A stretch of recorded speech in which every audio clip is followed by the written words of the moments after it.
Hello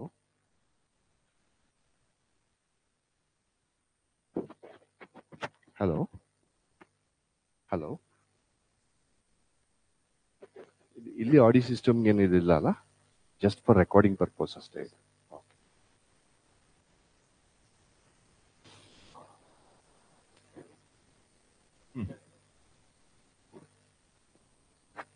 ಅದು ಕೇಳ್ತಾರಾ? ಅದು ಹೇಗೆ ಗೊತ್ತಾಗತ್ತೆ ನನಗೆ?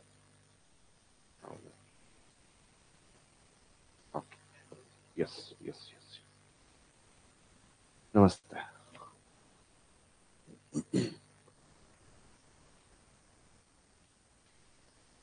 ಬೋರ್ಡ್ ಎಲ್ಲಿದೆ?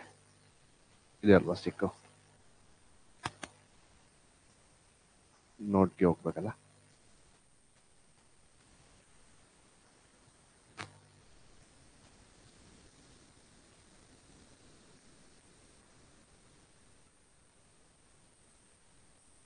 Right, thank you. ನಮಸ್ತೆ. UPSC ಕನ್ನಡ ಸಾಹಿತ್ಯ ಕ್ಲಾಸಸ್ಸು ಅಲ್ವಾ? ಎಲ್ಲರೂ ಮೆಂಟಲಿ ನಿರ್ಧಾರ ಮಾಡಿದ್ದೀರಾ ಮನಸ್ಸಿನಲ್ಲಿ ಕನ್ನಡ ಸಾಹಿತ್ಯ ಅಂತ, ಅಥವಾ ಯಾರಿಗಾದ್ರೂ ಸ್ವಲ್ಪ ಗೊಂದಲಗಳಿದಾವ? ಸೊ ಅಂದ್ರೆ ಇವತ್ತು ಸೂಕ್ಷ್ಮವಾಗಿ ನಾನು ಅಪ್ರೋಚ್ ಬಗ್ಗೆ ಹೇಳ್ತೀನಿ. ಸೊ ಫಸ್ಟ್ ಸಾಹಿತ್ಯ ಅಂದ್ರೆ ಏನು ಅಂತಕ್ಕಂಥದ್ದು, ತದನಂತರ ಎಕ್ಸಾಮ್ಗೆ ಇದನ್ನ ತೆಗೆದುಕೊಳ್ಳುವ ದೃಷ್ಟಿಯಲ್ಲಿ ಏನ್ ನಿಮಗೆ ಧನಾತ್ಮಕ ಅಂಶಗಳಿದಾವೆ, ಋಣಾತ್ಮಕ ಅಂಶಗಳು, ಅಡ್ವಾಂಟೇಜಸ್ ಏನಿದೆ, ಡಿಸ್ಅಡ್ವಾಂಟೇಜಸ್ ಏನಿದೆ ನೋಡೋಣ.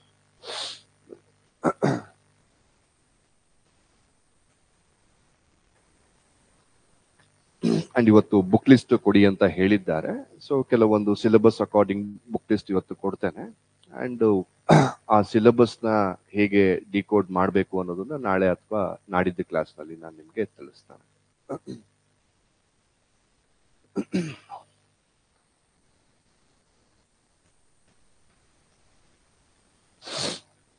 UPSC ಐಚ್ಛಿಕ ವಿಷಯ ಅಂತಾರೆ ಅಥವಾ ಆಪ್ಷನಲ್ ಸಬ್ಜೆಕ್ಟ್ ಅಂತ ಹೇಳ್ತಾರೆ.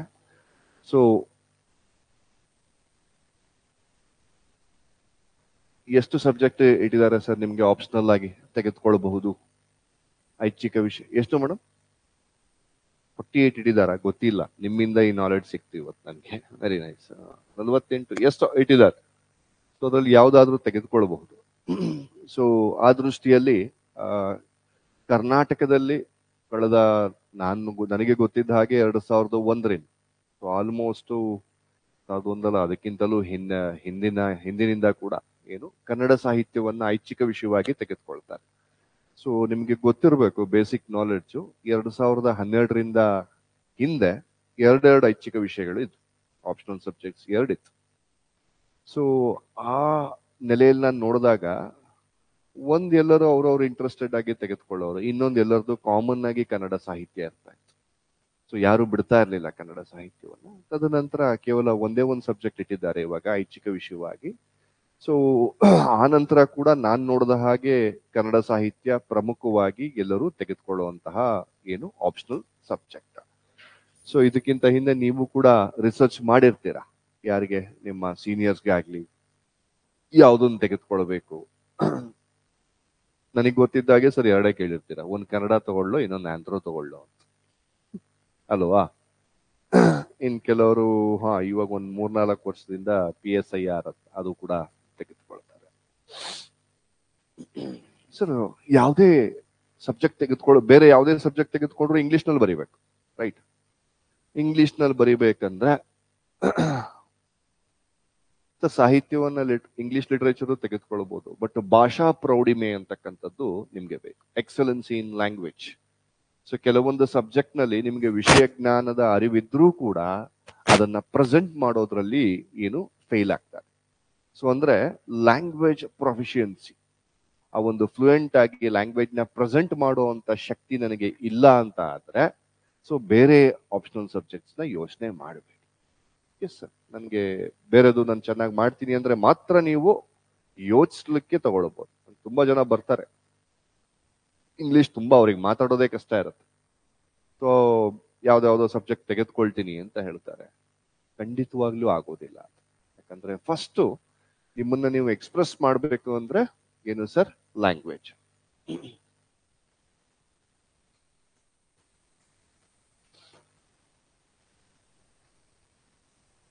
According to? Acha, acha, post mains, you thought answer writing session. No, this is regarding optional subject.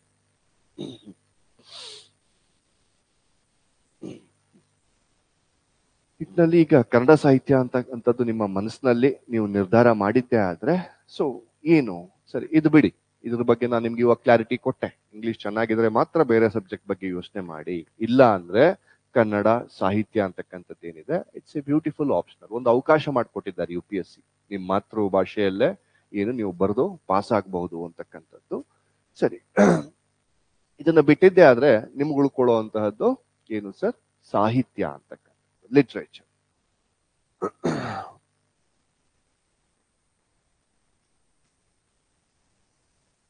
ನೀವು ಹೇಳಿದ್ ನಿಜ ಇರ್ಬೋದು ಮೇಡಮ್, 40+ ಇರ್ಬೋದು. ಯಾಕಂದ್ರೆ ಲಿಟರೇಚರ್ ಪೇಪರ್ಸ್ ತುಂಬಾ ಇದೆಯಲ್ಲ.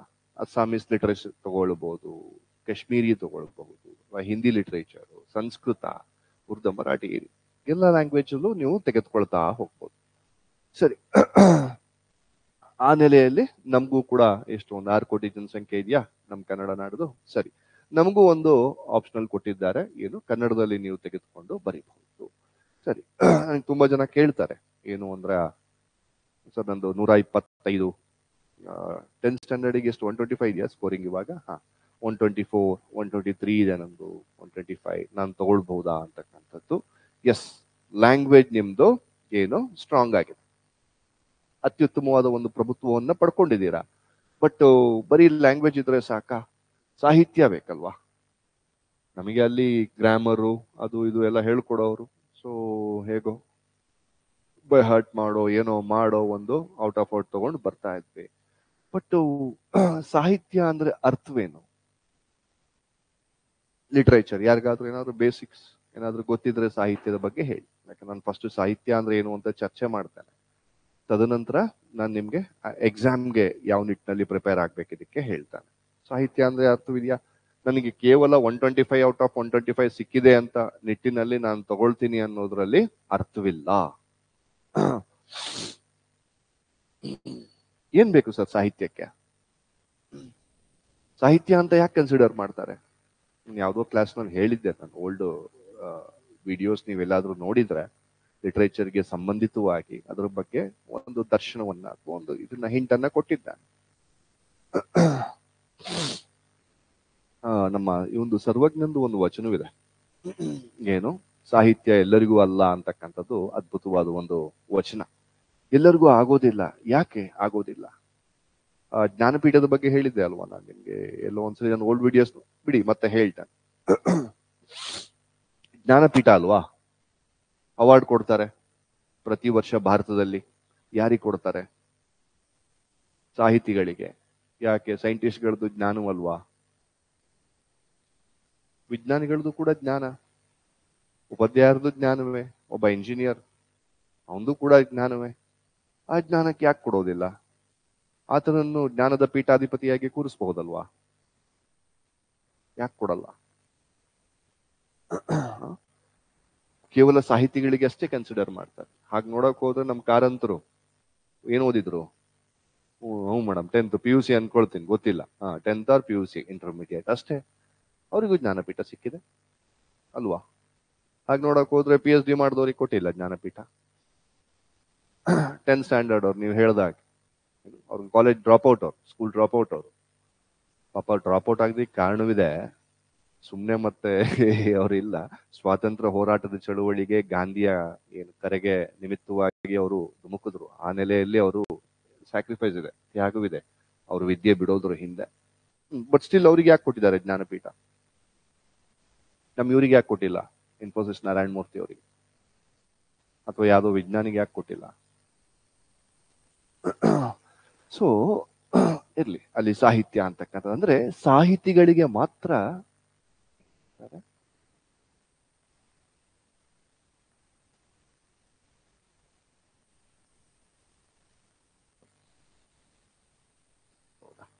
ನನಗೊಂದು ವಾಟರ್ ಬಾಟ್ಲ್ ಸಿಗ್ಬೋದಾ? ನೀರು ಆಮೇಲೆ ಲೈಟ್.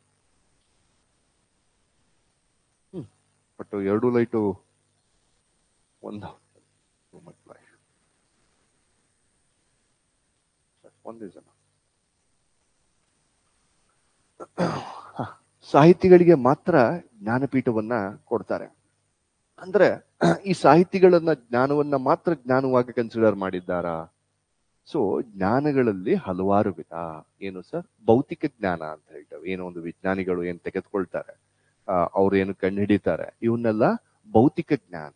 ಹಾಗಾದ್ರೆ ಅದು ಜ್ಞಾನವಲ್ವಾ ಅಂತಕ್ಕಂಥ.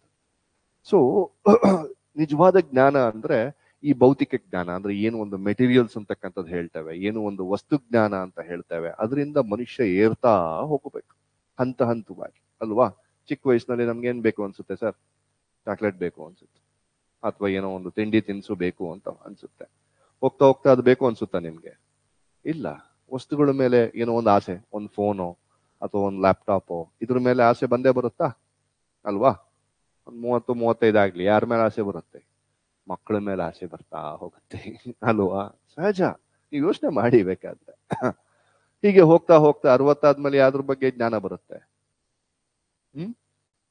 ನೋಡಿ ಹೇಗೆಗೋ ಮೆರಿತಾ ಇರ್ತಾರೆ, ಏನೇನೋ ದೊಡ್ಡ ದೊಡ್ಡ ಮಾತು. 60 ಆದ್ಮೇಲೆ ಫಿಲಾಸಫಿ ಸ್ಟಾರ್ಟ್ ಮಾಡ್ತಾರೆ ಜೀವನದಲ್ಲಿ. ನೋಡ್ರಪ್ಪ ಹಾಗಿರ್ಬೇಕು. ಅವ್ರು ಮತ್ ಹಳೇದ್ ಫೈಲ್ 40 ವರ್ಷ ಹಿಂದ್ ತೆಗೆದು ನೋಡಿದ್ರೆ ಮತ್ ಬೇರೆ ಅವರು ದಾನ ಧರ್ಮ ಮಾಡ್ಬೇಕು, ಸಮಾಜಮುಖಿಯಾಗಿರ್ಬೇಕು ನಾವು, ಈ ಪ್ರಕಾರವಾಗೆಲ್ಲ ಏನು ಅದ್ ಯಾವ್ದೋ ಅದ್ ಮಾಡಿರಲ್ಲ. ಬಟ್ 60 ಆದ್ಮೇಲೆ ಅದು ಬಂದ್ಬಿಡುತ್ತೆ ಸರ್. ಅಂದ್ರೆ ಮನುಷ್ಯ ವಸ್ತು ಜ್ಞಾನದಿಂದ ಅಥವಾ ಮನುಷ್ಯ ಏನು ಈ ಒಂದು ಮೆಟೀರಿಯಲ್ ಏನು ಜ್ಞಾನ ಅಂತ ಇರುತ್ತೆ, ಅದರಿಂದ ಮನುಷ್ಯ ಆತ್ಮಜ್ಞಾನದ ಕಡೆಗೆ ಹೋಗ್ತಾನೆ. ಜ್ಞಾನ, ನಿಜವಾದ ಜ್ಞಾನ ಅಂದ್ರೆ ಅಥವಾ ಜ್ಞಾನದ ತುತ್ತ ತುದಿ ಅಂದ್ರೆ ಈ ಆತ್ಮಜ್ಞಾನ. ಸೊ ಇಡೀ ಸಂಪೂರ್ಣ ನಿಮ್ಗೆ ಸಾಹಿತ್ಯ ಇವತ್ತಿಷ್ಟೇ ತಿಳ್ಕೊಳ್ಳಿ, ಸಾಹಿತ್ಯ ನಿಮಗೆ ಕಲಿಸುವಂತದ್ದೇ ಈ ಆತ್ಮಜ್ಞಾನದ. ಅಲ್ಲೆಲ್ಲೂ ಕೂಡ ಅದು ಕಂಡುಹಿಡೀರಿ ಇದು ಕಂಡುಹಿಡೀರಿ ಹೇಳೋದೇ ಇಲ್ಲ. ಏನೇ ಒಂದು ಪ್ರಪಂಚದಲ್ಲಿ ವಸ್ತುಗಳ ಆವಿಷ್ಕಾರ ಆದ್ರೂ ಕೂಡ ಆ ವಸ್ತುವಿನ ಉಪಭೋಗ ಹೇಗಿರಬೇಕು ಅದ್ರ ಬಗ್ಗೆ ಚಿಂತಿಸೋನು ಸಾಹಿತಿ. ಸೊ ಹಾಗಾಗಿ ಎಲ್ಲಾ ಜ್ಞಾನವನ್ನ ಜ್ಞಾನ ಅಂತ ಹೇಳೋದಿಲ್ಲ, ಆತ್ಮಜ್ಞಾನವನ್ನ ಮಾತ್ರ ಜ್ಞಾನ ಅಂತ ಹೇಳ್ತಾರೆ. ಹಾಗಾಗಿ ಸಾಹಿತಿಗೆ ಮಾತ್ರ ಜ್ಞಾನಪೀಠ ಪ್ರಶಸ್ತಿ. ಉಳಿದ ಜ್ಞಾನವನ್ನ they don't even consider that it is as a knowledge. ಅದು ನಾಲೆಡ್ಜ್ ಅಲ್ಲ, ಇರೋದು ಒಂದೇ ಆತ್ಮಜ್ಞಾನ. ಈ ಆತ್ಮಜ್ಞಾನವನ್ನೇ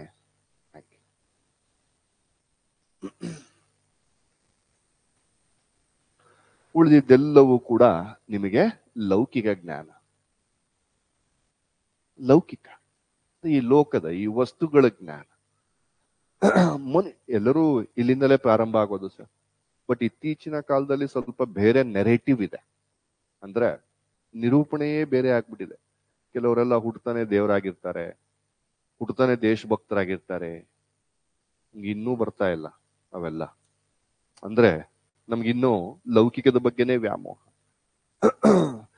ಸಂಪೂರ್ಣ ಸಾಹಿತ್ಯ ನಿಮಗೆ ಚರ್ಚೆ ಮಾಡುವಂತಹದ್ದು ಅಲೌಕಿಕ ಜ್ಞಾನದ ಬಗ್ಗೆ, ಆತ್ಮಜ್ಞಾನದ ಬಗ್ಗೆ. ಕರೆಕ್ಟ್ ಆಗಿ ಸಾಹಿತ್ಯವನ್ನ ಓದಿದ್ರೆ, ಕರೆಕ್ಟ್ ಆಗಿ ಹೇಳ್ತಾ ಇದ್ದೀನಿ, ಎಕ್ಸಾಮ್ಗೆ ರಟ್ಟೊಡ್ಕೊಂಡು ಓದಿದ್ ನನ್ನ ಸ್ಟೂಡೆಂಟ್ಸ್ ಹಲವಾರು ಜನ ಪಾಸ್ ಆಗಿದ್ದಾರೆ. ಬಟ್ ಅವ್ರಿಗೆ ಇದಿನ್ನೂ ಬಂದಿಲ್ಲ, ನಾನು ಹೇಳಿದ್ದೀನಿ. ಕರೆಕ್ಟ್ ಆಗಿ ನೀವೆಲ್ಲರೂ ಸಾಹಿತ್ಯವನ್ನ ಓದಿದ್ದೆ ಆದ್ರೆ ನಿಮ್ಮ ಇಂಟರ್ವ್ಯೂ ಏನ್ ಸೆಷನ್ ಇದೆ, ಪರ್ಸನಾಲಿಟಿ ಟೆಸ್ಟ್ ಅಂತಾರಲ್ವಾ. ಪರ್ಸನಾಲಿಟಿ ಅಂದ್ರೆ ವ್ಯಕ್ತಿತ್ವ. ವ್ಯಕ್ತಿತ್ವ ಹೇಗಿರ್ಬೇಕು, ಅದರಲ್ಲೂ ಒಬ್ಬ ಆಡಳಿತ ವ್ಯವಸ್ಥೆಗೆ ಹೋಗುವಂತಹವನ ವ್ಯಕ್ತಿತ್ವ ಹೇಗಿರ್ಬೇಕು, ಯಾರ ಬಗ್ಗೆ ಇರ್ಬೇಕು? ಅಂಡರ್ ಪ್ರಿವಿಲೇಜ್ಡ್ ಅಂದ್ರೆ ಅಶಕ್ತ ವರ್ಗ, ಶೋಷಿತ ವರ್ಗ, ಸಮಾಜದ ದುರ್ಬಲರು, ಇವ್ರ ಬಗ್ಗೆ ನಿಮ್ಗೊಂದು ಕಾಳಜಿ ಇದ್ದ ಪಕ್ಷದಲ್ಲಿ, ಅವ್ರ ಬಗ್ಗೆ ಕಾಳಜಿ ಬರ್ಬೇಕು ಅಂದ್ರೆ ಏನ್ ಮಾಡ್ಬೇಕು ನೀವು? ಫಸ್ಟ್ ಲೌಕಿಕವನ್ನು ಬಿಡ್ತಾ ಹೋಗ್ಬೇಕು. ನಾನು ನಂದು ಹೋಗಬೇಕು. ನಾನು ಯಾಕೆ ಹೋಗ್ತಾ ಇದ್ದೀನಿ ಈ ಸೇವೆಗೆ? ಅದಕ್ಕೆ ಅಲ್ಲಿ IAS ಸರ್ವಿಸ್ ಅಂತ ಇದೆ ಅಲ್ವಾ, ಸೇವೆ. ಅಲ್ಲಿ ನನ್ಗೆ ಯಾರೋ ಒಬ್ರು ಓಲ್ಡ್ ಸ್ಟೂಡೆಂಟ್ ಬಂದ್ಬಿಟ್ಟು, ಸರ್ ನಾನು ಸ್ವಲ್ಪ ರಾಜನ್ ತರ ಇರ್ಬೇಕು, IAS ಸೂಟ್ ಆಗುತ್ತಾ IFS ಸೂಟ್ ಆಗುತ್ತಾ? ಎರಡೂ ಆಗಲ್ಲ ಕಂದ, ಎರಡೂ ಆಗಲ್ಲ. ಯಾಕಂದ್ರೆ ನೀನ್ ಇನ್ನು ಇಲ್ಲಿ ನಿಂತಿದ್ಯಾ. ನಿಮ್ಗೆ ಇಂಟರ್ವ್ಯೂ ಚೆಕ್ ಮಾಡೋದೇನು? ನೀವು ಇದಿದ್ದೀರೋ, ಇದನ್ನೇ ಚೆಕ್ ಮಾಡ್ತಾರೆ. ಇದಕ್ಕೆ ಅಂಟ್ಕೊಂಡಿದ್ರೆ ನಿಮ್ಮಿಂದ ಸೇವೆ ಸಾಧ್ಯವಿಲ್ಲ. ಇಲ್ಲಿಗೆ ಅಲೌಕಿಕ ಆತ್ಮಜ್ಞಾನದ ಕಡೆಗೆ ಹೋದ್ರೆ ಮಾತ್ರ ನಿಮ್ಮಿಂದ ಸೇವೆ ಏನು ಸರ್ ಸಾಧ್ಯ. UPSC ಪ್ರಿಪರೇಷನ್ ಸ್ಟಾರ್ಟ್ ಮಾಡಿರ್ತೀರಾ, ನಮ್ಮ ಕರ್ನಾಟಕದಲ್ಲಿರುವಂತಹ ಬುಡಕಟ್ಟು ಜನಾಂಗಗಳ ಬಗ್ಗೆ ಒಂದು ಸ್ಪಷ್ಟ ಅರಿವಿರೋದಿಲ್ಲ. ನಿಮ್ ಬಿಡಿ, ಈಗ ಸ್ಟಾರ್ಟ್ ಮಾಡಿದೀರಾ, ಇಂಟರ್ವ್ಯೂ ಹೋಗೋರಿಗೆ ಗೊತ್ತಿರಲ್ಲ. ಅದೇ ಸರ್, ಟ್ರೈಬು ಒಂದ್ ಎರಡು ಇರ್ಬೇಕಲ್ಲ ಸರ್, ಈ ಕಾಡು ಕುರುಬ್ರು, ಜೇನ್ ಕುರುಬ್ರು ಅಷ್ಟೇ ಅಂತಾರೆ ಬಿಟ್ರೆ, ಕರ್ನಾಟಕದಲ್ಲಿ ಎಷ್ಟು ಬುಡಕಟ್ಟುಗಳಿದಾವೆ, ಅವ್ರ ಸಾಮಾಜಿಕ ಪರಿಸ್ಥಿತಿ ಏನಿದೆ, ಆರ್ಥಿಕ ಪರಿಸ್ಥಿತಿ ಏನಿದೆ, ಅವ್ರ ಶಿಕ್ಷಣ ವ್ಯವಸ್ಥೆ ಏನು, ಇದ್ರ ಬಗ್ಗೆ ಒಂದು ಸ್ಪಷ್ಟ ಅರಿವು ಇಂಟರ್ವ್ಯೂ ಹೋಗೋರಿಗಿಲ್ಲ. ಯಾಕಂದ್ರೆ ಫಸ್ಟ್ ನಿಮ್ದು ಪ್ರಿಯಾರಿಟಿ ಏನಿರಬೇಕು, ಇಡೀ ಭಾರತದಲ್ಲಿ ಅತಿ ದುರ್ಬಲ ಅಕಾರ್ಡಿಂಗ್ ಟು ಸೆನ್ಸಸ್ ಡೇಟಾ ಅಂದ್ರೆ ಬುಡಕಟ್ಟು ಜನಾಂಗ. ಅವ್ರ ಬಗ್ಗೆ ಒಂದು ಅರಿವಿಲ್ಲ ಅಂದ್ರೆ ಹೇಗೆ ಹೋಗ್ತೀರಾ, ಮತ್ತೆ ಯಾರಿಗೆ ಸೇವೆ ಮಾಡ್ತೀರಾ? ಯಾಕಂದ್ರೆ ನಿಮ್ ಸರ್ವಿಸ್ ರಿಕ್ವೈರ್ಮೆಂಟ್ ಇರೋದೇ ಅವ್ರಿಗೆ, ಯಾರಿಗೆ? Down road. ಸೊ ಈ ಒಂದು ನಿಖರತೆ ನಿಮ್ಮಲ್ಲಿರ್ಲಿ. ಯಾಕಂದ್ರೆ ಎಲ್ಲರೂ ಇದೆ ಸರ್, ಹುಟ್ಟ ಕೆಲವರೇ ಇಂದ್ರ ಚಂದ್ರ ಹಂಗೆ ರಾಮಾಯಣ ದರ್ಶನ ಓದಿದ್ದೀರಾ? ತಪ್ಪಾಯ್ತು ಕೇಳಿದ್ದು, ಸಾರಿ, ಕೇಳಿದೀರಾ? ಓದಿಲ್ಲ ಅಂತ ಗೊತ್ತು. ಇಲ್ಲಿ ಯಾರು ಕೇಳಿದೀರಾ? ಯಾರು ಬರ್ತಿರುವಂತದ್ದು? ಕುವೆಂಪು.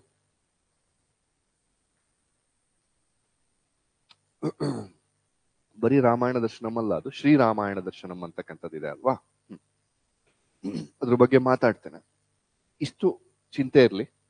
ಸಂಪೂರ್ಣ ಸಾಹಿತ್ಯ ನಿಮ್ಗೆ ಚರ್ಚೆ ಮಾಡೋದು ಲೌಕಿಕದ ಬಗ್ಗೆ ಅಲ್ಲ. ಯಾವ್ದ್ರ ಬಗ್ಗೆ ಸರ್? ಅಲೌಕಿಕದ ಬಗ್ಗೆ, ಆತ್ಮಜ್ಞಾನದ ಬಗ್ಗೆ. ಹಾಗಾಗಿ ನಿಜವಾದ ಜ್ಞಾನಪೀಠ ಪ್ರಶಸ್ತಿ ಯಾರಿಗೆ ಕೊಡ್ತಾರೆ? ಆ ಜ್ಞಾನದ ಉತ್ತುಂಗ ಅಂತ ಹೇಳಿದ್ರೆ ಆತ್ಮಜ್ಞಾನ. ಆ ಪೀಠದ ಅಧಿಪತಿ ಯಾವತ್ತಿದ್ರು ಕೂಡ ಸಾಹಿತಿ. ತುಂಬಾ ಚೆನ್ನಾಗಿ ಹೇಳ್ತಾನೆ ಒಬ್ಬ, ಇವನು ಯಾರು, ಪ್ಲಾಟೋನು ಅಥವಾ ಅರಿಸ್ಟಾಟಲ್ ಏನು, when A poet stops talking ಅಂದ್ರೆ ಒಬ್ಬ ಕವಿ ಮಾತನಾಡೋದು ನಿಲ್ಸಿದ್ರೆ ಸಂಪೂರ್ಣ ಒಂದು ದೇಶವಾಸಿಗಳಿದ್ದಾರೆ, ಅವರು ತಮ್ಮ ನಾಲಿಗೆಯನ್ನೇ ಕಳ್ಕೊಂಡ ಹಾಗೆ. ಎಲ್ಲರಿಗೂ ಮಾತನಾಡೋ ಶಕ್ತಿ ಇರಲ್ಲ. ಒಬ್ಬ ಮಾತ್ರ ಸ್ಪಷ್ಟ ಬುದ್ಧಿಯಿಂದ, ಸ್ಪಷ್ಟ ಅರಿವಿನಿಂದ ಏನ್ ಮಾಡ್ತಾನೆ ಸರ್? ಸಮಾಜಮುಖಿಯಾಗಿ ಮಾತಾಡ್ತಾನೆ, ಅಥವಾ ಈ ಸಮಾಜದ ಕನ್ನಡಿಯಾಗಿ ವ್ಯವಹರಿಸ್ತಾನೆ. ಅವನೇ ಯಾರು? ಸಾಹಿತಿ ಅಂತಕ್ಕಂಥದ್ದು ಹೇಳ್ತಾರೆ. ಇಷ್ಟನ್ನ ತಲೆಯಲ್ಲಿ ಇಟ್ಕೊಳ್ಳಿ. ಅಲೌಕಿಕ ಆತ್ಮಜ್ಞಾನದ ಬಗ್ಗೆ ನಾವು ಮಾತಾಡುವಂತದ್ದು ಹೇಗೆ ಈ ಟ್ರಾವೆಲ್ಸ್. ಬನ್ನಿ ಸರ್, ಈ ಪ್ರಯಾಣ ಹೇಗಿರುತ್ತೆ, ಈ ಟ್ರಾವೆಲ್ ಹೇಗಿರುತ್ತೆ ಲೌಕಿಕದಿಂದ ಅಲೌಕಿಕದ ಬಗ್ಗೆ ನಾನು ಇವಾಗ್ಲೇ ಹೇಳ್ತೇನೆ. ಫಸ್ಟ್ ಟೆಕ್ಸ್ಟ್ ನಿಮಗೆ ಯಾವುದು? ಆದಿಪುರಾಣದಿಂದ ನಾನು ಪ್ರಾರಂಭ ಮಾಡುವಂಥದ್ದು. ಪ್ರತಿ ಟೆಕ್ಸ್ಟ್ ಆದಿಪುರಾಣದಿಂದ ತುತ್ತ ತುದಿ ಕೊನೆಗೆ ಹೊಸಗನ್ನಡ ಸಾಹಿತ್ಯ ತನಕನೂ ನಾನು ಮಾತಾಡೋದು ಇಷ್ಟೇ ಸರ್. Simple definition literature. ಒಬ್ಬ ಮೆಟೀರಿಯಲಿಸ್ಟಿಕ್ ವ್ಯಕ್ತಿಯನ್ನ ಹೇಗೆ ಅವನಲ್ಲಿ ಸಹನೆ, ಕಾಳಜಿ, ಮಾನವೀಯತೆ, ಆಧ್ಯಾತ್ಮ, ಇವುಗಳನ್ನೆಲ್ಲ ತುಂಬಿ ಅವನನ್ನ ಆತ್ಮಜ್ಞಾನದ ಶಿಖರಕ್ಕೆ ಕೊಂಡೊಯ್ಯೋದೇ ಸಾಹಿತ್ಯ.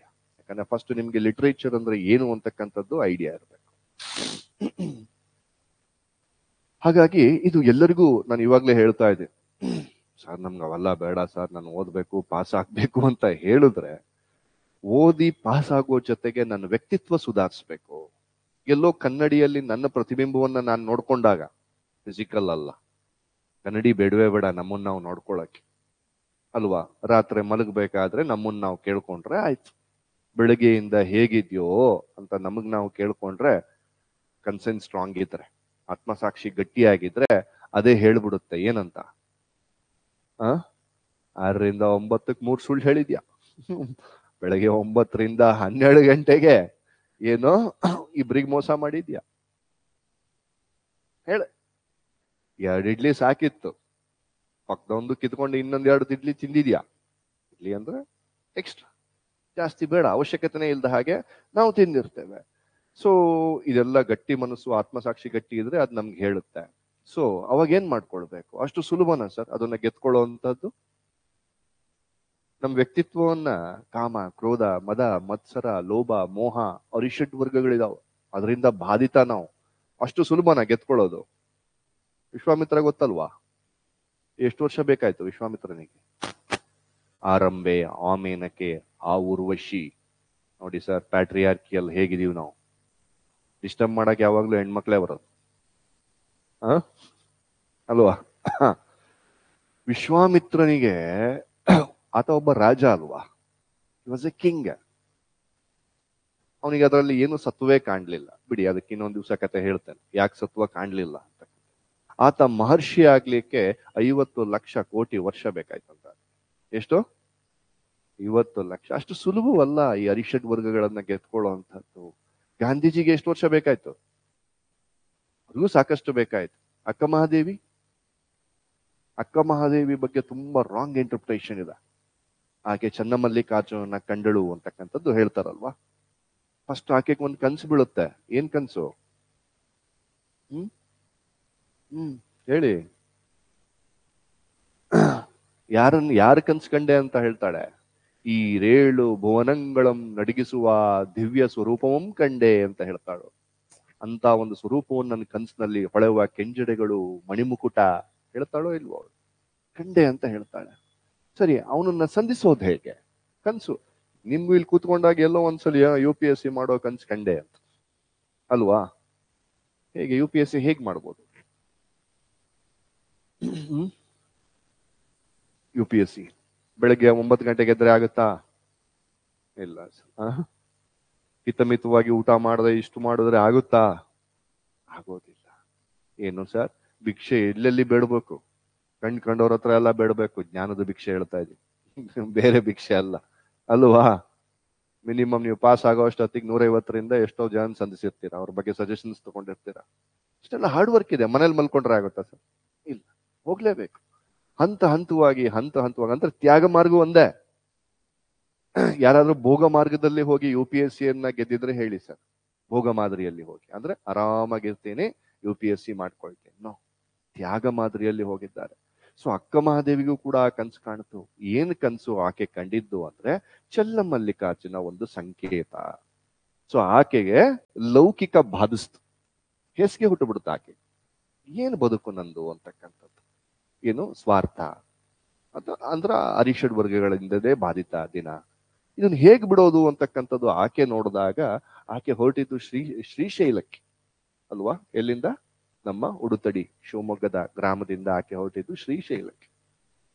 ಸೊ ಶ್ರೀಶೈಲಕ್ಕೆ ಹೋಗ್ಬೇಕಾದಾಗ, ಇಲ್ಲ ಇದನ್ನ ಗೆದ್ಕೊಳ್ಳಿಕ್ಕೆ ಸಹಕಾರಿಯಾಗಿ ಒಂದು ಅನುಭವ ಮಂಟಪ ಅಂತಕ್ಕಂಥದ್ದಿದೆ, ಅಲ್ಲಿಗೆ ಹೋಗುವ ತಾಯಿ ಅಂತಕ್ಕಂಥದ್ದು ಹೇಳಿದಾಗ, ಅಲ್ಲಿ ಹೋಗಿ ಯಾರ ಮಾರ್ಗದರ್ಶನ ಸಿಕ್ತೋ?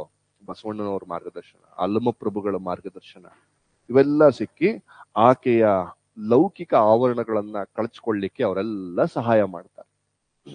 ಕೊನೆಗೆ ಆಕೆ ಅಲೌಕಿಕದ ತುದಿ ಇರ್ತಾಳೆ. ಇಲ್ಲಿ ನಾವು ನೋಡುವಂಥದ್ದು ಸ್ವಾರ್ಥ ಮೂಲವಾದ ಅಕ್ಕನನ್ನ, ಮಹಾದೇವಿಯನ್ನ, ಸಾರಿ ಅಕ್ಕ ಅಲ್ಲ ಮಹಾದೇವಿಯನ್ನ. ಬಟ್ ಕೊನೆಗೆ ಏನಂತ ಹೇಳಿಸ್ಕೊಳ್ತಾಳೆ? ಅಕ್ಕ. ಇಲ್ಲಿ ನಾವು ಅಕ್ಕನನ್ನ ನೋಡ್ತೀವಿ, ಅಲ್ಲಿ ಕೇವಲ ಮಹಾದೇವಿ, ಇಲ್ಲಿ ಅಕ್ಕ ಆಗ್ತಾಳೆ.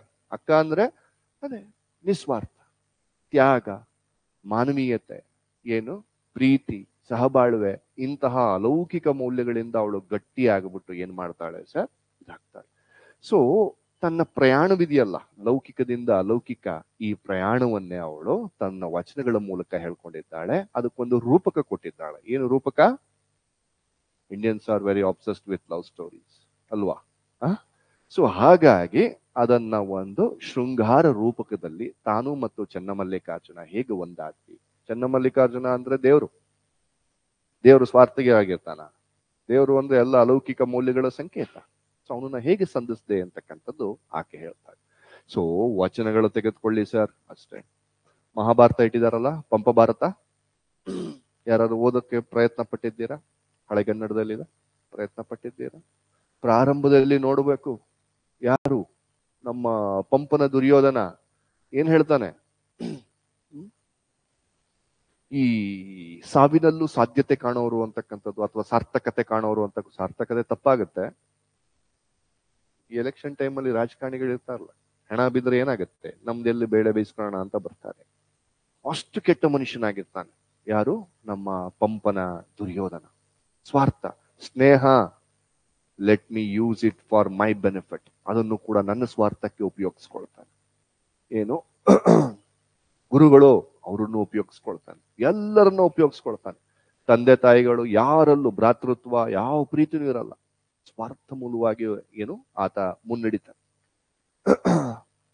ಇದೇ ದುರ್ಯೋಧನ ಸಾಯೋ ಸಂದರ್ಭದಲ್ಲಿ ಸಂಧಿ ಮಾಡ್ಕೊಳ್ಳೋ ದುರ್ಯೋಧನ, ನಿನಗೆಲ್ಲ ಹಿಂತಿರುಗಿ ಬಂದ್ಬಿಡುತ್ತೆ ಅಂತ ಹೇಳಿದಾಗ ಏನ್ ಹೇಳ್ತಾನೆ? ಛೀ, ಇದನ್ ಮತ್ತೆ ಆಳ್ಬೇನೆ ಅಂತ. ಅಂದ್ರೆ ಈ ನೆಲ ನಾನು ಮತ್ತೆ ಆಳೋದಿಲ್ಲ, ನನಗೆ ಬೇಡ. ಯಾಕೋ ಬೇಡ ಅಂತ? ನನ್ನ ಸ್ನೇಹಿತ ಕರ್ಣನಿಲ್ಲ. ಯಾರು? ನನ್ನ ಪ್ರೀತಿಯ ತಮ್ಮ ಯಾರು? ದುಶ್ಯಾಸನಿಲ್ಲ. ಬಂಧು ವರ್ಗದವರಿಲ್ಲ. ಎಲ್ಲರನ್ನ ಕಳ್ಕೊಂಡಿದ್ದೇನೆ. ತಾತ ಆರ್ಗೆ ಮರೆಯಲಿ ಈ ಸಂಪತ್ತು ಈ ಶ್ರೀಯುಂ ಅಂತಕ್ಕಂಥದ್ದು ಹೇಳ್ತಾರೆ. ಯಾರ ಜೊತೆ ಇದನ್ನ ನಾನು ಅನುಭವಿಸ್ತೀನಿ. ಸೊ ಕೊನೆಗೆ ಪಂಪನ ಕ್ಯಾರೆಕ್ಟರ್ಗಳು ಅಷ್ಟೇ, ಸ್ವಾರ್ಥದಿಂದ ಹುಟ್ಟವೆ, ನಿಸ್ವಾರ್ಥ ಅಂದ್ರೆ ಲೌಕಿಕದಲ್ಲಿ ಹುಟ್ಟವೆ, ಕೊನೆಗೆ ಇಲ್ಲಿ ಹೋಗಿ ನೀವು ಹೇಳ್ಬೋದು, ಇಲ್ಲ ಸರ್ ನನ್ಗೇನಿಲ್ಲ, ದುಡ್ಡು ಕೊಟ್ರೆ ಆರಾಮಾಗಿರ್ತೀನಿ ಸರ್, ಏನು ಬೇಡ, ತಗೊಳ್ಳಿ ಸರ್ ಎಲ್ಲ ಹಣ ಕಾಸು ದುಡ್ಡು ಎಲ್ಲ. ಬಟ್ ಒಬ್ಬನೇ ಒಬ್ಬ ಗುಡ್ಡಗಾಡಿನಲ್ಲಿ ಅಥವಾ ಯಾವುದೋ ಒಂದು ದ್ವೀಪದಲ್ಲಿ ನೀವು ಒಬ್ಬರೇ ಇರ್ಬೇಕಾಗತ್ತಾ? ಅವಾಗ ಯಾರು ಮುಖ್ಯ ಅನಿಸ್ತಾರೆ? ಸ್ನೇಹಿತರು ಬೇಕು ಅನ್ನಿಸ್ತಾರೆ, ತಂದೆ ತಾಯಿ ಬೇಕು ಅಂತಾರೆ, ಬಂಧುವರ್ಗ ಬೇಕು ಅನ್ನಿಸ್ತಾರೆ. ಬಟ್ ಇವ್ರನ್ನೆಲ್ಲ ಪಡ್ಕೊಳ್ಬೇಕು ಅಂದ್ರೆ ಹೇಗೆ? ದುಡ್ಡು ಕೊಟ್ರೆ ಸಿಗ್ತಾರೆ ಅವರೆಲ್ಲ? ಅಲ್ಲ, ಸಿಗೋದಾದ್ರೆ ಹೇಳಿ ನೋಡೋಣ. ಅದನ್ನು ಒಂದು ಫಿಲಾಸಫಿಗೆ ಏನು ಇಲ್ಲ.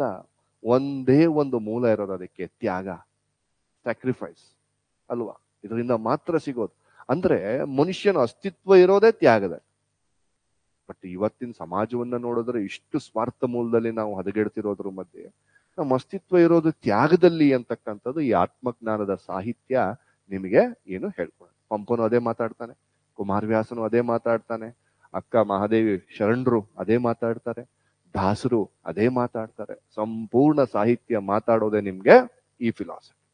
ಇದನ್ನೆಲ್ಲರೂ ನೀವು ಅರ್ಥವಂತಿಕೆಯಿಂದ ತಿಳ್ಕೊಂಡಿದ್ದೇ ಆದ್ರೆ ನಿಮ್ಮ ಎಕ್ಸಾಮ್ಗೂ ಪೂರಕ.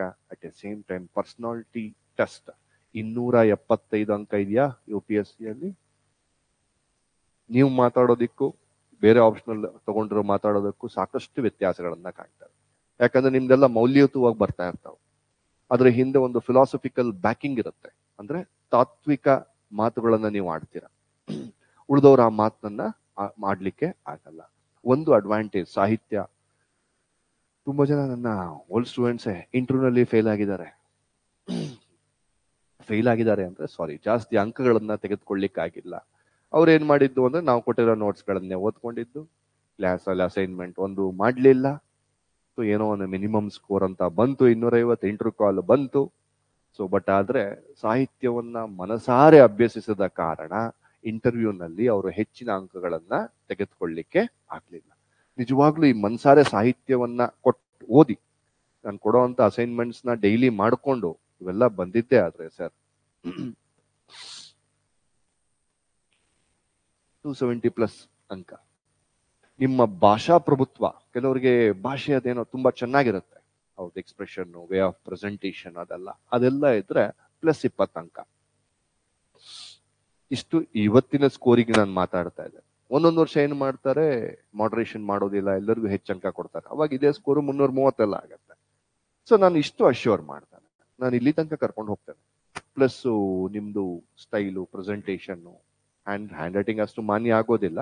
ಸೊ ಇವೆಲ್ಲ ಇದ್ರೆ 290 ಹತ್ತತ್ರ 300 ಅನ್ಕೊಳ್ಳಿ, ಅಲ್ಲಿಗೆ ಬಾರ್ಡರ್ಗೆ ಹೋಗ್ಬೋದು. ಇಲ್ಲೊಂದು ಅಡ್ವಾಂಟೇಜ್ ಇದೆ. ಪ್ಲಸ್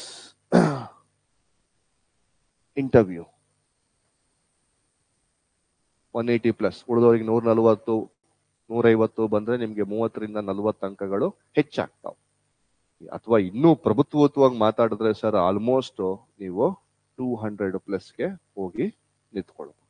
ಇಂಟರ್ವ್ಯೂಗೆ ತುಂಬಾ ಹೆಲ್ಪ್ ಆಗುತ್ತೆ. ಬಟ್ ಸಾಹಿತ್ಯವನ್ನ ಸಾಹಿತ್ಯದ ರೀತಿ ಓದಬೇಕು. ಯಾವುದೋ ನೋಟ್ಸು ಹೀಗೆ ಕೊಟ್ಟರು ಹಾಗೆ ಮಾಡಿದೆ ಅಂದ್ರೆ ಆಗೋದಿಲ್ಲ. ಪ್ಲಸ್ ಇನ್ನೊಂದೆಲ್ಲಿ ಹೆಲ್ಪ್ ಆಗುತ್ತೆ ಹೇಳಿ ಸರ್?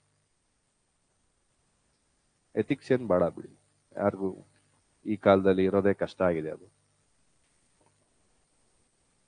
ತುಂಬಾ ಒಳ್ಳೆ ಹುಡುಗರು, ಅಮಾಯಕರು, ಮುಕ್ತರು ನಾನು ನೋಡಿದೀನಿ ಸ್ಟೂಡೆಂಟ್ಸ್, ಅವ್ರಿಗೆ ಎಥಿಕ್ಸ್ ಮಾರ್ಕ್ಸೇ ಬರಲ್ಲ. ಸ್ವಲ್ಪ ತಲೆ ಓಡಿಸೋದಿರ್ತಾರಲ್ಲ, ಅವ್ರಿಗೆ ಜಾಸ್ತಿ ಬರ್ತಾ ಇದೆ. ಇನ್ನೊಂದು ಎಸ್ ಪ್ರಬಂಧ.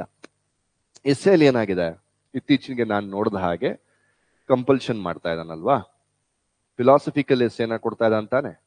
ಅರ್ಥನೇ ಆಗೋದಿಲ್ಲ ನಿಮ್ಗೆ. ಫಸ್ಟ್ ಎಲ್ಲ ತುಂಬಾ ಚೆನ್ನಾಗಿತ್ತು, ಸೋಷಿಯಲ್ ಇಶ್ಯೂಸ್ ಮೇಲೆ ಒಂದು ಕೊಡೋನು, ಅದೇ ವುಮೆನ್, ಚೈಲ್ಡ್, ಇನ್ನೊಂದೇನೋ ಇತ್ತು, ಪಾವರ್ಟಿ, ಇಂಡಿಯಾದ ವರ, ಅದ್ರ ಬಗ್ಗೆ ಬರೀರಿ ಅಂತ ಒಂದು ಬರೆದು ಬರೋರು. ಇವಾಗ ಹಾಗೆ ಮಾಡ್ತಾ ಇಲ್ಲ.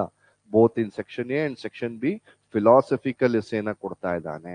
ಸೊ ಫಿಲಾಸಫಿ ಹೇಗೆ ಅರ್ಥ ಆಗುತ್ತೆ ನಿಮ್ಗೆ?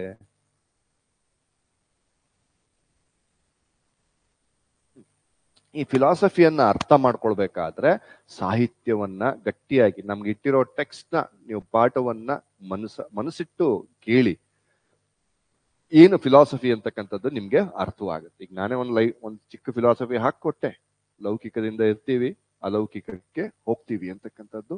ಎಸ್ಸೇನ ತುಂಬಾ ಡಿಕೋಡ್ ಮಾಡ್ಬೋದು ನೀವು. ಎಲ್ಲರಿಗೂ ಒಂದು 80 ಇಂದ 100 ಬಂದ್ರೆ ನಿಮಗೆ 120+ ತಗೊಳ್ಬೋದು, 120+. ಸೊ ಹಾಗಾಗಿ ಲಿಟರೇಚರ್ ನನ್ ಕೇಳ್ತಾರೆ, GSC ಏನ್ ಲಾಭ ಇಲ್ಲಲ್ಲ ಸರ್ ಅಂತ. GSC ಅದನ್ನ ಯಾಕೆ ಓದ್ತೀರಾ? ಫಿಲಿಮ್ಸ್ ನಲ್ಲಿ ಎಲ್ಲಾ ಓದಿರ್ತೀರಾ, ಜನರಲ್ ಸ್ಟಡೀಸ್ ಅಂಡ್ ಹಾಗೇನೆ ಮೈನ್ಸ್ಗೆ ಸಬ್ಜೆಕ್ಟಿವ್ ಆಗಿ ಬರಿಬೇಕು. ನಿಮಗೆ ಮುಖ್ಯವಾಗಿ ಬೇಕಾಗಿರುವಂತಹದ್ದು ಇಂಟರ್ವ್ಯೂ, ಎಸ್ಸೆ ಅಂಡ್ ಆಪ್ಷನಲ್. ಈ ಲಿಟರೇಚರ್ ಆಪ್ಷನಲ್ ತಗೊಳ್ಳೋದ್ರಿಂದ ಇವೆರಡಕ್ಕೂ ಕೂಡ ತುಂಬಾ ಹೆಲ್ಪ್ ಆಗುತ್ತೆ. ಬಟ್ ಹೇಳ್ತಾ ಇದೀನಿ, ಲಿಟರೇಚರ್ ತರ ಅರ್ಥವಂತಿಕೆಯಿಂದ ಓದಬೇಕು. ಸುಮ್ನೆ ಯಾರ್ದೋ ನೋಟ್ಸು, ನನ್ನ ನೋಟ್ಸ್ ಅಂತೂ ಎಲ್ಲಾದ್ರೂ ನನ್ನ ಕಾಪಿ ಮಾಡಿ ಇಟ್ಕೊಂಡಿರ್ತಾರೆ, ಯೂಸ್ ಆಗೋದಿಲ್ಲ. ಪಾಠವನ್ನ ಅದ್ಭುತವಾಗಿ ಕೇಳಬೇಕು, ಅದ್ಭುತವಾಗಿ ವರ್ಕ್ ಮಾಡಬೇಕು. ಪ್ರತಿ ಸಿಲೆಬಸ್ ನಲ್ಲಿ ಪ್ರತಿ ಟಾಪಿಕ್ಗೂ ಕೂಡ ಕ್ವಶನ್ ರೈಸ್ ಮಾಡ್ತೇನೆ.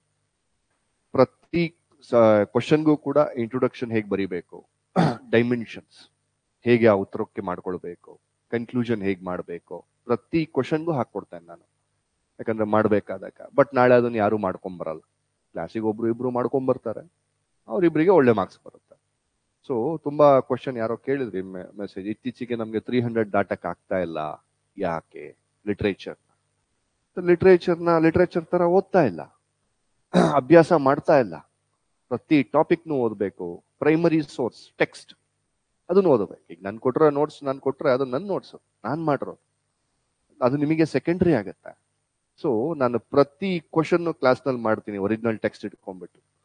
ಅಂಡ್ ಪ್ರತಿ ಡೈಮೆನ್ಷನಲ್ಲೂ ಸೆಂಟೆನ್ಸ್ ಹೇಗೆ ಮಾಡಬೇಕು ಅಂತ ಕ್ಲಾಸ್ ನಲ್ಲಿ ಹೇಳ್ತಾರೆ. ಅದನ್ನ ನಾಳೆ ಮಾಡ್ಕೊಂಡು ಬಂದ್ರೆ ಅದಕ್ಕೆ ಹಳೆಗನ್ನಡ ಕೋಡ್ ಸೇರಿಸಿ ಮಾರ್ಕ್ ಮಾಡಿಸಿರ್ತಾರೆ, ಮಾಡಿದ್ರೆ ಒಳ್ಳೆ ಅಂಕಗಳು ಬರ್ತಾವೆ. ಸುಮ್ಮನೆ ಕ್ಲಾಸ್ ನಲ್ಲಿ ಕತೆ ಕೇಳಲಿಕ್ಕೆ ಚೆನ್ನಾಗಿರುತ್ತೆ, ಕೇಳ್ಬಿಟ್ಟು ನಾನು ಎದ್ದು ಹೊರಟು ಬಿಡ್ತೀನಿ. ಆಮೇಲೆ ಏನೋ ಸರ್ ಒಂದು ನೋಟ್ಸ್ ಕೊಡ್ತಾರೆ, ಓದ್ಕೊಳ್ತೀನಿ, ಹೇಗೋ ಫಿಲಿಮ್ಸ್ ಕ್ಲಿಯರ್ ಆಗುತ್ತೆ.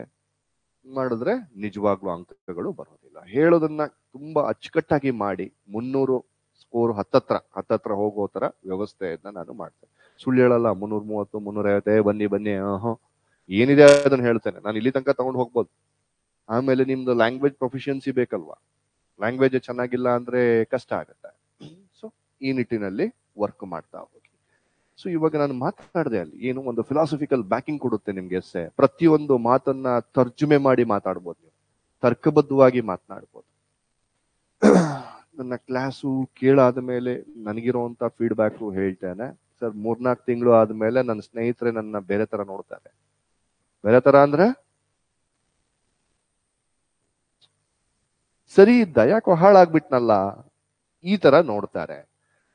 ಹೆಣ್ಮಕ್ಳಲ್ಲಿ ಹೆಚ್ಚು ಸರ್ ಯಾಕೋ ಮನೇಲಿ ಬೈಸ್ಕೊಳ್ತಾ ಇದೀವಿ, ಎಲ್ಲದನ್ನು ಪ್ರಶ್ನೆ ಮಾಡ್ಲಿಕ್ಕೆ ಪ್ರಾರಂಭ ಮಾಡ್ಬಿಟ್ಟೆ ನೀನ್ ಇವಾಗ, ಫಸ್ಟ್ ಹೇಳಿದ್ ಕೇಳ್ಕೊಂಡೇ ಇದ್ದೆ, ಇದೆಲ್ಲ ಪ್ರಾರಂಭವಾಗ್ತವೆ.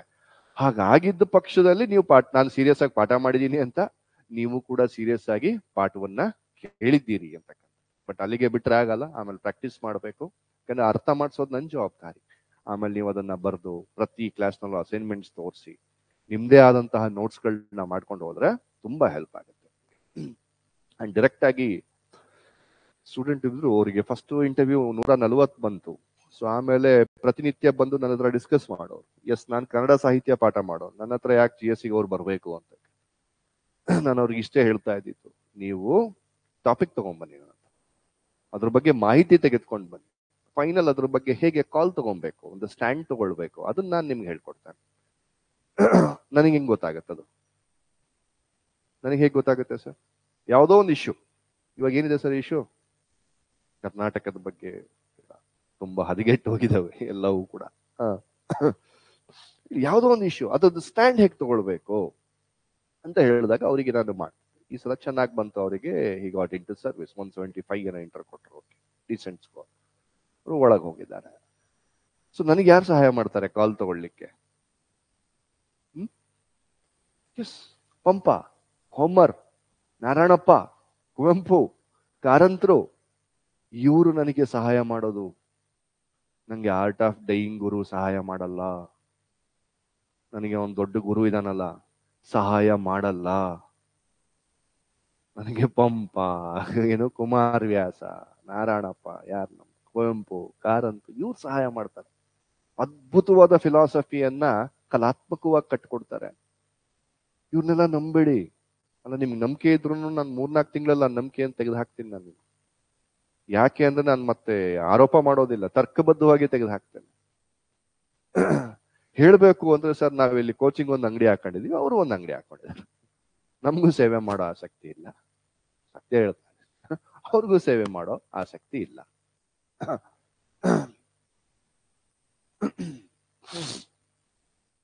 ಅಲ್ಲ, ಇವತ್ತಿನ ಯೂತ್ಸ್ ಬಗ್ಗೆ ಇರುವಂತಹ ಒಂದು ಇದು, ಇವ್ರನ್ನ ಈಸಿಯಾಗಿ ನಂಬ್ತೀವಿ. ಯಾಕೆ ನಾವು ಬುಕ್ಗಳನ್ನ ಓದೋದಿಲ್ಲ? ಗಾಂಧಿಯನ್ನು ಓದೋದಿಲ್ಲ. ಬಿಡಿ, ನೆಹರು ನಾನು ಮಾತಾಡಲ್ಲ, ಕಾಂಟ್ರವರ್ಷಿಯಲ್ ಯಾಕೆ ಬೇಕು? ರಾಜಕಾರಣಿ ಅವನು ಅಂದ್ಬಿಡ್ತೀರ ನೆಹರು ಬಗ್ಗೆ ಮಾತಾಡಿದ್ರೆ. ಕುವೆಂಪು ಯಾಕೆ ನಮಗೆ ಬೇಡವಾಗ್ತಾರೆ? ಕಾರಂತರ ಬಗ್ಗೆ ಯಾಕೆ ಒಂದು ತಿಳುವಳಿಕೆ ಇಲ್ಲ? ಅವ್ರದ್ದೆಲ್ಲ ಸೇವೆ ಎಷ್ಟಿದೆ, ಕೊಡುಗೆ ಎಷ್ಟಿದೆ?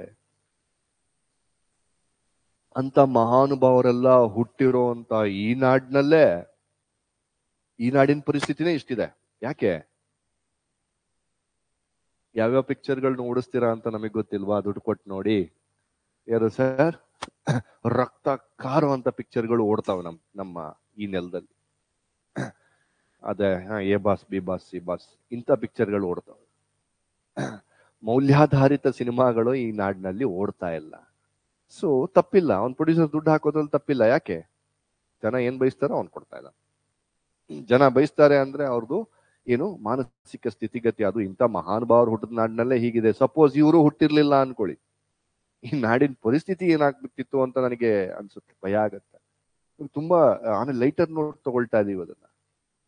Sir, another 10 to 15 years down the line, ಮುಂದಿನ 10-15 ವರ್ಷದಲ್ಲಿ ಈಗಲೇ ಆಗಿದೆ, ಮಕ್ಕಳು ಮರಿನ ಹೊರಗೆ ಬಿಡೋಕ್ಕಾಗಲ್ಲ. ಆಗುತ್ತಾ?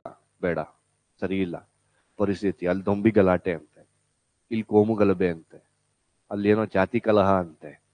ಇದು ಹೀಗೆ ಹೋಗ್ತಾ ಇದೆ. ಮನುಷ್ಯಗಳಲ್ಲಿ ಡಿಫರೆನ್ಸಸ್ ಹೀಗೆ ಬರ್ತಾ ಇದೆ, ವ್ಯತ್ಯಾಸಗಳು. ಮುಂದೆ ಇದು ಮನುಷ್ಯ ವಾಸಿಸ್ಲಿಕ್ಕೆ ಯೋಗ್ಯವಾಗಿರೋ ನಾಡು ಆಗುತ್ತೆ ಅಂತ ಭಾವನೆ ನನ್ನಲ್ಲಿಲ್ಲ. ನನ್ಗೆಲ್ಲರೂ ಒಂದು ಆಶಾವಾದವನ್ನ ಕೊಡಿ, ನೀವು ಒಂದು ಆಪ್ಟಿಮಿಸ್ಟಿಕ್ ಹೋಪ್ಸ್ನ ಕೊಡಿ. ಇಲ್ಲ ಸರ್, ಎಲ್ಲ ಚೆನ್ನಾಗಿರುತ್ತೆ ಅಂತಕ್ಕಂಥ. ಹಾಗಾದ್ರೆ ಎಲ್ಲ ಚೆನ್ನಾಗಿದೆ, ನೋಡೋಣ. ನಿಮ್ಮ ಮನೇಲೂ ಚಿಕ್ಕ ಸಣ್ಣ ಪುಟ್ಟ ಮಕ್ಕಳು ಇರ್ತವೆ, ನೋಡೋಣ, ಬಿಟ್ಟು ಬಿಡಿ. ಅದೇ 25 ವರ್ಷ ಹಿಂದೆ, ನನಗಿಂತ ಒಂದು 10 ವರ್ಷ ಚಿಕ್ಕವರಿರ್ಬೋದು ನೀವು, ನಿಮ್ ಬಾಲ್ಯದಲ್ಲಿ ಹೇಗಿತ್ತು, ಈಗ ಹೇಗಿದೆ ಬಾಲ್ಯ, ಯೋಚಿಸ್ಬಿಡಿ. ಇನ್ನು ಹೋಗ್ತಾ ಹೋಗ್ತಾ ಹೋಗ್ತಾ ಮನುಷ್ಯ ಲೌಕಿಕದಲ್ಲೇ ಇದ್ರೆ ಪರಿಸ್ಥಿತಿ ಏನಾಗಬಹುದು? ಇಂಥ ಸಂದರ್ಭದಲ್ಲಿ ನಮ್ಗೆ ಬೇಕಾಗ್ತಾರೆ ಮತ್ತೆ ನಮಗೆ ಆತ್ಮಜ್ಞಾನ ಬೇಕಾಗತ್ತೆ. ಆತ್ಮಜ್ಞಾನವನ್ನ ಸೃಷ್ಟಿಸಿರುವಂತ ಏನು ಸಾಹಿತ್ಯ ಬೇಕಾಗುತ್ತೆ. ಈಗ ಫಿಲಾಸಫಿ ಬಗ್ಗೆ ಮಾತಾಡಿದೆ. ಫಿಲಾಸಫಿಯನ್ನ ಹೇಗೆ ಅರ್ಥ ಮಾಡ್ಕೊಳ್ತೀರಾ? It is very hard to understand philosophy. ಅದು ಒಂದು ಆಪ್ಷನಲ್ ಅಲ್ವಾ ಫಿಲಾಸಫಿ ಅಂತಕ್ಕಂಥದ್ದು? ಅದು ಇಟ್ಟಿದ್ದಾರೆ ಸರ್, ಇಟ್ಟಿದ್ದಾರೆ. ಬಟ್ ಹೇಗೆ ಅರ್ಥ ಮಾಡ್ಕೊಳ್ತೀರಾ ಅದನ್ನ? ತೇಜಸ್ವಿ ಒಂದು ಹೇಳ್ತಾರಲ್ಲ, ಯಾಕೆ ಬೇಕು ಬಿಡ್ರಿ ಈ ಧರ್ಮ ಗಿರ್ಮ ಎಲ್ಲ, ಇನ್ನೊಬ್ರಿಗೆ ತೊಂದರೆ ಕೊಡಬಾರ್ದು ಅಂತ ನಾವು ಕಾಮನ್ ಸೆನ್ಸ್ ಅದನ್ನ ನಮ್ಗೆ ಮನಸ್ಸಿನಲ್ಲಿ ಇಟ್ಕೊಂಡ್ರೆ ಸಾಕು. ಇವೆಲ್ಲ ಧಾರ್ಮಿಕ ಗ್ರಂಥಗಳು ಬೇಕಾ ನಮ್ಗೆ ಅಂತಕ್ಕಂಥದ್ದು ಅವ್ರು ಹೇಳ್ತಾರೆ. ಯಾವ್ದಾದ್ರು ಧರ್ಮ, simple common sense, we should not hurt others. ಇನ್ನೊಬ್ರನ್ನ ನಾವು ತೊಂದರೆ ಕೊಡಬಾರ್ದು, ನಮ್ಮ ಪಾಡಿಗೆ ನಾವಿರ್ಬೇಕು. ಇದನ್ನ ಅರ್ಥ ಮಾಡ್ಕೊಳಕ್ಕೆ ಎಷ್ಟು ಬುಕ್ ಬಂದಿದಾವ್ ಅಲ್ವಾ? ಸಿಂಪಲ್ ತಾನೇ ಇದು. ಮತ್ ಯಾಕೆ ಅಂಡರ್ಸ್ಟ್ಯಾಂಡ್ ಆಗ್ತಾ ಇಲ್ಲ ನಮ್ಗೆ? ಬಸವಣ್ಣವರು ಒಂದು 4 ಲೈನಲ್ಲಿ ಹೇಳೋದು, ಕಳ ಬೇಡ, ಕೊಲ ಬೇಡ, ಹುಸಿಯ ನುಡಿಯಲೂ ಬೇಡ, ಅನ್ಯರ ಏನು ಅಳಿಯ ಬೇಡ, ತನ್ನ ಅಲ್ಲ, ಅನ್ಯರ ನಿಂದಿಸಬೇಡ, ತನ್ನ ಇದೇ ಅಂತರಂಗ ಶುದ್ಧಿ, ಇದೇ ಬಹಿರಂಗ ಶುದ್ಧಿ. ಸಿಂಪಲ್ ಆಗಿ ಹೇಳಿದ್ದಾರೆ, ಬಟ್ ಯಾಕೆ ಅರ್ಥ ಆಗ್ತಾ ಇಲ್ಲ ಅಂದ್ರೆ, ಫಿಲಾಸಫಿ ಏನು ಸರ್, ಕೇಳಕ್ ಚಂದ, ಆಚರಣೆಗೆ ತೊಂದರೆ ಆಗುತ್ತೆ. ಸೊ ಆ ನಿಟ್ಟಿನಲ್ಲಿ ನಾವೇನ್ ಮಾಡ್ಬೇಕು? ಅಂಡ್ ತುಂಬಾ ಚೆನ್ನಾಗಿ ಹೇಳ್ತಾರೆ, ಕಳ್ತನ ಮಾಡ್ಬಾರ್ದಪ್ಪ, ಓಕೆ ಸರ್. ಹೊರಗಡೆ ಹೋದ್ಮೇಲೆ ಮನ್ ಮಾಡೋದೇನೋ ಅದೇ, ಸುಳ್ಳು ಹೇಳ್ಬಾರ್ದಪ್ಪ, ಅದೇ ಮಾಡ್ತಾರೆ. ಸೊ ಅಂದ್ರೆ ಒಂದು ಇವನ್ನ ಚಿಂತನೆ ಅಂತ ಹೇಳ್ತೇವೆ ಸರ್ ನಾವು.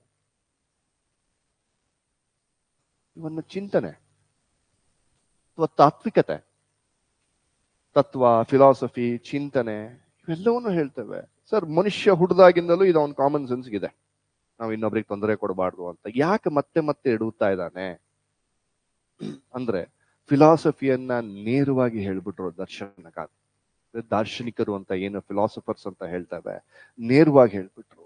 ಈ ಫಿಲಾಸಫಿಯನ್ನ ಕಥನಾತ್ಮಕವಾಗಿ ಅಥವಾ ರಚನಾತ್ಮಕವಾಗಿ ಅಥವಾ ಕಲಾತ್ಮಕವಾಗಿ, ಕಲೆ ಏನು ಕಲೆ ಕಲಾತ್ಮಕತೆ ಇವುಗಳಲ್ಲಿ ಹೇಳಲಿಕ್ಕೆ ಪ್ರಾರಂಭ ಮಾಡುದು ಯಾರೋ ನಮ್ಮ ಸಾಹಿತಿಗಳು. ಏನ್ ಮಾಡ್ತಾರೆ, ನಿಮ್ಗೆ ಯಾವ್ದೋ ಒಂದು ಇಟ್ಟಿದಾರಲ್ಲ ಸರ್, ಹೊಸಗನ್ನಡದಲ್ಲಿ ಒಂದು ಕಾದಂಬರಿ ಇದೆ, ಯಾವುದು ನಂಗೆ ಗೊತ್ತು, ನಿಮ್ ಬಾಯಿಂದ ಬರ್ಲಿ ಅಂತ. ಒಡಲಾಡ್. ಒಡಲಾಡದಲ್ಲಿ ಏನಿದೆ ಕತೆ? ಹಸಿವು. ಹಸಿವಿದ್ಯಾ? ಹಸಿವಿದ್ಯಾ? ಇದೆ ಅನ್ಕೊಳ್ಳೋಣ. ಬೇರೆನೇ ಇದೆ ಅಲ್ಲಿ, ಮೇಲ್ನೋಟಕ್ಕೆ ಹಸಿವು ಕಾಣುತ್ತೆ. ಇನ್ನೊಂದು ಕಾದಂಬರಿ ಬೆಟ್ಟದ ಜೀವ, ಮಾಧವಿ ಇನ್ನೊಂದು ಕಾದಂಬರಿ. ಏನಿದೆ ಅದರಲ್ಲಿ? ಹಸಿವಿದೆ. ಹೌದು, ಹಸಿವಿದೆ. ಕಳ್ಳತನ ಮಾಡ್ತಾರ? ಕಳ್ಳತನ ಮಾಡ್ತಾರೆ. ಬಟ್ ನಮ್ಮನೇಲಿ ಹೇಳಿದ್ದಾರೆ ಕಳ್ಳತನ ಮಾಡಬಾರ್ದು ಅಂತ. ಮೇಡಮ್, ಕಳ್ಳತನ ಮಾಡಬಾರ್ದಪ್ಪ ಅಂತ ಹೇಳ್ತಾರೆ. ಬಟ್ ಅಲ್ಲಿ ನೋಡಿದ್ರೆ ಕದ್ದು ತಂದು ಒಂದು ಕಡಲೆಕಾಯಿ ಮೂಟೆ ಅಂತ ತಿಂತಾರೆ. ಓದಿದ್ದವರಿಗೆ ಗೊತ್ತಾಗತ್ತೆ. ಯಾರ ಮಿಲ್ನಿಂದ ಎತ್ಕೊಂಡು ಬರ್ತಾರೆ? ಸಾಹುಕಾರ್ ಎತ್ತಪ್ಪನ ಮಿಲ್ನಿಂದ ಎತ್ಕೊಂಡು ಬರ್ತಾರೆ. ಅವನು ತುಂಬಾ ಸಾಹುಕಾರ, ತುಂಬಾ ಇದೆ ಅವನಿಗೆ. ಅವನು ಒಂದು 40-50 ಫ್ಲೋರ್ ಮನೆ ಅಲ್ವಾ ಅನ್ಕೊಳ್ಳಿ. ಮನಸ್ಸಿನಲ್ಲಿ ಯಾರು ಬಂದ್ರು ಇಟ್ಕೊಳ್ಳಿ. ಅವನದು ಮಕ್ಕಳು ವೆಡ್ಡಿಂಗ್ ಮಾಡ್ತಾನೆ ಇದ್ದಾನೆ. ಅವು ಯಾವಾಗ ಬರುತ್ತಪ್ಪ ವೆಡ್ಡಿಂಗು ಅಂತ. Pre wedding required. ಸರಿ, ಮಾಡ್ಕೊಂಡ್ಲಿ. ಈಗ ಅವನ ಮನೆಯಿಂದ ಒಂದೇ ಒಂದು ಕಡಲೆಕಾಯಿ ಮೂಟೆಯನ್ನ ಯಾರೋ ಒಬ್ಬ ಕದ್ದು ತಂದ್ಬಿಟ್ಟ. ಅವನ ಮನೆ ಹೇಗಿದೆ? ಕದ್ದೊಂದು ಮನೆ ಅಲ್ಲ ಅದು. ಸುಮ್ನೆ ಮನೆ ಅಂತ ಹೆಸರಿಗೆ ಹೇಳ್ತಾರ ಅವ್ರು. ಮನೇಲಿ ಒಬ್ರಿಗೂ ಉದ್ಯೋಗ ವ್ಯವಸ್ಥೆ ಇಲ್ಲ, ನಿರುದ್ಯೋಗ ತಾಂಡವಾಡ್ತಾ ಇದೆ, ಹೊಟ್ಟೆಗೆ ಹಿಟ್ಟಿಲ್ಲ. ಅದೊಂದು ಸೆಂಟೆನ್ಸ್ ಬರ್ತಾರೆ, ಕೇರಿನೆಲ್ಲಾ ತಿರ್ಕೊಂಡ್ ಬಂದೆ ಯಾರು ಕ್ಯಾರೆ ಅನ್ಲಿಲ್ಲ ಅಂತ ಬರೀತಾರೆ ದೇವನೂರು. ಅಂದ್ರೆ ಎಲ್ಲೂ ಕೆಲ್ಸವಿಲ್ಲ, ನಾವು ಸಿದ್ದು ಬಿದ್ದೀವಿ ಕೆಲಸ ಮಾಡ್ಲಿಕ್ಕೆ. ಹೇಳಕ್ ಹೋದ್ರೆ ಏನಂತಾರೆ? ಟೀ ಮಾರ್ಕೊಂಡ್ ಬದ್ಕೋ, ಪಕೋಡ ಮಾರ್ಕೊಂಡ್ ಬದ್ಕೋ, ಉಡಾಫೆ ಮಾತುಗಳು. ಯಾರಾಗ್ಲಿ, ಆಳುವ ಪಕ್ಷ ಯಾರೇ ಇರ್ಲಿ, ಯಾರು ಹೇಳಿದ್ರು ತಪ್ಪೇ ಅದು. ಹೀಗೆ ಹೇಳ್ತಾರೆ. ಈಗ ಏನ್ ಮಾಡ್ಬೇಕು ಇವನು? ಇಲ್ಲ ಸತ್ತೋಗ್ತೀನಿ ನಾನು ಏನ್ ಮಾಡ್ಬೇಕು? ಕಳ್ಳತನ ಮಾಡ್ಬಿಡ್ತಾನೆ. ನಾನೇ ಮಾಡ್ಬಿಟ್ಟೆ ಅನ್ಕೊಳ್ಳಿ. ನಾನೇ ಕಳ್ಳತನವನ್ನ ಮಾಡ್ಬಿಟ್ಟೆ. ಏನ್ ಮಾಡ್ತೀರಾ ಈಗ? ನನಗೆ ಅಕಾರ್ಡಿಂಗ್ ಟು ನಿಮ್ ನಾಲೆಡ್ಜು ಅಥವಾ ನಮ್ಮ ಮನೇಲಿ ಹೇಳ್ಕೊಟ್ರೋ ನಾಲೆಡ್ಜು, ಕಳ್ಳತನ ಮಾಡಿ ತಪ್ಪು, ಓಡಿ, ಶಿಕ್ಷಿಸು, ಇದಾಗುತ್ತಲ್ವಾ? ಪೊಲೀಸರು ಮಾಡೋದೇ ಇದ್ ಕೆಲ್ಸ. ಮಾಡಿಯಾನೋ ಇಲ್ವೋ ಡೌಟ್ ಬಂದ್ರೆ ಸಾಕು, ತಂದು ಒಳಗ್ ಕೂರ್ಸ್ಕೊಳ್ತಾರೋ ಇಲ್ವೋ? ನ್ಯಾಯಾಧೀಶ ಏನ್ ಮಾಡ್ತಾನೆ? ನ್ಯಾಯಾಧೀಶ ಕಳ್ಳತನ ಮಾಡಿದಾನ? ಹೌದಾ, ಯಾಕೆ ಮಾಡಿದಾನ ಈತ? ಇದ್ರ ಹಿಂದೆ ಅವನ ಮನೆದು ಪರಿಸ್ಥಿತಿ ಏನು, ಆರ್ಥಿಕ ಪರಿಸ್ಥಿತಿ ಏನು, ಸಾಮಾಜಿಕ ಪರಿಸ್ಥಿತಿ ಏನು, ಇವನ್ನೆಲ್ಲ ವಿಶ್ಲೇಷಣೆ ಮಾಡ್ತಾನೆ ಇಲ್ವೋ? ಸೊ ಅದೇ ಶ್ರೀಮಂತ ಕದ್ದಿದ್ರೆ ಶಿಕ್ಷೆ ವಿಧಿಸ್ತಾನೆ, ಬಡವ ಕದ್ದಿದ್ದೇ ಆದ್ರೆ ಆ ಸಮಸ್ಯೆಗೆ ಏನು ಮೂಲ ಪರಿಹಾರವನ್ನೇ ನ್ಯಾಯಾಧೀಶ ನೋಡ್ತಾ ಹೋಗ್ತಾನೆ. ಈ ನೆಲೆಯಲ್ಲಿ ಯೋಚನೆ ಮಾಡ್ತಾನೆ ನ್ಯಾಯಾಧೀಶ. ಸರಿ ಅಂದ್ರೆ ಸರ್, ಈಗ ಚಿಂತನೆ ನಮಗಿದ್ದು ಕಳ್ಳತನ ತಪ್ಪು ಅಂತ, ಬಟ್ ನಮ್ಮ ಮನೇಲಿ ಹೇಳ್ಕೊಡ್ಲಿಲ್ಲ ಯಾರು ಮಾಡಿದ್ರೆ ತಪ್ಪು, ಯಾರು ಮಾಡಿದ್ರೆ ತಪ್ಪಿಲ್ಲ. ಇವನ್ ನಮಗೆ ಹೇಳ್ಕೊಟ್ಟಿದ್ದಾರಾ? ಇಲ್ಲ. ಸೊ ಇದ್ರ ಬಗ್ಗೆ ಈ ಕತೆ, ಒಡಲಾಳದ ಕತೆ ಏನು ಸರ್ ನಿಮಗೆ ಕೊರಲಿಕ್ಕೆ ಪ್ರಾರಂಭ ಆಗುತ್ತೆ. ಯಾಕೆ ಗೊತ್ತಾ? ನೀವು ಅಲ್ಲೆಲ್ಲ ಜೊತೆಗೆ ನಿಂತ್ಕೊಳ್ಳೋದು ಕಳ್ಳರ ಪರವಾಗಿ. ಪೊಲೀಸರು ಬರ್ತಾರೆ ಅಲ್ವಾ, ಏನ್ ಮಾಡ್ಲಿಕ್ಕೆ? ಜಪ್ತಿ ಮಾಡ್ಲಿಕ್ಕೆ. ಬಂದು ಏನೇನ್ ಕೇಳ್ತಾರೆ? ಬೂಟಲ್ಲಿ ಹೊಡಿತಾರೆ ಅಲ್ವಾ? ಅವಳಿಗೆ ಯಾರು, ಅವಳು ಪಾಪ ಯಾರು, ಪುಟ್ಗೌರಿ ಚಿನಾಲಿ ಅಂತ ಬೈತಾರೆ ಅವಳಿಗೆ. ಅದೇನೇನ್ ಶಬ್ದ ಇದಾವೆ, ರಂಡೆ ಮುಂಡೆ, ಪಿತೃ ಪ್ರಧಾನ ವ್ಯವಸ್ಥೆಯಲ್ಲಿ ಹೆಣ್ಣನ್ನ ಅವಹೇಳನ ಮಾಡುವಂತ ಎಲ್ಲಾ ಶಬ್ದಗಳನ್ನು ಬಳಸ್ತಾರಲ್ಲಿ. ಬಳಸ್ತಾರೋ ಇಲ್ವೋ? ಬಳಸ್ತಾರೆ. ಬಾಯ್ ಬಿಡ್ತಾರ? ಕೋಳಿನೂ ಹೋಯ್ತು ಲಾಸ್ಟಿಗೆ. ಬಾಯ್ ಬಿಡ್ತಾರ ಆ ಕುಟುಂಬ?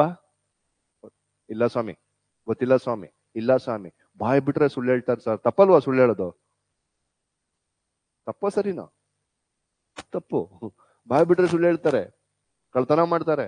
ಬಟ್ ನಾವ್ ಯಾರ ಪರವಾಗಿ? ನಮ್ಮ ಮನಸ್ಸು ಏನಂತ ಇರುತ್ತೆ? ಪೊಲೀಸರು ಬಾಯ್ ಬಿಡಿಸ್ಬೇಕಾದಾಗ ಬಾಯ್ ಬಿಡಬೇಡಿ, ನಮ್ಮ ಒಳ ಮನಸ್ಸು ಹೇಳ್ತಾ ಇರುತ್ತೆ. ನಾವು ಯಾರ ಪರವಾಗಿ ನಿಂತ್ಕೊಳ್ತೀವಿ? ಕಳ್ಳರ ಪರವಾಗಿ ನಿಂತ್ಕೊಳ್ತೀವಿ. ಯಾಕಂದ್ರೆ ನಮಗೆ ಏನು ಸರ್, ಅವಾಗ ಗಾಂಧಿಯ ಟ್ರಸ್ಟಿಶಿಪ್ ನೆನಪಾಗುತ್ತೆ. Rich people are just the trustees of the wealth of this nation ಅಲ್ವಾ. ಶ್ರೀಮಂತರು ಕೇವಲ ಟ್ರಸ್ಟಿಗಳು, ಅನುಭವಿಸುವ ಅಧಿಕಾರ ಅವರಿಗಿಲ್ಲ. ಈ ನೆಲ, ಈ ಸಂಪನ್ಮೂಲ, ಇಲ್ಲಿ ಅನ್ನದ ಮೇಲೆ ಫಸ್ಟ್ ಹಕ್ಕು ಯಾರಿಗಿದೆ? ಈ ದೇಶದ ಕಡು ಬಡವಂದು ಅಂತಕ್ಕಂಥದ್ದು. ಆ ನೆಲೆಯಲ್ಲಿ ಗಾಂಧಿಯ ಫಿಲಾಸಫಿ ನಿಮ್ಮ ಒಡಲಾಳ ಮ್ಯಾಚ್ ಆಗ್ತಾ ಇದೆ. ಒಡಲಾಳದ ಕಲ್ಟ್ರು ಅಲ್ವಾ? ತಪ್ಪಂದಲ್ಲ ಅದು. ಯಾರ್ದದು? ಆ ಕುಟುಂಬದ್ದೇ. ಸೊ ಅಂದ್ರೆ ನಮಗೆ ಚಿಂತನೆಯನ್ನ ಇಂಟರ್ಪ್ರಿಟೇಷನ್ ಅಥವಾ ಚಿಂತನೆಯನ್ನ ನಮ್ಮ ಮನಸ್ಸಿಗೆ ಮುಟ್ಟಿಸುವಂತಹದ್ದು ಕಲಾತ್ಮಕವಾಗಿ. ಅದಕ್ಕೆ ಕವಿ ಏನ್ ಮಾಡ್ತಾನೆ ಸರ್? ಒಂದು ಕತೆ ಕಟ್ತಾನೆ, ಕವಿ ಒಂದು ಕಾವ್ಯವನ್ನ ಬರಿತಾನೆ, ಕವಿ ಒಂದು ಏನು ಸರ್ ಪ್ರಬಂಧವನ್ನ ಬರೀತಾನೆ, ಕಾದಂಬರಿಯನ್ನ ಬರೀತಾನೆ. ಅಂದ್ರೆ ಡೈರೆಕ್ಟ್ ಆಗಿ ಕಳ್ತನ ಮಾಡೋದು ತಪ್ಪು ಅಷ್ಟೇ ನಮ್ಗೆ, ಬಟ್ ಯಾರು ಮಾಡಿದ್ರೆ ತಪ್ಪು, ಯಾರು ಮಾಡಿದ್ರೆ ಸರಿ, ಆ ಚಿಂತನೆ ನಮ್ಗಿಲ್ಲ. ಇಲ್ಲಿ ಮತ್ತೆ ಈ ಫಿಲಾಸಫಿ ಎಲ್ಲಿದೆ ಅಂತಕ್ಕಂಥದ್ದು ನೋಡಿದ್ರೆ ಇದ್ರ ಹಿಂದೆ ನಮ್ಗೆ ಗಾಂಧಿ ಬರ್ತಾನೆ, ಗಾಂಧಿ ಬರ್ತಾನೆ. ಇದ್ರ ಹಿಂದೆ ಕಾಲ್ ಮಾರ್ಕ್ಸ್ ಬರ್ತಾನೆ ಇಲ್ವೋ? ಮಾರ್ಕ್ಸ್ ಏನ್ ಹೇಳ್ತಾನೆ? ಹೇ ಅದ್ ನಿಂದಲ್ಲ ಕಣೋ, ಒಡದ್ ಕಿತ್ಕೊಂಡ್ ನಿಂದು ಅಂತ. ಕಾಲ್ ಮಾರ್ಕ್ಸ್ ಬರ್ತಾನೆ, ಗಾಂಧಿ ಬರ್ತಾನೆ. ಗಾಂಧಿಯ ಟ್ರಸ್ಟಿಶಿಪ್ ಇಷ್ಟಿಲ್ ಸುಮ್ನೆ ಬ್ಯಾಟ್ ಆಡ್ಕೊಂಡು ಓದ್ತಾ ಇರ್ತೀರ, ಟ್ರಸ್ಟಿಶಿಪ್ ಅಂತ. ಅದು ಬಂದು ನಿಮ್ ಕಾದಂಬರಿ ಸಿಲೆಬಸ್ ನಲ್ಲೇ ಇದೆ ಅಂತಕ್ಕಂಥದ್ದು ನಿಮ್ಗೆ ಅರ್ಥವಾಗೋದಿಲ್ಲ. ಸೊ ಈ ಚಿಂತನೆಯನ್ನ, ಗಾಂಧಿಯ ಟ್ರಸ್ಟಿಶಿಪ್ ಅಥವಾ ಕಾಲ್ ಮಾರ್ಕ್ಸ್ ನ ಕಮ್ಯುನಿಸಂ ಸಿದ್ಧಾಂತವನ್ನ ಏನು ಸರ್ ಈ ಕತೆ ಹೊತ್ತಿತ್ತಿರುತ್ತೆ. ನಿಮಗ್ ಲೆಕ್ಚರ್ ಬಂದ್ಬಿಟ್ಟು ಬರೀ ಗಾಂಧಿವಾದ ಅಂತ ನಮಗೂ ಚಿಕ್ಕ ವಯಸ್ಸಲ್ಲೆಲ್ಲ ಮಾಡಿಬಿಟ್ಟಿದ್ದಾರೆ. ನೆನಪಿದ್ಯಾ ನಮ್ಗೆ? ಇಲ್ಲ. ಬಟ್ ಒಡಲಾಳದ ಕತೆ ಜೀವನ ಪರ್ಯಂತ ನಿಮ್ಮನ್ನ ಕಾಡತ್ತೆ ನೋಡಿ. ಅವರಿಗೆ ಪಾಪ ಹೇಳ್ತಿದ್ದಂಗೆ ಸಾರ್ ಇನ್ನೊಂದು ಕೋಳಿನೂ ಹೊತ್ಕೊಂಡು ಹೋಗ್ಬಿಟ್ರು ಸರ್ ಅಂದ್ರು ಅಲ್ವಾ? ಸೊ ಹಾಗಾಗಿ ಚಿಂತನೆ ಗಟ್ಟಿಯಾಗಿ ಅರ್ಥವಾಗಬೇಕು ಅಂದ್ರೆ ನಿಮಗೆ ಕಥೆಯನ್ನ ಏನು ಸರ್ ಅವರು ಬರೆಯುವಂತಹ ಒಂದೊಂದು ಸೆಂಟೆನ್ಸ್ನು ಕೂಡ ಇಂಟರ್ಪ್ರಿಟೇಷನ್ ಮಾಡಿ ಮಾಡಿ ಮಾಡಿ ಓದಬೇಕು. ಅವಾಗ ಆಟೋಮೆಟಿಕ್ ಆಗಿ ಚಿಂತನೆಗಳು ನಿಮ್ಗೆ ಆಗ್ತಾವ. ಸೊ ಇಂಥ ಪೊಸಿಷನ್ ನಲ್ಲಿ ಇಂಟರ್ವ್ಯೂ ಬೋರ್ಡ್ ಮೇಲೆ ಕುತ್ಕೊಂಡಾಗ ಯು ವಿಲ್ ಗೆಟ್ ಎ ಏನು ಸರ್ ಕಂಟೆಂಟ್. ಅವ್ರು ಕೇಳುವಂತ ಪ್ರಶ್ನೆಗೆ ನನ್ನಲ್ಲಿರುವಂತಹ ಯಾವ ಒಂದು ಕಂಟೆಂಟ್ ಇಂದ ತರ್ಕಬದ್ಧವಾದ ಅಂದ್ರೆ ಲಾಜಿಕಲ್ ಎಕ್ಸ್ಪ್ಲನೇಷನ್ ಅವರಿಗೆ ಕೊಡ್ಬೋದು ಅಂತಕ್ಕಂಥ. ಸೊ ಹಾಗೆ ಬ್ಯಾಟ್ ಹೊತ್ಕೊಂಡು ಹೋದ್ರೆ ಇದನ್ನೂ ಬರೀತೀರಾ ನೀವು, ಹೋಗಿ ಅದನ್ನೂ ಬರೀತೀರಾ, ಬಟ್ ಅದು ಮನಸ್ಸಿನ ಒಳಗೆ ಹೋಗೋದಿಲ್ಲ. ಸೊ ಪ್ರತಿ ಕಥೆಯಲ್ಲೂ ಇಂತಹ ತತ್ವಗಳಿದಾವೆ, ಇಂತಹ ಸಿದ್ಧಾಂತಗಳಿದಾವೆ. ನಾನು ನಿಮ್ಗೆ ಹೇಳಿದೆ ಏನು, ಈ ಲೌಕಿಕದಿಂದ ಅಲೌಕಿಕಕ್ಕೆ ಹೋಗುವಂತಹದ್ದು ತುಂಬಾ ಕಠಿಣವಾದ ಹಾದಿ. ಸೊ ಈಗ ಇದು ರಾಮ ಮಂದಿರ ಕಟ್ಟಿದ್ವಿ ಅಲ್ವಾ ನಾವೆಲ್ಲ ಸೇರಿ ಭಾರತದಲ್ಲಿ. ಮರ್ಯಾದಾ ಪುರುಷೋತ್ತಮ ಶ್ರೀರಾಮ ಅಂತಕ್ಕಂಥದ್ದು ರಾಮ ಅಂದ್ರೆ ಈ ದೇಶದ ಒಂದು ಅಸ್ಮಿತೆಯ ಸಂಕೇತ. ಬಟ್ ಈ ದೇಶದ ಅಸ್ಮಿತೆ ಹುಟ್ಟಿದ ಹೇಗೆ? ಗಾಂಧಿ ಸಾಯ್ಬೇಕಾದಾಗ ಕೂಡ ಏನು ಮಾತು ಹೇಳಿ ತೀರಿ ಹೋದ್ರು? ಹೇ ರಾಮ್. ಬಟ್ ರಾಮ ಅಂದ್ರೆ ಏನು?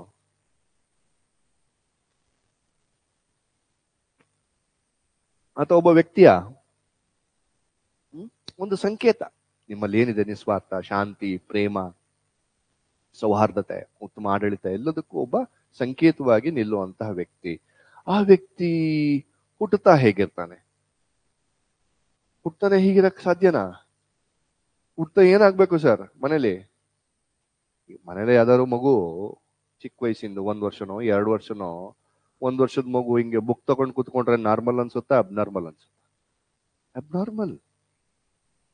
ಆಡ್ಬೇಕು, ಕುಣಿಬೇಕು, ತುಂಟಾಟ ಮಾಡ್ಬೇಕು, ಅವಾಗ ಅದಕ್ಕೆ ಅಲ್ವಾ?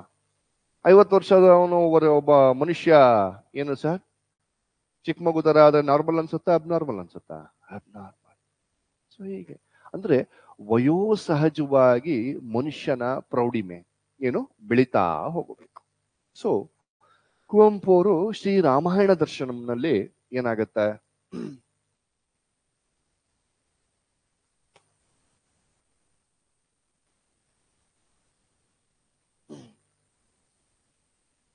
ಸರ್ ರಾಮ ತುಂಬಾ ತುಂಟ. ಕುವೆಂಪು ಅವರ ಶ್ರೀರಾಮಾಯಣ ದರ್ಶನಂನಲ್ಲಿ ಏನು ಬಾಲರಾಮ ಅಂತಕ್ಕಂಥದ್ದು ಏನಿರ್ತಾನೆ ತುಂಬಾ ತುಂಟ.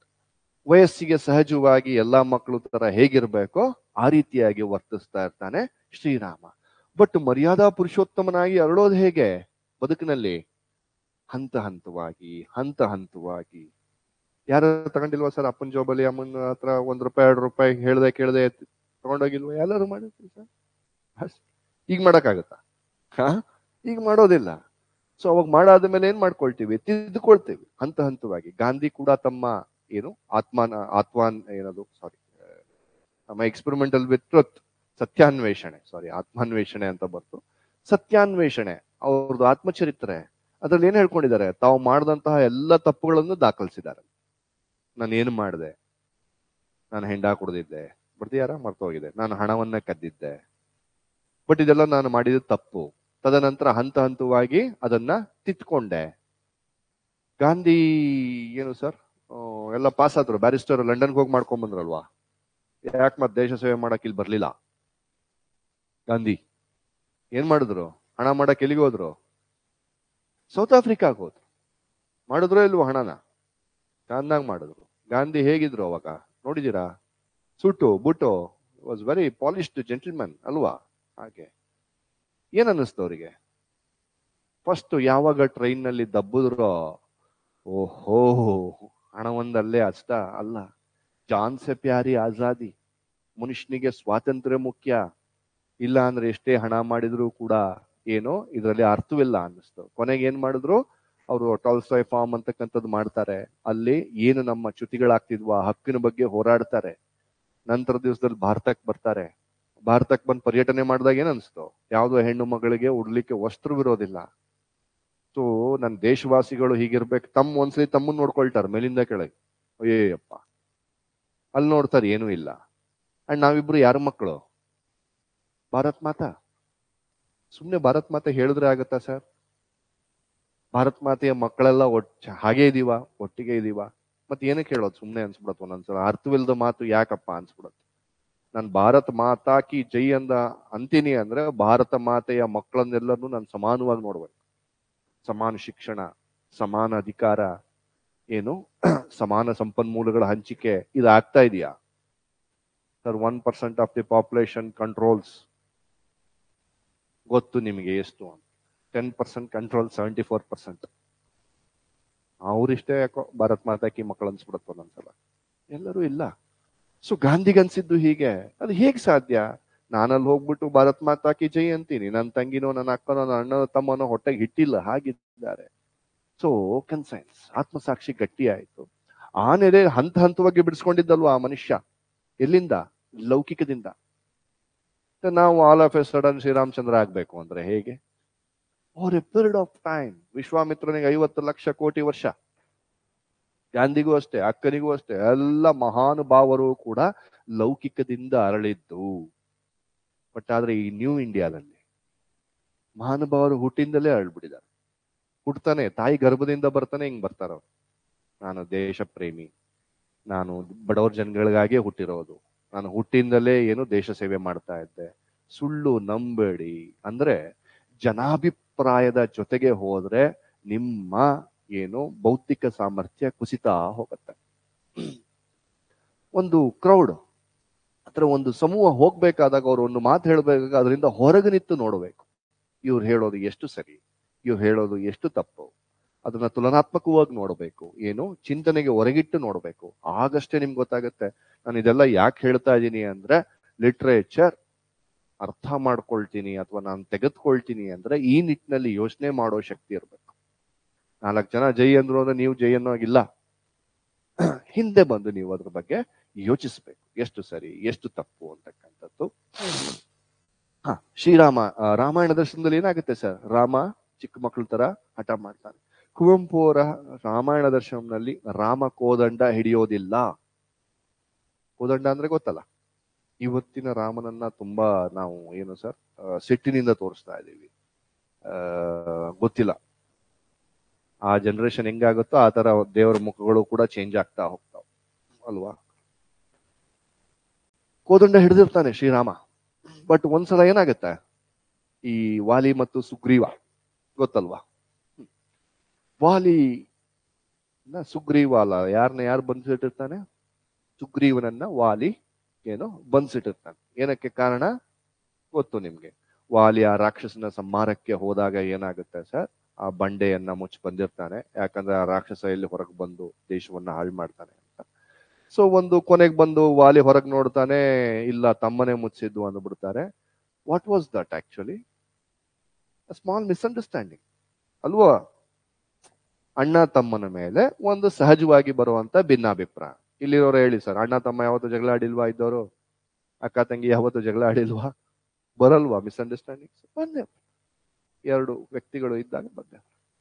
ಸೊ ಇದಾಯ್ತು ಪಾಪ, ಅಣ್ಣ ತಮ್ಮನ ಜೊತೆಗೆ ಇದಾಯ್ತು. ಸರಿ, ನೆಕ್ಸ್ಟ್ ಸುಗ್ರೀವ ರಾಮನ ಏನು ಸಹಾಯವನ್ನ ಕೇಳ್ತಾನೆ. ಅಣ್ಣನನ್ನ ಏನು ಸದೆ ಬಡಿಬೇಕು, ಏನ್ ಮಾಡೋದು ಅಂತಕ್ಕಂಥದ್ದು. ರಾಮ, ನಾನ್ ನಿನ್ ಸಹಾಯಕ್ಕೆ ಇರ್ತೀನಿ ಅಂತಕ್ಕಂಥದ್ದು ಹೇಳ್ತಾನೆ. ಸರಿ, ಇಬ್ರು ಯುದ್ಧಕ್ಕೆ ಬರ್ತಾನೆ. ರಾಮ ಮರದಲ್ಲಿ ನಿಂತು ನಾನು ಬಾಣ ಬಿಡ್ತೀನಿ ಅಂತಕ್ಕಂಥದ್ದು ಹೇಳಿ. ಸರ್, ವಾಲಿ ಹೇಗಿರ್ತಾನೆ? ಅದ್ವಿತೀಯ, ಅವನು ಅಜೇಯ, ಅವನು ಸೋಲಿಸ್ಲಿಕ್ಕೆ ಯಾರಿಂದಲೂ ಆಗೋದಿಲ್ಲ. ಸುಗ್ರೀವನನ್ನ ಹಾಕಿ ಹಿಂಗೆ ಏನೋ ಹೊಳಿತಿರ್ತಾನೆ. ರಾಮನಿಗೆ ಬಾಣ ಬಿಡೋಕ್ಕಾಗಲ್ಲ, ಯಾಕಂದ್ರೆ ಅಣ್ಣ ತಮ್ಮ ಒಂದೇ ತರ ಇರ್ತಾರೆ. ಸೊ ಆಮೇಲೆ ಯುದ್ಧದ ಸಂಜೆ ಕೇಳ್ತಾನೆ ಸುಗ್ರೀವ, ಮೋಸ ಮಾಡ್ಬಿಟ್ಟಿಯಲ್ಲ ರಾಮ, ಇನ್ನೇನ್ ನನ್ನ ಅಣ್ಣ ನನ್ನನ್ನ ಹೊಡೆದು ಸಾಯಿಸ್ಲಿದ್ದ, ಅಷ್ಟರೊಳಗೆ ನಾನು ತಪ್ಪಿಸ್ಕೊಂಡು ಬಂದ್ಬಿಟ್ಟೆ. ಸೊ ರಾಮ ಹೇಳ್ತಾನೆ, ನಾಳೆ ನೀನೊಂದು ಹಾರ ಹಾಕೋ, ಗೊತ್ತಾಗುತ್ತೆ ನನಗೆ ಯಾರು ಏನು. ಇಷ್ಟ ಆಗುತ್ತಾ? ಯುದ್ಧದ ಸಂಜೆ ಕತೆ ಕೇಳಿರ್ತೀರ. ಮನೆಗೆ ಹೋಗ್ತಾನೆ ಯಾರು? ವಾಲಿ. ಸಂಜೆ ಚೆನ್ನಾಗಿ ಹೊಡೆದು ಬಂದೆ. ಯಾರಿಗೆ?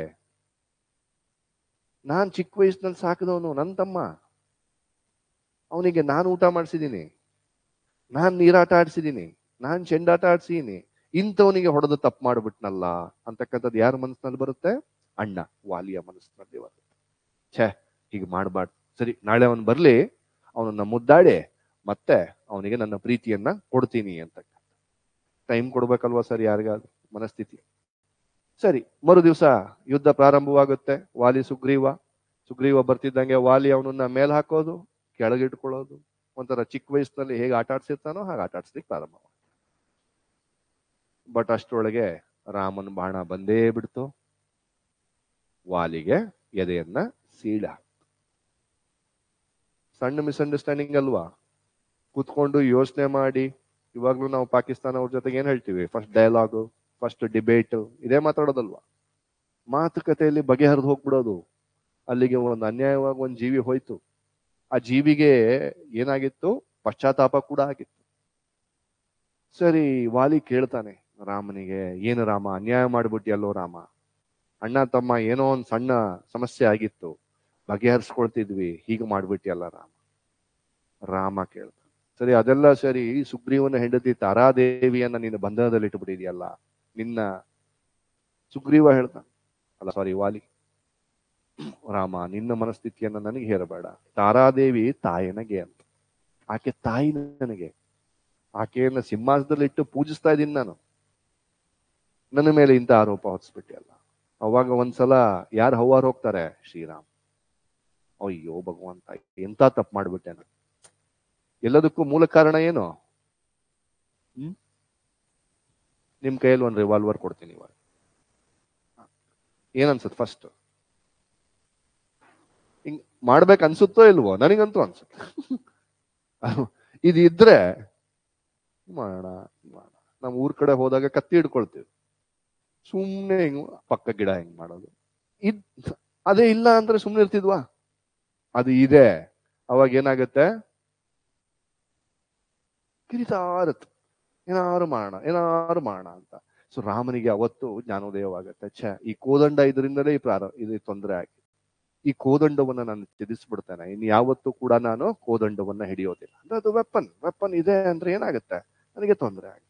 ಸೊ ಈ ಪ್ರಕಾರವಾಗಿ ರಾಮ ಇದೇ ತರ ಹಲವಾರು ತಪ್ಪುಗಳಾಗ್ತಾವ ರಾಮಂದು ಹುಡ್ದಾಗಿಂದ. ಬಟ್ ಕೊನೆಗೆ ಏನು ಮಾಡ್ತಾನೆ? ಆ ರಾವಣನಿಗೂ ಕೂಡ ಜೀವದಾನವನ್ನ ನೀಡಿಬಿಡ್ತಾನೆ. ಸೊ ಅಂದ್ರೆ ಮರ್ಯಾದಾ ಪುರುಷೋತ್ತಮವಾಗಿ ಯಾರೂ ಕೂಡ ಹುಟ್ಟಿನಿಂದಲೇ ಅರಳೋಕೆ ಸಾಧ್ಯವಿಲ್ಲ. ಆದಿಪುರಾಣ ಓದ್ತೀರಾ? ಇದೇ ಇದೆ. ಪಂಪನಲ್ಲಿ ಓದ್ತೀರಾ? ಇದೇ ಇದೆ ಫಿಲಾಸಫಿ. ಕುವೆಂಪು ಅವರಲ್ಲಿ ಓದ್ತೀರಾ? ಇದೇ ಇದೆ. ಮನುಷ್ಯ ಹಂತ ಹಂತವಾಗಿ ತನ್ನ ಲೌಕಿಕ ಆವರಣಗಳನ್ನ, ಅಂದ್ರೆ ತನ್ನ ಮೆಟೀರಿಯಲ್ ಪ್ಲೆಜರ್ಸ್ ನ ಹೇಗೆ ಒಂದೊಂದೇ ಹಂತದಲ್ಲಿ ಕಳಿಸ್ತಾ ಬರಬೇಕು, ಕೊನೆಗೆ ಹೇಗೆ ತಾನು ಬೆಳಗ್ಬೇಕು ಅಂತಕ್ಕಂಥ ತತ್ವದರ್ಶನವನ್ನ ಇಲ್ಲೇ ಕೊಡ್ತಾರೆ. ರಾಮಾಯಣ ದರ್ಶನ ಅದ್ಭುತವಾದ ಕೃತಿ. ನಾನು ಫಸ್ಟ್ ಯೂಶಲ್ ಆಗಿ ಕ್ಲಾಸ್ ಅದರಿಂದನೇ ಸ್ಟಾರ್ಟ್ ಮಾಡ್ತೀನಿ, ಅಲ್ಲಿರುವಂತಹ ಇದರಿಂದ. ಹೀಗೆ ಹಲವಾರು ತಪ್ಪುಗಳು ನಡೀತಾ ಹೋಗುತ್ತೆ ಶ್ರೀರಾಮನಿಂದ. ಕೊನೆಗೆಲ್ಲವನ್ನ ತಿದ್ದುಕೊಳ್ತಾನ ಆತ ಪಾಪ, ತಿದ್ದುಕೊಂಡು. ಸೊ ಆಮೇಲೆ ಕುವೆಂಪು ಹೇಳೋದು, ಒಬ್ಬ ಮನುಷ್ಯನ ವ್ಯಕ್ತಿತ್ವ ಇದ್ರೆ ಹೀಗಿರ್ಬೇಕು. ತಪ್ಪು ಮಾಡಿಲ್ಲ ಅಂತಲ್ಲ, ಮಾಡಿದಾನೆ. ಬಟ್ ಆದ್ರೆ ಸಂಸ್ಕಾರ ಹೇಗಾಗಿದೆ, ಒಂದು ವ್ಯಕ್ತಿತ್ವ ಹೇಗದು ಇವಾಗ ಪ್ರಜ್ವಲಿಸ್ತಾ ಇದೆ, ಆ ಪ್ರಕಾರವಾಗಿ ಎಲ್ಲರೂ ತಮ್ಮ ಬಾಳ್ವೆಯ ಹಾದಿಯನ್ನ ನೋಡ್ಬೇಕು. ಇದನ್ನ ನಾನು ಡೈರೆಕ್ಟ್ ಆಗಿ ಹೇಳಿದ್ರೆ ನಿಮ್ಗೆ ಅರ್ಥವಾಗಲ್ಲ. ಇಲ್ಲ, ನಾವೆಲ್ಲ ಫಸ್ಟ್ ಇಂದನೂ ಏನಾಗಿರ್ತೀವಿ, ರಾಕ್ಷಸರಾಗಿರ್ತೀವಿ, ಹೋಗ್ತಾ ಹೋಗ್ತಾ ದೇವತೆ ಆಗ್ಲಿಕ್ಕೆ ನಾವು ಪ್ರಯತ್ನ ಪಡ್ಬೇಕು ಅಂದ್ರೆ ಓಕೆ ಡನ್ ಅಂತೀರ, ನೀವು ಹೊರಗೆ ಹೋಗ್ತೀರ. ಬಟ್ ಅದೇ ರಾಮಾಯಣ ದೃಶ್ಯಂನ ಓದಿದ್ದೇ ಆದ್ರೆ ಈ ಕತೆ ನಿಮ್ಗೆ ನೆನಪಲ್ಲಿ ಉಳಿಯತ್ತೆ. ಒಂದೊಂದೇ ಇನ್ಸಿಡೆನ್ಸಸ್ ಅಲ್ಲಿ ಬರುತ್ತೆ. ಉದಾಹರಣೆಗೆ ಒಂದು ಇನ್ಸಿಡೆನ್ಸ್ ನಡೆಯುತ್ತೆ. ನಮ್ಮ ಹನುಮಂತ ಗೊತ್ತು, ಲಂಕಾ ದಹನ ಸ್ಟೋರಿ ನಿಮ್ಗೆ ಗೊತ್ತು. ಇಲ್ಲಿ ಲಂಕಾ ದಹನವಿಲ್ಲ ಕುವೆಂಪು ಅವರ ರಾಮಾಯಣದಲ್ಲಿ. ಯಾಕಿಲ್ಲ? ಬರ್ತಾನೆ ಹನುಮಂತ, ಬೆಂಕಿ ಹಚ್ತೀನಿ, ಧ್ವಂಸ ಮಾಡ್ತೀನಿ ಹಾಗೆ ಅಂತ. ಆ ಲಂಕಾಲಕ್ಷ್ಮಿ ಏನು ಉದ್ಭವ ಆಗ್ತಾಳೆ. ಆಕೆ ಹೇಳ್ತಾಳೆ, ಅಯ್ಯೋ ಹನುಮಂತ ಹಾಗೆ ಮಾಡಬೇಡ ಕಣೋ, ಈ ಲಂಕೆ ಸಿರಿ ಸುವರ್ಣದ ಲಂಕೆ ಅಂತ. ಇಲ್ಲಿ ನೋಡು, ಕವಿ ಗೋಷ್ಠಿಗಳು ನಡೀತಾ ಇದೆ, ಗಾಯನ ಗೋಷ್ಠಿಗಳು ನಡೀತಾ ಇದ್ದಾವೆ, ಚಿಂತಕರು ಗಮಕಿಗಳು ಎಲ್ಲರೂ ಇದ್ದಾರೆ, ಶಿಲ್ಪಿಗಳು ಅದ್ಭುತವಾಗಿ ಕಲ್ತಿದ್ದಾರೆ, ಒಂದು ಸಂಸ್ಕೃತಿ ಅರಳಿದೆ ಇಲ್ಲಿ. ನೀನು ದಹಿಸಿ ಹೋಗ್ಬಿಟ್ರೆ ಒಬ್ಬ ವ್ಯಕ್ತಿ ಮಾಡಿದ ತಪ್ಪಿಗೆ ಸಂಪೂರ್ಣ ಒಂದು ಸಮೂಹವೇ ನಾಶವಾಗುತ್ತೆ. ಹನುಮಂತ ಈ ತಲೆ ಕೆರ್ಕೊಂತಾನೆ, ಏನೋ ಅವಾಗಿದ್ದ ಹೇಳ್ತಾ ಇದ್ದಾಳೆ, ಚೆಕ್ ಮಾಡಿ ಬರ್ತೀನಿ. ಲಂಕೆಯನ್ನ ಸುತ್ತ ಹಾಕ್ತಾನೆ ಯಾರು? ಹನುಮಂತ. ಆಕೆ ಹೇಳಿದ್ರಲ್ಲಿ ಯಾವುದೂ ಕೂಡ ಏನು ಸುಳ್ಳಿರೋದಿಲ್ಲ, ಸತ್ಯವಿರುತ್ತೆ. ಅದ್ಭುತವಾದ ಶಿಲ್ಪಕಲೆಗಳು, ವಾಸ್ತುಶಿಲ್ಪ ಅದ್ಭುತವಾದ. ಈಗ ಮಾಡಿದ್ದೆ ಆದ್ರೆ ಏನಾಗುತ್ತೆ, ನಾನು ಅನ್ಯಾಯ ಮಾಡಿದಾಗ ಆಳುವ ರಾಜ ಮಾಡಿರೋ ತಪ್ಪಿಗೆ ನಾನು ಪ್ರಜೆಗಳನ್ನ ಶಿಕ್ಷಿಸುವಂತಹ ಮನೋಧರ್ಮ, ಇದು ಕ್ರೌರ್ಯ. ಸೊ ಹಾಗಾಗಿ ಏನಾಗುತ್ತೆ, ಆತ ಲಂಕೆಯನ್ನ ಅಲ್ಲಿ ದಹಿಸೋದಿಲ್ಲ. ಯಾಕದೆ? ಅದಕ್ಕೆ ಹಿಂದಿನ ಕಾರಣ ಇನ್ನೊಂದಿದೆ. 1940 ಇವ್ರದ್ದು ಬರ್ದಿದ್ದು 65ರಲ್ಲ, 45ರಲ್ಲಿ ಏನಾಯ್ತು? ವರ್ಲ್ಡ್ ವಾರ್ ಅಲ್ಲಿ ಲಾಸ್ಟ್ ಎಂಡ್ ಆಗಿದ್ದು ಹೇಗೆ? Bomb, Hiroshima, Nagasaki. ಎಷ್ಟು ಲಕ್ಷ ಜನ? 10 ಲಕ್ಷ ಜನಕ್ಕಿಂತಲೂ ಮಿಗಿಲಾಗಿ ಸತ್ತೋದ್ರ. ಆ ಸಂಸ್ಕೃತಿಯನ್ನ ಕಟ್ಟಲಿಕ್ಕೆ ಮತ್ತೆ ಅವರಿಗೆ ಎಷ್ಟು ಸಮಯ ಬೇಕಾಯ್ತು? ಸೊ ಅಲ್ಲಿ ನಡೆದಿದ್ದು ಹಿಂಸೆನಾ? ಹಿಂಸೆ. ಸೊ ಹಾಗಾಗಿ ನೀವು ಕುವೆಂಪು ಅವರ ರಾಮಾಯಣ ದರ್ಶನದಲ್ಲಿ ಅಹಿಂಸೆಯನ್ನ ಕೂಡ ನೋಡ್ತೀರಾ, ಅವರಲ್ಲಿ ವ್ಯಕ್ತಿಯ ಸಂಸ್ಕಾರಗಳನ್ನ ಕೂಡ ನೋಡ್ತೀರಾ, ಸೈಕಾಲಜಿಯನ್ನ ಇಟ್ಟಿದ್ದಾರೆ, ಮನೋವೈಜ್ಞಾನಿಕತೆಯನ್ನ ನೋಡ್ತೀರಾ. ಮಂಥರೆ ಯಾರು? ಅಕಾರ್ಡಿಂಗ್ ಟು ನಮ್ಗೆಲ್ಲ ಆಕೆ ವಿಲನ್ ಅಲ್ವಾ? ಕೈಕೆಯನ್ನ ಪ್ರೇರೇಪಿಸಿದ್ಲು, ರಾಮನನ್ನ ಕಾಡಿಗೆ ಕಳ್ಸೋ ಹಾಗೆ ಮಾಡಿದ್ಲು ಅಲ್ವಾ? ದಶರಥ ಮಹಾರಾಜನನ್ನ ಏನು ಮೂಲಕ ಇದೆಲ್ಲ ಆಯ್ತು. ಎಲ್ಲ ಸಾವು ನೋವಿಗೆ ಅವಳೇ ಕಾರಣಕರ್ತಳು ಅಂತಕ್ಕಂಥದ್ದು ಆಯ್ತು. ಬಟ್ ನಾವು ಕೇಳಿದ್ವಿ, ಕುವೆಂಪು ಬೇರೆ ರೀತಿಯಾಗಿ ಯೋಚನೆ ಮಾಡ್ತಾರೆ. ಕುವೆಂಪು ಯಾರು ಸರ್? ಆತ ಸಿಗ್ಮಂಡ್ ಫ್ರಾಯ್ಡ್ನವರಿದ್ದಾರೆ. ಮನೋವೈಜ್ಞಾನಿಕತೆ, ಒಂದು ತಾಯಿಯ ಮಾನಸಿಕತೆ ಹೇಗಿದೆ ಅಂತಕ್ಕಂಥದ್ದು ಕುವೆಂಪು ಅವರಿಗೆ ಗೊತ್ತು. ತಾಯಿ ಹೇಗಿರ್ತಾಳೆ? ಹೆತ್ತವರಿಗೆ ಹೆಗಣ ಮುದ್ದಂತ. ನಮ್ಮನೇಲೂ ಹಾಗೆ, ನಿಮ್ಮನೇಲೂ ಹಾಗೆ, ಎಲ್ಲರಿಗೂ ಹಾಗೆ ಅಲ್ವಾ? ಭರತನನ್ನ ಯಾರು ಸಾಕಿದ್ದು? ಹೆತ್ತು ಕೊಟ್ಲು ಕೈಕೇಯಿ. ಸಾಕಿದ್ಯಾರು? ಮಂತ್ರೆ. ಅವ್ರ ಮನೆಯಿಂದ ಬಂದಿರ್ತಾಳೆ ಮಂತ್ರೆ. ಅವಳು ಹಾಲು ಉಡ್ಸೋದ್ರಿಂದ ಹಿಡಿದು ಒಂದು ಊಟ ಪಾಠ ತಿಂಡಿ, ಜನ್ಮ ಕೊಟ್ಟವಳಷ್ಟೇ, ಉಳ್ದವಳೆಲ್ಲ ತಾಯಿ ಯಾರು? ಮಂತ್ರೆ. ನಮ್ಮನೇಲಿ ನಮ್ಮಮ್ಮ ಆಸ್ತಿ ನಮಗ್ ಕೊಡ್ತಾರ, ನಿಮಗ್ ಕೊಡ್ತಾರ? ನಿಮ್ಮನೇಲಿ ದೊಡ್ಡಪ್ಪನ ಮಗಂಗೆಲ್ಲ ಕೊಡುವಂಥದ್ದು ಇದ್ರೆ ದೊಡ್ಡವರು ತಾಯಿ. ನಮ್ ಲಂಕೇಶ್ವರ ಅವ್ವ ಇದ್ದಂಗೆ, ನನ್ನ ಅವ್ವ ಸತಿ ಏನು ಊರ್ಮಿಳೆಯಲ್ಲ, ದ್ರೌಪದಿ ಏನು ಸೀತೆಯರಂತಲ್ಲ, ನನ್ನವ್ವ ಜಗಳಗಂಟಿ, ನನ್ನವ್ವ ಸಿಡುಕಿ, ನನ್ನವ್ವ ಏನು ಬನದ ಕರಡಿ. ಹೇಳ್ತಾರೋ ಇಲ್ಲೋ? ಇವಳು ನನ್ನವ್ವ ಸ್ವಾರ್ಥಿ ಅಂತ ಹೇಳ್ತಾರೆ. ಸೊ ಹಾಗೆ ನೋಡ್ಲಿಕ್ಕೆ ಹೋದ್ರೆ ಇಲ್ಲ, ನಮ್ಮಮ್ಮ ನೋಡು ಹಾಗೆ, ನನಗೆ ಹೆಚ್ಚು ಸಿಗಬೇಕಲ್ವಾ? ನಿಮ್ಮ ತಾಯಿ ನಿಮಗೆ ಹೆಚ್ಚು. ಈಗ ಮಂತರೆಯಿಂದ ಏನನ್ನ ನಿರೀಕ್ಷಿಸ್ತಾರೆ? ಮಂತರೆಗೆ ಭರತ ಹೆಚ್ಚು, ರಾಮ ಹೆಚ್ಚು? ಖಂಡಿತವಾಗಿ ಯಾರು ಹೆಚ್ಚು? ಭರತ ಹೆಚ್ಚು. ಈಗ ಸಿಂಹಾಸನದ ಹಂಚಿಕೆಯ ಸಂದರ್ಭದಲ್ಲಿ ಆಸ್ತಿ ರಾಮನಿಗಂತೆ, ನನ್ನ ಮಗನಿಗಿಲ್ಲ ಅಂದಾಗ ತಾಯಿ ಹೃದಯ ಜಾಗೃತವಾಗುತ್ತೆ. ಹೇಗೆ ಜಾಗೃತವಾಗುತ್ತೆ? ಏನೇ ಆದ್ರೂ ಬಿಡೋದಿಲ್ಲ, ನನ್ನ ಮಗನಿಗೆ ಆಸ್ತಿ ಸಿಗೋ ತನಕನೂ ಬಿಡೋದಿಲ್ಲ. ಕೊನೆಗೆ ಲೋಕದಿಂದ ದೂಷಿತಳಾದ್ಲು, ಆದ್ರೆ ತನ್ನ ಮಾತೃತ್ವವನ್ನ ಆಕೆ ಕಾಪಾಡ್ಕೊಂಡು. ಆಯ್ತೋ ಇಲ್ವೋ? ಅದು ಆಯ್ತು. ಕೊನೆಗೆ ಬರ್ತಾನೆ, ಅವನಿಗೆಲ್ಲ ಗೊತ್ತಾಗುತ್ತೆ ಏನೇನ್ ನಡೀತು ಅಂತ. ಎಲ್ಲ ಮಾಡಿದ್ ಯಾರು? ಮಂತರೆ ಎಲ್ಲರೂ ದೂಷಿಸ್ತು. ಕುರೂಪಿ, ಕುಬ್ಜೆ, ಈ ಮಂತರೆ ಇವಳೇ ಮಾಡಿತ್ತು, ಇವಳೇ ಮಾಡಿತ್ತು. ಅವಾಗ ಗೊತ್ತಾಗುತ್ತೆ ಮಂತರೆಗೆ, ಯಾಕವ್ವ ತಾಯಿ ಹೀಗ್ ಮಾಡ್ಬಿಟ್ಟೆ ಕೇಳ್ತಾನೆ ಭರತ. ಮಂತರ ಏನ್ ಹೇಳ್ತಾಳೆ, ಅಯ್ಯೋ ನಿನಗೆ ಖುಷಿ ಆಗ್ಲಿಲ್ವಾ ಮಗನೇ, ಎಲ್ಲ ಪ್ಲಾನ್ ಮಾಡಿ ಆಸ್ತಿ ನಿನಗೆ ಬರಂಗ್ ಮಾಡ್ಬಿಟ್ಟೆಪ್ಪ, ಸಿಂಹಾಸನ ನಿಂಗೆ ಸಿಗೋ ಹಾಗೆ ಮಾಡ್ಬಿಟ್ಟೆ. ಅಯ್ಯೋ ತಾಯಿ ನಂಗೆ ಇಲ್ಲ, ನಮ್ಗೆ ಅಣ್ಣ ಬೇಕು. ನಿನಗೆ ಇಷ್ಟವಿಲ್ವಾ, ತಾಳ್ ನಿಮ್ಮ ಅಣ್ಣನ್ ಕರ್ಕೊಂಬರ್ತೀನಿ. ನಿನಗಿಷ್ಟ ಇಲ್ಲ ಅಂದ್ರೆ ಹೇಳೋ, ಆದ್ರೆ ಮಾತ್ರ ನಾನು ಹೋಗ್ತೀನಿ, ನಾನ್ ನಿಮ್ಮ ಅಣ್ಣನ್ ಕರ್ಕೊಂಬರ್ತೀನಿ ಅಂತ ಹೋಗ್ತಾಳೆ. ಹೋಗ್ಬೇಕಾದ್ರೂ ಅವಳೇನ್ ರಾಮ ಅಂತ ಕರಿಯಲ್ಲ, ಭರತನ ಅಣ್ಣ ಎಲ್ಲಿದ್ಯೋ, ನನ್ನ ಮಗನ ಅಣ್ಣ ಅಷ್ಟೇ ನೀನು, ಎಲ್ಲಿದ್ಯಾ ಬಾ. ಬಟ್ ಅಗ್ನಿಗೆ ಆಹುತಿ ಆಗಿ ತನ್ನ ಪ್ರಾಣವನ್ನ ತ್ಯಜಿಸ್ತ. ಇಲ್ಲಿ ಭರತ ಒಂದು ಇದ್ ಮಾಡಿರ್ತಾನ, ಏನ್ ಶಪಥ, ಅಣ್ಣ 14 ವರ್ಷ ಬರೋದು ನನ್ಗೆ ಎಲ್ಲಾರು ತಡವ ಆದ್ರೆ ಅವನ್ ಸಿಂಹಾಸನದಲ್ಲಿ ಪಾದುಕೆಯನ್ನಿಟ್ಟು ಆಳ್ತೀನಿ, ಬರೋದಾದ್ರೆ ನಾನು ಅಗ್ನಿ ಪ್ರವೇಶ ಮಾಡಿ. ಈ ರಾಮ ರಾವಣನ್ನೆಲ್ಲ ಗೆದ್ದು ಬರೋದು, ಅಲ್ಲಿ ಇಲ್ಲಿ ಎಲ್ಲ ಋಷಿ ಮುನಿಗಳ ಹತ್ರ ಹೋಗಿ ಬರೋದು ಸ್ವಲ್ಪ ತಡವಾಯ್ತು. ನಂದಿ ಗ್ರಾಮದಲ್ಲಿ ಉಳ್ಕೊಂಡಿದ್ದು. ನಾಳೆ ಬೆಳಗ್ಗೆ ಬರ್ಬೇಕು, ಬಂದಿಲ್ಲ ಅಂದ್ರೆ ನಾನು ಅಗ್ನಿ ಆಹುತಿ. ಬರೋದಿಲ್ಲ, ಒಳ್ಳೆ ಪಾಪಕ್ಕೆ ಎಷ್ಟೇ ಎಲ್ಲ ತುಂಬಾ ಜನ ಪಾರಿತೋಷಕಗಳೆಲ್ಲ ಕೊಡ್ಬೇಕೆಲ್ಲ. ಅಗ್ನಿಗೆ ಇನ್ನೇನ್ ಆಹುತಿಯಾಗಿ ಹೋಗ್ತಾನೆ, ಅಲ್ಲಿಂದ ಎದ್ದು ಬರುತ್ತೆ ಒಂದು ಆತ್ಮ. ನೀನ್ ಯಾರು ಕೇಳ್ತಾನೆ, ನಾನು ಮಂತರ ಲಕ್ಷ್ಮಿ ಅಂತ. ಸತ್ರು ಬಿಡ್ತಿಲ್ಲ, ತನ್ನ ಮಗನ ಜೀವನ್ ಕಾಪಾಡ್ತಾ ಇದೆ ಅದು.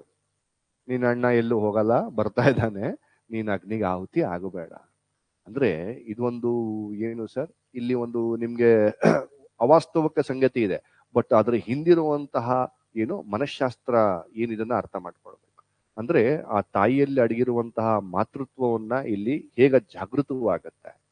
ಸೊ ಹಾಗೆ ನಿಮ್ಮನ್ನ ನೀವು ಪ್ರಶ್ನೆ ಮಾಡ್ಕೊಳ್ಳಿ. ನಾನು ಯಾರೋ ಈಗ ಸ್ಟೂಡೆಂಟಿಗೆ ಏನೋ ಹೇಳ್ತಾ ಇದ್ದಾಗ ಹೇಳಿದ್ರು, ಇಲ್ಲ ಸರ್ ನಮ್ಮಮ್ಮ ಹಾಗೆ ಮಾಡಲ್ಲ, ಎಲ್ಲಾರನು ಈಕ್ವಲ್ ಹೇಳಲಿಲ್ಲ. ಯಾರಾದ್ರೂ ಮನೆಗೆ ಬರೋಕ್ಕಿಂತ ಮುಂಚೆ ನಂಗೆ ಹೊಟ್ಟೆ ತುಂಬಾ ತಿನ್ಸ್ಕೊಂಡ್ಬಿಡ್ತಾರೆ, ಆಮೇಲೆ ಸತ್ತಿ ಸಾಲಲ್ಲಿ ಭೇದ ಭಾವ ಮಾಡಕ್ಕಾಗಲ್ಲ. ಈಗ್ಲೇ ನಮಗೆ ಅನ್ಸುತ್ತದು ಸ್ವಾರ್ಥ, ಅದು ಸ್ವಾರ್ಥವಲ್ಲ, ಅದು ಹಿಂದೆ ಇರುವಂತದ್ದು ಪ್ರೀತಿ. ತನ್ನ ಸಂತಾನವನ್ನ ತಾನು ರಕ್ಷಣೆ ಮಾಡಿ ಇಡಬೇಕು. ಸೊ ಹೀಗೆ ನೀವು ಕುವೆಂಪು ಅವರದು ಶ್ರೀ ರಾಮಾಯಣ ದರ್ಶನಂನ ಕೂಲಂಕುಷವಾಗಿ ಓದಿದ್ರೆ ಹಂತ ಹಂತವಾಗಿ ಒಂದು ಫಿಲಾಸಫಿಯನ್ನ ಕೊಡ್ತಾ ಹೋಗ್ತಾರೆ. ಆ ಹನುಮಂತ ಹೋದಾಗ ಕೇಳಿಸ್ಕೊಳ್ತಾನೆ ರಾವಣನ ಹತ್ರ. ರಾವಣ ಹೇಳ್ತಾನೆ ಮಂಡೋದರಿ ಹತ್ರ, ಆ ಆರ್ಯಪುತ್ರ ಬಂದಿಹನಂತೆ, ರಾಮ ಲಂಕೆಗೆ ಬಂದಿದ್ದಾನೆ, ನಾವು ರಾಕ್ಷಸರಂತೆ, ನಮಗೆ ಸಂಸ್ಕೃತಿ ಇಲ್ಲವಂತೆ. ಸೊ ಇನ್ನು ಯುದ್ಧ ಸೀತೆಗಲ್ಲ, ಇನ್ನು ಯುದ್ಧ ಏನು ಸರ್, ಅಸ್ಮಿತೆಗೆ, ನನ್ನ ಅಸ್ತಿತ್ವಕ್ಕೆ, ನನ್ನ ಅಸ್ಮಿತೆಗೆ ನಾನು ಇನ್ನು ಯುದ್ಧ ಮಾಡ್ತೇನೆ. ಸೊ ಅಂದ್ರೆ ಅಲ್ಲಿ ಕುವೆಂಪು ಅವರು ಕೊನೆಗೆ ಸಂದೇಶವನ್ನ ರವಾನಿಸ್ತಾರೆ. ಆರ್ಯ, ವಾನರ, ಏನು ರಾಕ್ಷಸ, ಯಾವ ಕುಲದಲ್ಲಿ ಯಾರು ಮೇಲಲ್ಲ, ಯಾರು ಕೀಳಲ್ಲ. ಕೊಳ್ಳುವಿಕೆಯಿಂದ ಮಾತ್ರ ಏನು ಈ ಸಂಸ್ಕೃತಿ ವಾಹಕತೆಯನ್ನ ಪಡ್ಕೊಳ್ಳುತ್ತೆ, ಈ ಚಲನಶೀಲತೆಯನ್ನ ಪಡ್ಕೊಳ್ಳುತ್ತೆ.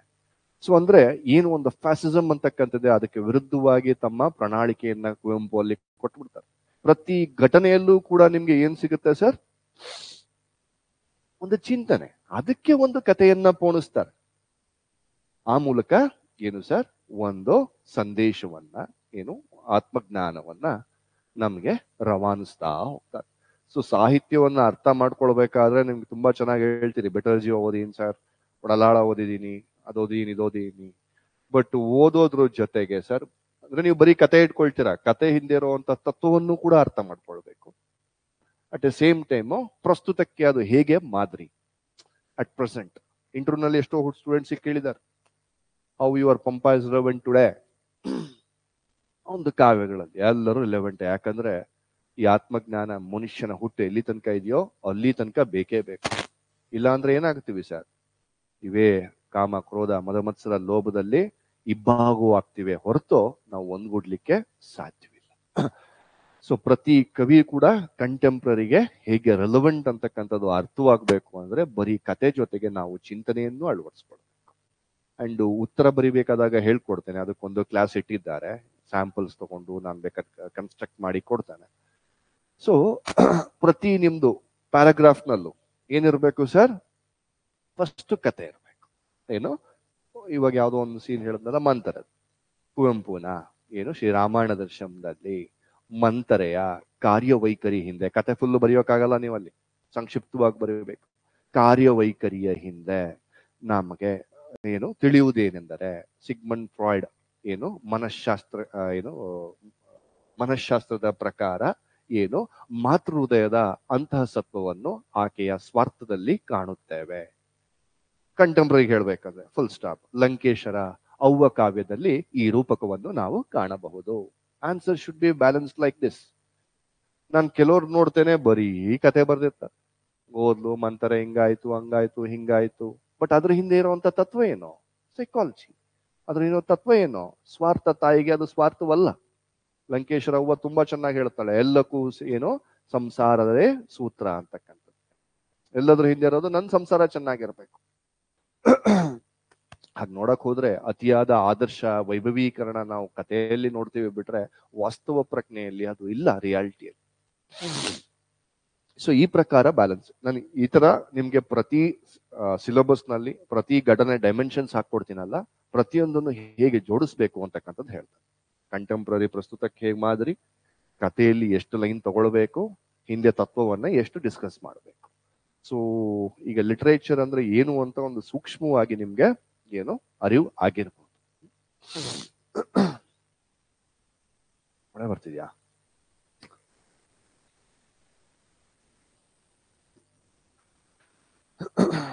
ಇನ್ನ ಸ್ಕೋರಿಂಗು ಅದು ಇದು ಯಾಕೆ ಮಾರ್ಕ್ಸ್ ಬರ್ತಿಲ್ಲ, ಯಾಕೆ ಮಾರ್ಕ್ಸ್ ಬರ್ತಾ ಇದೆ, ತುಂಬಾ ಚೆನ್ನಾಗಿ ಈ ತರ ವರ್ಕ್ ಮಾಡಿ ಬ್ಯಾಲೆನ್ಸ್ ಮಾಡಿ ಬರೆದ್ರೆ ಮಾರ್ಕ್ಸ್ ಬರುತ್ತೆ. ಯಾರು ಬರೆಯೋದಿಲ್ಲ. ನನಗೆ ಒಂದು 2 ವರ್ಷ ಹಿಂದೆ ಅವ್ರದ್ದು ಕ್ಲಿಯರ್ ಆಯ್ತು. ಅವರು ಹೀಗೆ ಬಂದ್ರು, ಸರ್ ತುಂಬಾ ಕಡಿಮೆ ಬರ್ತಾ ಇದೆ ಅಂತ. ನನಗೆ 210 ಎಷ್ಟೋ ಬರ್ತಿದೆ. ಬಟ್ ಅವ್ರದ್ದು ಟೆಕ್ಸ್ಟ್ ಪೇಪರ್ಸ್ ಎಲ್ಲ ತೆಗೆದು ನೋಡ್ತಾ ಇದ್ದೆ. ಸೊ ಏನ್ ಟೆಕ್ಸ್ಟ್ ಇದೆ ಅದನ್ನ ಎಕ್ಸಾಕ್ಟ್ ಹಾಗೆ ಬರಿತಾ ಇದ್ದಾರೆ.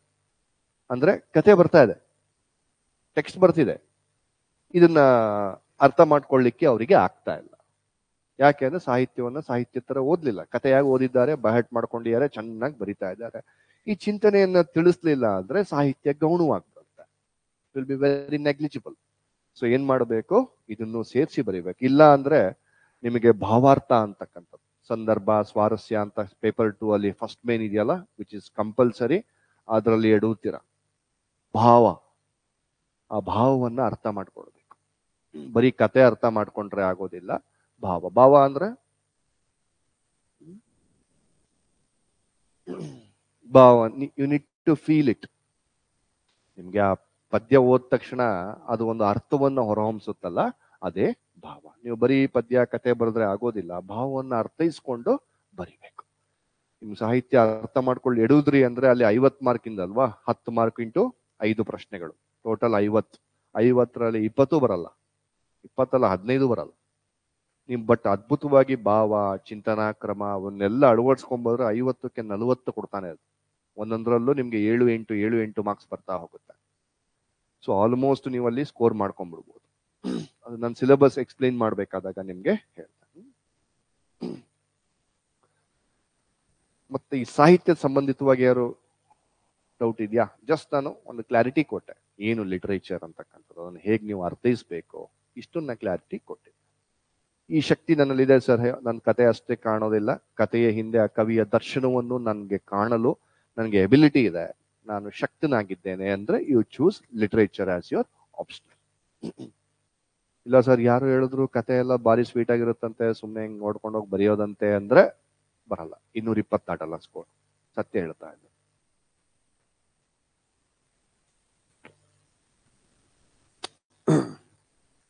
ಪ್ರತಿ ಟಾಪಿಕ್ ಇನ್ನು ಆರ್ಗನೈಸ್ ಮಾಡಿ ಬರ್ಸ್ತಾರೆ. ಹೇಗೆ ಇಂಟ್ರೊಡಕ್ಷನ್ ಇರಬೇಕು, ಹೇಗೆ ಬಾಡಿ ಇರಬೇಕು, ಹೇಗೆ ಬಾಡಿ ಅಂದಾಗ ಎಷ್ಟು ವಿಧದಲ್ಲಿ ಯೋಚಿಸ್ಬೇಕು ಅಂದ್ರೆ ಡೈಮೆನ್ಷನ್ಸ್ ಅಂತ ಹೇಳ್ತಾರೆ. ಸೊ ಅದನ್ನ ಒಂದೊಂದು ಡೈಮೆನ್ಷನ್ ಹೇಗೆ ಕನ್ಸ್ಟ್ರಕ್ಟ್ ಮಾಡಬೇಕು, ಇವುಗಳನ್ನ ನಾನು ನಿಮ್ಗೆ ತಿಳಿಸ್ಕೊಡ್ತೇನೆ ಡ್ಯೂರಿಂಗ್ ದಿ ಕ್ಲಾಸಸ್. ಇವತ್ತು ಅದೇ ಲಿಟರೇಚರ್ಗೆ ಏನ್ ಅಪ್ರೋಚ್ ಇರಬೇಕು ಅನ್ನೋದು ಸಿಂಪಲ್ ಅಪ್ರೋಚ್. ಲಿಟರೇಚರ್ ಅಂದ್ರೆ ಏನು ಅಂತ ಅರ್ಥ ಮಾಡ್ಕೊಂಡ್ರಿ, ಅಸೈನ್ಮೆಂಟ್ಸ್ ಮಾಡಬೇಕು. ಪ್ರತಿ ಕ್ಲಾಸ್ನಲ್ಲೂ ಒಂದೊಂದು ಅಸೈನ್ಮೆಂಟ್ ಕೊಡ್ತಾ ಹೋಗ್ತಾನೆ, ಡಿವೈಡ್ ಮಾಡ್ಕೊಡ್ತಾ ಹೋಗ್ತಾನೆ.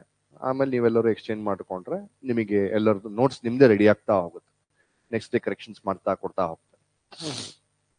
ಅಂಡ್ ಪ್ರಾರಂಭದಲ್ಲೇ ಕೇಳ್ಬಿಡಿ ಸರ್, ಓಲ್ಡ್ ಏನದು ಅವ್ರು ಯಾರು ಸಕ್ಸಸ್ಫುಲ್ ಅವರು ಪೇಪರ್ ಕೊಡಿ ಸರ್. ಎಲ್ಲಾ ಕಡೆನೂ ಇದಾವೆ, ಎಲ್ಲಾ ಗ್ರೂಪಲ್ಲೂ ಸಿಗ್ತವೆ. ಫಸ್ಟ್ ನೀವು ಓದಬೇಕು, ಅರ್ಥ ಮಾಡ್ಕೊಳ್ಬೇಕು, ಆಮೇಲೆ ಬರೀಲಿಕ್ಕೆ ಪ್ರಯತ್ನ ಪಡಬೇಕು. ನೀವು ಎಡವಿದ್ದ ಪಕ್ಷದಲ್ಲಿ ಉತ್ತಮ ಮಾದರಿಯನ್ನ ನೋಡ್ಬೇಕು. ಯಾವುದು ಬೆಸ್ಟ್ ಆನ್ಸರ್ ಅಂತಕ್ಕಂಥದ್ದಿಲ್ಲ.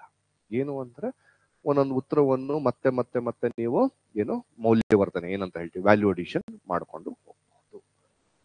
ಮಟೀರಿಯಲ್ಸು ಸರ್ ಯಾವುದೋ ಒಂದು ಸೋರ್ಸ್ ನೋಟ್ಸ್, ಯಾಕಂದ್ರೆ ನೋಟ್ಸ್ ಎಲ್ಲರದು ಸೆಕೆಂಡ್ ಹ್ಯಾಂಡ್, ಅದು ನಾನ್ ಮಾಡಿರೋದು, ಇನ್ನೊಬ್ಬ ಟೀಚರ್ ಅವ್ರು ಮಾಡಿರ್ತಾರೆ.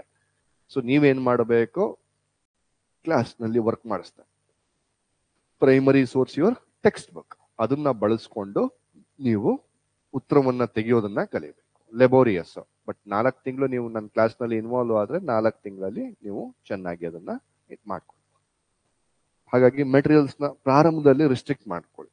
ಎಲ್ಲ ಓದಾಯ್ತು, ಮಾಡಾಯ್ತು, ನಿಮ್ ನೋಟ್ಸ್ ಓದಾಯ್ತು, ಕ್ಲಾಸ್ ನಲ್ಲಿ ಏನು ಹ್ಯಾಂಡ್ ನೋಟ್ಸ್ ಕೊಟ್ಟಿದ್ದೀರಿ ಅದನ್ನು ಓದಾಯ್ತು, ನಾನೇ ಕನ್ಸ್ಟ್ರಕ್ಷನ್ ಮಾಡಾಯ್ತು, ಆಮೇಲೆ ಬೇಕಾದಾಗ ಇನ್ನೊಂದು ಸೋರ್ಸ್ಗೆ ಹೋಗಿ. ಟೂ ಮಚ್ ಪೈಲಪ್ ಮಾಡ್ಕೊಳ್ಬೇಡಿ. ಕನ್ನಡ ಲಿಟರೇಚರ್ ತುಂಬಾ ಬುಕ್ಸ್ ಇದೆ ಅಂತಕ್ಕಂಥದ್ದು ಹೇಳ್ತಾರಲ್ವಾ, ಸೆಕೆಂಡ್ ಪೇಪರ್ ಇಷ್ಟು ಎಲ್ಲ ಸೇರಿ 32 33 ಏನೋ ಹೇಳ್ತಾರೆ, ಅಲ್ಲ ಮಿತ್. ಸರ್ ಒಂದೊಂದು ಚಾಪ್ಟರ್, ಒಂದೊಂದು ಟೆಕ್ಸ್ಟ್ ಇದೆ, ಒಂದೊಂದು ಚಾಪ್ಟರ್. ನಿಮಗೆ ಒಂದು ಬುಕ್ ಅಂದ್ರೆ ಅದ್ರಲ್ಲಿ ಸಂಪೂರ್ಣ ಇಟ್ಟಿಲ್ಲ, ನಿಮ್ಗೆ ಅದ್ರಲ್ಲಿ ಯಾವುದೋ ಒಂದು ಚಾಪ್ಟರ್ ಇಟ್ಟಿದ್ದಾರೆ. ಸೊ ಅದನ್ನ ಚಾಪ್ಟರ್ಸ್ ಆಗಿ ಕನ್ಸಿಡರ್ ಮಾಡಿ, ಬುಕ್ ಆಗಿ ಕನ್ಸಿಡರ್ ಮಾಡಬೇಡಿ. ನಾನು ನಿಮ್ಗೆ ಎಲ್ಲ ಅಡ್ವಾಂಟೇಜ್ ಹೇಳಿದ್ದೀನಿ. ಎಸ್ ಎ ಅಲ್ಲಿ ತುಂಬಾ ಹೆಲ್ಪ್ ಆಗುತ್ತೆ. ಇಂಟರ್ವ್ಯೂನಲ್ಲಿ ಲಾಟ್ ಆಫ್ ಚರ್ಚೆ ಆಗಬೇಕು ಕ್ಲಾಸ್ನಲ್ಲಿ, ಅವಾಗ ಏನು ನಿಮ್ಗೆ ಇಂಟರ್ವ್ಯೂಗೆ ಹೆಲ್ಪ್ ಆಗುತ್ತೆ. How to derive a logical conclusion, ಯಾವುದೇ ಸಮಸ್ಯೆಗೆ ಏನು ಪರಿಹಾರ ಅಂತಕ್ಕಂಥದ್ದು ನಿಮ್ಗೆ ಗೊತ್ತಾಗುತ್ತೆ. ಸಿಲೆಬಸ್ ಕಲಿಸ್ತಾ ಹೋಗುತ್ತೆ ನಿಮ್ಗೆ. ಸೊ ಆ ನಿಟ್ಟಿನಲ್ಲಿ ಏನಾದ್ರು ಬುಕ್ಸ್ ಲಿಸ್ಟ್ ಬೇಕಾ, ಬರ್ಸ್ಲಾ ಯಾವ್ದ್ಯಾವ್ದು ಅಂತಕ್ಕಂಥದ್ದು ಕೊಟ್ಟಿದಾರ? ಏನಾದ್ರು ಹ್ಯಾಂಡ್ ಔಟ್ ಇಲ್ಲ? ಅಲ್ಲಿ ಕೊಟ್ಟಿದ್ವಿ ಮಾತ್ರ ಇದು. ಬೇಕಾದ್ರೆ ಬರ್ಕೊಳ್ಳಿ ಇವತ್ತು, ಯಾಕಂದ್ರೆ ಬುಕ್ ಲಿಸ್ಟ್ ಕೂಡ ಇದೆ ಇವತ್ತಿನ ಕ್ಲಾಸ್ ನಲ್ಲಿ. ಸೊ ಹಾಗಾಗಿ ಬುಕ್ ಲಿಸ್ಟ್ ಹೇಳ್ತೇನೆ.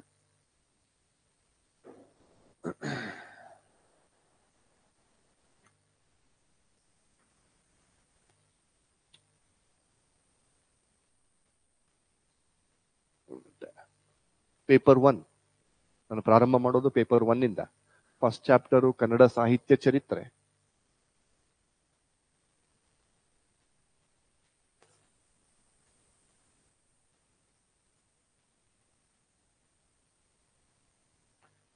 ತುಂಬಾ ಬಿಗ್ ಚಾಪ್ಟರ್ ಇದು. ಪ್ರಾರಂಭ ಆಗೋದು ಫಸ್ಟ್ ಕ್ಲಾಸ್ ಇಂದ ಮುಗಿಯೋದು ಲಾಸ್ಟ್ ಕ್ಲಾಸ್ಗೆ.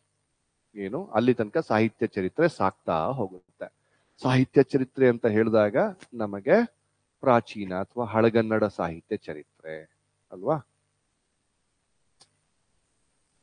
ಹಳಗನ್ನಡ ಸಾಹಿತ್ಯ ಚರಿತ್ರೆ ಇಟ್ಟಿದ್ದಾರೆ. ಹಳಗನ್ನಡ ಅಂದ್ರೆ ನಮಗೆ 9 ಮತ್ತು 10ನೇ ಶತಮಾನದ ತನಕ ಅಲ್ವಾ? ಅಲ್ಲ ಸಾರಿ, 10 ರಿಂದ 12ನೇ ಶತಮಾನ, 10 ರಿಂದ 12. ನಿಮ್ಗೆ ಇಟ್ಟಿರುವಂತದ್ದು ಇಲ್ಲಿ ಚಂಪು ಸಾಹಿತ್ಯವನ್ನ.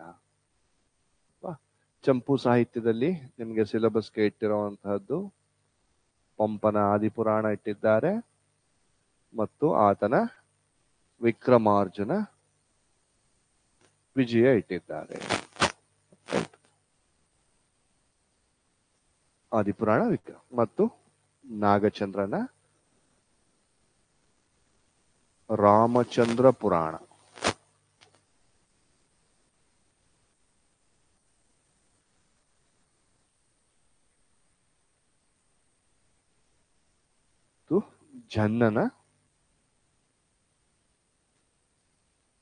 ಜನ್ನನ್ ಇಟ್ಟಿದ್ದಾರೆ. ನಾನು ಟೆಕ್ಸ್ಟ್ ಬರೆಯೋದಿಲ್ಲ, ಯಾಕಂದ್ರೆ ಅವ್ರು ಇಟ್ಟಿಲ್ಲ ಯಶೋಚರಿತ್ರೆ ಅಂತಕ್ಕಂಥದ್ದು.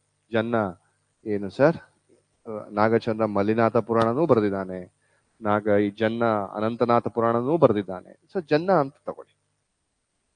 ನನ್ನ ಫಸ್ಟ್ ಕ್ಲಾಸಸ್ ನಡೆಯುವಂಥದ್ದೇ ಹೀಗೆ. ಪಂಪನ ಆದಿಪುರಾಣವನ್ನ ಮಾಡ್ತೇನೆ. 2 ರಿಂದ 3 ಕ್ಲಾಸ್ ಬೇಕು ನನಗೆ. ಕ್ಲಾಸು ಬೇಕಾದ್ರೆ ಲೆಕ್ಕ ಕೊಟ್ಬಿಡ್ತೇನೆ, 3 ಹಾಕೊಳ್ಳಿ. ಅದಾದ್ಮೇಲೆ ವಿಕ್ರಮಾರ್ಜುನ ವಿಜಯವನ್ನ ಪೇಪರ್ 1 ನಲ್ಲಿ ಮಾಡೋದಿಲ್ಲ ನಾನು, ಯಾಕಂದ್ರೆ ಪೇಪರ್ 2 ನಲ್ಲಿ ಟೆಕ್ಸ್ಟ್ ಇಟ್ಟಿದ್ದಾರೆ, ಅಲ್ಲಿ ಮಾಡ್ತೇನೆ. ನಾಗಚಂದ್ರನ ರಾಮಚಂದ್ರ ಪುರಾಣ 1 ಕ್ಲಾಸ್, ಜನ್ನಂದು 1 ಕ್ಲಾಸ್, 2 ರಿಂದ ಇನ್ನೂ 1 ಎಕ್ಸ್ಟ್ರಾ ಬೇಕಾಗ್ತದೆ. ಸೊ ಇವು 3 ಮುಗಿಸ್ಕೊಳ್ತೇನೆ.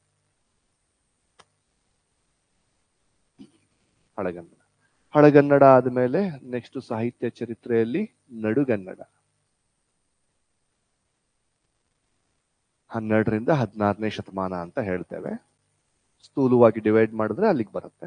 ನಡುಗನ್ನಡದಲ್ಲಿ ನಮಗೆ ನಡುಗನ್ನಡದಲ್ಲಿ ಏನು ಸರ್, ಬಸವಣ್ಣ ಮತ್ತು ಅಕ್ಕನನ್ನ ಇಟ್ಟಿದ್ದಾರೆ ಅಲ್ವಾ? ಇಬ್ರು ನಾನು ಪೇಪರ್ 1 ಅಲ್ಲಿ ಮಾಡಲ್ಲ, ಯಾಕಂದ್ರೆ ವಚನ ಕಮ್ಮಟ ಅಂತ ಟೆಕ್ಸ್ಟ್ ಬುಕ್ನೇ ಪೇಪರ್ 2 ಅಲ್ಲಿ ಇಟ್ಟಿದ್ದಾರೆ. ಸೊ ಅಲ್ಲೇ ಕವರ್ ಮಾಡ್ತಾನೆ.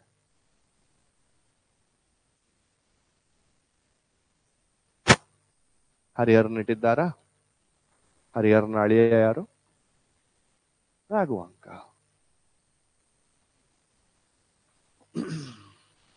ಹರಿಹರಂದು ಟೆಕ್ಸ್ಟ್ ಬುಕ್ ಸೆಕೆಂಡ್ ಪೇಪರ್ ನಲ್ಲಿ ಒಂದು ಇಟ್ಟಿದ್ದಾರಲ್ಲ ಸರ್, ನಂಬಿ ಅಣ್ಣನ ರಗಳೆ ಅಂತಕ್ಕಂಥದ್ದು. ಬರೀ ಒಂದ್ ರಗಳೆ ಓದಿದ್ರೆ ಆಗಲ್ಲ, ಯಾಕಂದ್ರೆ ಪೇಪರ್ ಒನ್ಗೂ ಮೆನ್ಷನ್ ಮಾಡಿದ್ದಾರೆ. ಅದು ಬಿಟ್ಟು ಆತ 68 ರಗಳೆಗಳನ್ನ ಬರೆದಿದ್ದಾನೆ. ಸೊ ಹಾಗಾಗಿ ಇಂಪಾರ್ಟೆಂಟ್ ಆಗಿ 10ರಿಂದ 15 ರಗಳೆಗಳನ್ನ ನಾನು ಡಿಸ್ಕಸ್ ಮಾಡ್ತೇನೆ. ಬಟ್ ಪೇಪರ್ ಒನ್ ಅಲ್ಲ, ಪೇಪರ್ 2 ಅಲ್ಲಿ ಒಟ್ಟಿಗೆ ಹರಿಹರನ್ ಜೊತೆಗೆ ಮಾಡ್ತೇನೆ. ಬಟ್ ರಾಘವಾಂಕಂದ್ ಯಾವುದು ಟೆಕ್ಸ್ಟ್ ಇಟ್ಟಿಲ್ಲ ನಿಮ್ಗೆ ಪೇಪರ್ 2 ಅಲ್ಲಿ, ಬಟ್ ಪೇಪರ್ ಒನ್ ಅಲ್ಲಿ ಮೆನ್ಷನ್ ಮಾಡಿದ್ದಾರೆ. ಸೊ ಹಾಗಾಗಿ ರಾಘವಾಂಕನ ಯಾವುದು? ಹರಿಶ್ಚಂದ್ರ, ಸತ್ಯ ಹರಿಶ್ಚಂದ್ರ. ಅದನ್ನು ನಾನು ಪೇಪರ್ ಒನ್ ನಲ್ಲಿ ಡಿಸ್ಕಸ್ ಮಾಡಿದೆ. ಅಂದ್ರೆ ಸಾಹಿತ್ಯ ಚರಿತ್ರೆಯಲ್ಲಿ ನಾನು ಡಿಸ್ಕಸ್ ಮಾಡೋದು ಆದಿಪುರಾಣ, ನಾಗಚಂದ್ರ, ಜನ್ನ ಪ್ಲಸ್ ರಾಘವಾಂಕ. ಉಳಿದವರೆಲ್ಲರನ್ನು ಪೇಪರ್ ಒನ್ ಅಲ್ಲಿ ಯಾರ್ಯಾರು ಇಟ್ಟಿದ್ದಾರೆ ಎಲ್ಲರನ್ನು ಪೇಪರ್ ನೆಕ್ಸ್ಟ್ ಕ್ಲಾಸ್ ಅದು ಹ್ಯಾಂಡ್ ಔಟ್ ಕೊಡೋ ವ್ಯವಸ್ಥೆ ಮಾಡ್ತಾರೆ. ಸೊ ಪೇಪರ್ 2 ನಲ್ಲಿ ಇಟ್ಟಿದ್ದಾರೆ, ಅಲ್ಲೇ ಎಲ್ಲರೂ ಡಿಸ್ಕಸ್ ಆಗ್ತಾರೆ. ಅಂದ್ರೆ ನಾನು ರಾಘವಾಂಕನ್ನ ಮಾಡ್ಕೊಂಡ್ಬಿಟ್ಟು ಇಮಿಡಿಯೇಟ್ ಆಗಿ ಸೆಕೆಂಡ್ ಚಾಪ್ಟರ್ಗೆ ಹೋಗ್ತಾರೆ. ಸೊ ಪೇಪರ್ ಒನ್ಗೆ ಏನು ಬುಕ್ಕು? ಆಸ್ ಆಫ್ ನೌ ಏನು ಬುಕ್ಕು ಬೇಡ, ಬಟ್ ಹೆಲ್ಪ್ ಆಗೋದಾದ್ರೆ ಶ್ರೀ ಸಾಮಾನ್ಯನಿಗೆ ಸಾಹಿತ್ಯ ಚರಿತ್ರೆ, ಚಂಪೂ ಕವಿಗಳು ಅಂತ ಬುಕ್ಕು, ಅದನ್ನು ಸಾಧ್ಯವಾದ್ರೆ ತಗೊಳ್ಳಿ. ಚಂಪೂ ಕವಿಗಳು ಹಳೆಗನ್ನಡ ಅಥವಾ ಚಂಪೂ ಕವಿಗಳು ಶ್ರೀ ಸಾಮಾನ್ಯನಿಗೆ ಸಾಹಿತ್ಯ ಚರಿತ್ರೆ. ಅಷ್ಟು ಇನ್ಫಾರ್ಮೇಶನ್ ಇಲ್ಲ, ಉಳಿದಿದ್ದು ನನ್ನ class notes and class discussion enough. ನನ್ನ ನೋಟ್ಸ್ನಲ್ಲಿ ಅಗಾಧವಾದ ಕಂಟೆಂಟ್ ಕೊಟ್ಟಿದ್ದೇನೆ ಅದ್ರ ಬಗ್ಗೆ. ಅದನ್ನ ಹೇಗೆ ಇಂಟರ್ಪ್ರಿಟೇಷನ್ ಮಾಡಬೇಕು, ಸ್ಟ್ರಕ್ಚರ್ ಹೇಗೆ ಮಾಡಬೇಕು, ಅವನ್ನೆಲ್ಲ ನಾನು ಅರ್ಥೈಸ್ತೇನೆ. ಸೆಕೆಂಡು ಕನ್ನಡ, ಸೆಕೆಂಡ್ ಚಾಪ್ಟರ್ ನಾನು ಮಾಡೋದು ಕನ್ನಡ ಭಾಷಾ ಚರಿತ್ರೆ. ಕನ್ನಡ ಭಾಷಾ ಚರಿತ್ರೆ ಟೆಕ್ಸ್ಟ್ ಬುಕ್ 2 ಬಳಸಿ ಯಾವ್ದಾದ್ರು. ಬಟ್ ಫಸ್ಟ್ ಕ್ಲಾಸ್ ನಲ್ಲಿ ಏನು ಬರೆಸ್ತೀನೋ ಅದನ್ನ ಇನ್ಕ್ಲೂಡೆಡ್, ಫಸ್ಟ್ ಅದನ್ನು ಓದಬೇಕು. ಅದಾದ್ಮೇಲೆ ನನಗೆ ಇನ್ನೂ ಕಂಟೆಂಟ್ ಬೇಕು ಅಂದ್ರೆ MH ಕೃಷ್ಣಯ್ಯ ಒಂದು ಬುಕ್, ಅಥವಾ ಸಾಶಿ ಮರಳಯ್ಯ, 2 ಬುಕ್ಕಲ್ಲಿ ಯಾವ್ದಾದ್ರು ಒಂದು ತೆಗೆದುಕೊಳ್ಳಿ ಸಾಕು. ಅಥವಾ MH ಕೃಷ್ಣಯ್ಯ ತಗೊಳ್ಳಿ, ಸಾಶಿದು ಇನ್ ಡೆಪ್ತ್ ಕಂಟೆಂಟ್ ನಾನು ಬಳಸ್ತಾನೆ. So 5 to 6 classes.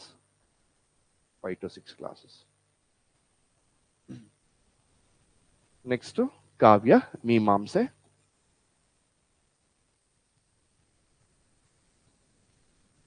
ಯಾವ ಬುಕ್ಕು ಅರ್ಥ ಆಗಲ್ಲ ಓದಿದ್ರೆ, ಫಸ್ಟ್ ಕ್ಲಾಸ್ ಕೇಳಿ, ಚಿಟಿಕೆ ಹೊಡಿಯೋದಲ್ಲಿ ಅರ್ಥ ಮಾಡಿಸ್ತಾನೆ.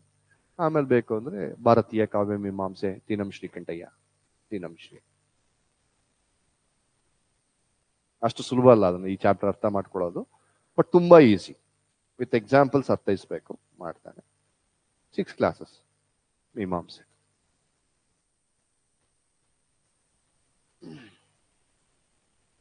ಸಿಲೆಬಸ್ ಡಿಟೇಲ್ ಆಗಿ ನೆಕ್ಸ್ಟ್ ಕ್ಲಾಸ್ ನಲ್ಲಿ ನಾನು ಹೇಳ್ತೇನೆ. ನಾಳೆ ಇರೋದಿಲ್ಲ, ಮೇ ಬಿ ನಾಡಿದ್ದು ನಾನು ಡಿಟೇಲ್ ಆಗಿ ಸಿಲೆಬಸ್ ಬಗ್ಗೆ ಮಾತಾಡ್ತೇನೆ.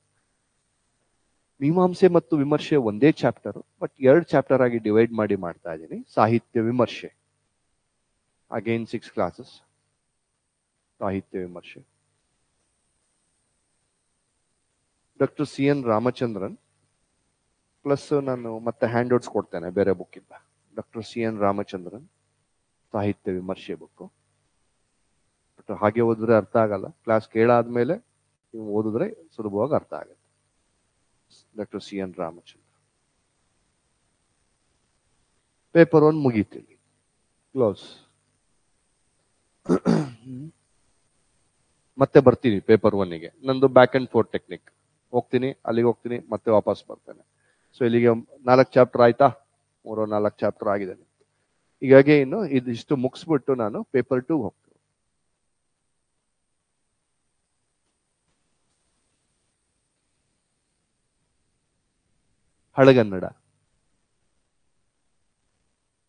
ಹಳೆಗನ್ನಡ ಇದೆ ಅಂತ ಡೌಟ್ ಇರೋರು ಹೆಚ್ಚು ತಲೆಯನ್ನ ಕೆಡಿಸ್ಕೊಳ್ಬೇಡಿ. ಹಳೆಗನ್ನಡದಲ್ಲಿ ನಾವು ಬರೆಯೋ ಹಾಗಿಲ್ಲ, ಹೊಸಗನ್ನಡದಲ್ಲೇ ಬರಿಬೇಕು.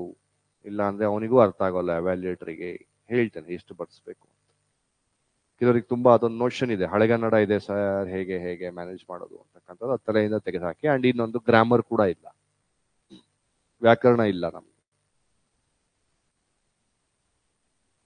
ವಿಕ್ರಮಾರ್ಜುನ ವಿಜಯ ಸೊ ವಿಕ್ರಮಾರ್ಜುನ ವಿಜಯ 16 ಆಶ್ವಾಸಗಳುಳ್ಳಂತಹ ದೊಡ್ಡ ಬುಕ್. ಸೊ ನಮ್ಗೆ ಅಷ್ಟು ಇಟ್ಟಿಲ್ಲ, ಅಲ್ಲ ಸಾರಿ, ಎಷ್ಟು 14 ಆಶ್ವಾಸ ಇರುವಂತಹದ್ದು. ನಮ್ಗೆ ಇಟ್ಟಿರುವಂತಹದ್ದು 12 ಮತ್ತು 13ನೇ ಆಶ್ವಾಸ ಅಷ್ಟೇ ಇಟ್ಟಿರೋದು. ಆಲ್ಮೋಸ್ಟ್ 12ರಲ್ಲಿ ಕರ್ಣ, ಸಿಲೆಬಸ್ ಡಿಕೋಡ್ ಮಾಡ್ತಾ ಹೇಳ್ತೇನೆ ನಾನು. ಇಲ್ಲಿ ಯಾರು, ನಮ್ಮ ದುರ್ಯೋಧನ. ಕರ್ಣ ದುರ್ಯೋಧನಕ್ಕೆ ಸಂಬಂಧಪಟ್ಟಂತಹ 12ನೇ ಮತ್ತು 13ನೇ ಆಶ್ವಾಸ. ಬಟ್ ನಾನು ಇವೆರಡೇ ಮಾಡಿದ್ರೆ ಕಷ್ಟವಾಗತ್ತೆ ನಿಮ್ಗೆ. ಏನಾಗುತ್ತೆ, ಯಾಕಂದ್ರೆ ಪೇಪರ್ 1 ನಲ್ಲಿ ಯಾರು ಇಟ್ಟಿದ್ದಾರೆ, ಪಂಪನನ್ನು ಇಟ್ಬಿಟ್ಟಿದ್ದಾರೆ. ಸೊ ಸಮಗ್ರವಾಗಿ ಕೃತಿಯ ಬಗ್ಗೆ ಅಧ್ಯಯನ ಮಾಡೋದು ಕೂಡ ನಮ್ದು ಧರ್ಮ. ಸೊ ಅಂದ್ರೆ ಪೇಪರ್ 1 ಇವೆರಡು 12, 13ಕ್ಕೆ ಆಶ್ವಾಸನಕ್ಕೆ ಸಂಬಂಧಪಟ್ಟಂತಹ ಪ್ರಶ್ನೆಗಳು ಪೇಪರ್ 2 ಬರ್ತಾವೆ. ಇದು ಪ್ಲಸ್ ಹೋಲ್ ಬುಕ್ಕಿಗೆ ಸಂಬಂಧಪಟ್ಟಿದ್ದ ಪ್ರಶ್ನೆಗಳೆಲ್ಲ ಬರ್ತವೆ, ಪೇಪರ್ 1 ನಲ್ಲಿ ಬರುತ್ತೆ. ನೀವು ರೆಡಿ ಇರಬೇಕು. ಬಟ್ ಎಂಟೈರ್ ಕೃತಿಯನ್ನ ನಾನು ಇಲ್ಲೇ ಮಾಡಿದೆ. ಎರಡನೇದು ಯಾವ್ದಿದೆ ಸರ್? ಓಕೆ, ಹಳೆಗನ್ನಡದಲ್ಲಿದೆ. ನಿಮ್ಗೂ ಹಳೆಗನ್ನಡ ಬರಲ್ಲ, ನಮಗೂ ಬರಲ್ಲ. ಅದಕ್ಕೆ ಏನ್ ಮಾಡಬೇಕು? ಟ್ರಾನ್ಸ್ಲೇಷನ್, ಅನುವಾದವನ್ನ ತೆಗೆದುಕೊಂಡು ಬರ್ಬೇಕು. ಅನಂತರಂಗಾಚಾರ್ ಅನುವಾದ, 12, 13ನೇ ಆಶ್ವಾಸ, ಅನಂತರಂಗಾಚಾರ ಅನುವಾದ. ಮೇಲೆ ಪದ್ಯ ಇರುತ್ತೆ, ಕೆಳಗಡೆ ಟ್ರಾನ್ಸ್ಲೇಷನ್ ಇರುತ್ತೆ. ಅನಂತರಂಗಾಚಾರ್ ಅನುವಾದ 12, 13. ಜೊತೆಗೆ ಎಲ್ಲರೂ ಹೊರಗಡೆ ಜೆರಾಕ್ಸ್ ಸಿಕ್ಕರೆ 9, 10 ಕೂಡ ಜೆರಾಕ್ಸ್ ಮಾಡಿಸ್ಕೊಳ್ಳಿ. 9, 10 ಕೂಡ ಹೆಲ್ಪ್ ಆಗುತ್ತೆ. ಪ್ರಾರಂಭದಲ್ಲಿ ಪೀಠಿಕೆ ವೆರಿ ಇಂಪಾರ್ಟೆಂಟ್. ಉಪೋದ್ಘಾತ ಅಂತ ಇರುತ್ತೆ, ಮುನ್ನುಡಿ, ಅದು ಸೇರಿಸ್ಬಿಟ್ಟೆ ಜೆರಾಕ್ಸ್ ಮಾಡಿಸ್ಕೊಳ್ಬೇಕು.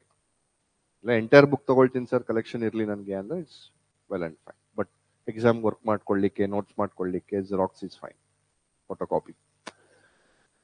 ಅನಂತರಂಗಾಚಾರ ಅನುವಾದ. ಒಡ್ಡಾರಾಧನೆ, ಒಡ್ಡಾರಾಧನೆ ಕೃತಿ ಇದೆ ಅಲ್ವಾ ಸರ್? 19 ಕಥೆಗಳ ಕಥಾಗುಚ್ಛ. 19 ಗೊತ್ತು ಅವನಿಗೆ, ನಮ್ಮ ಯೋಗ್ಯತೆ ಹಂಗಾಗಿ ಅಷ್ಟಿಟ್ಟಿಲ್ಲ. ಎಷ್ಟು ಕತೆ ಇಟ್ಟಿದ್ದಾರೆ ಸರ್? 2 ಕತೆ ಇಟ್ಟಿರೋದು. ಒಂದು ಸುಕುಮಾರ ಸ್ವಾಮಿಯ ಕತೆ, ಇನ್ನೊಂದು ವಿದ್ಯುತ್ ಚೋರನ ಋಷಿಯ ಕತೆ. 2 ಕತೆ ಇಟ್ಟಿದ್ದಾರೆ. ಸೊ ಅಗೇನ್ ನಿಮ್ಗೆ ಟ್ರಾನ್ಸ್ಲೇಷನ್ ಬೇಕಾಗತ್ತೆ, ಹಳೆಗನ್ನಡದಲ್ಲಿರೋದ್ರಿಂದ. ಕೇಶವ ಭಟ್ಟ ಟ್ರಾನ್ಸ್ಲೇಷನ್ ತೆಗೆದುಕೊಳ್ಳಿ. ಕೇಶವ ಭಟ್ಟ.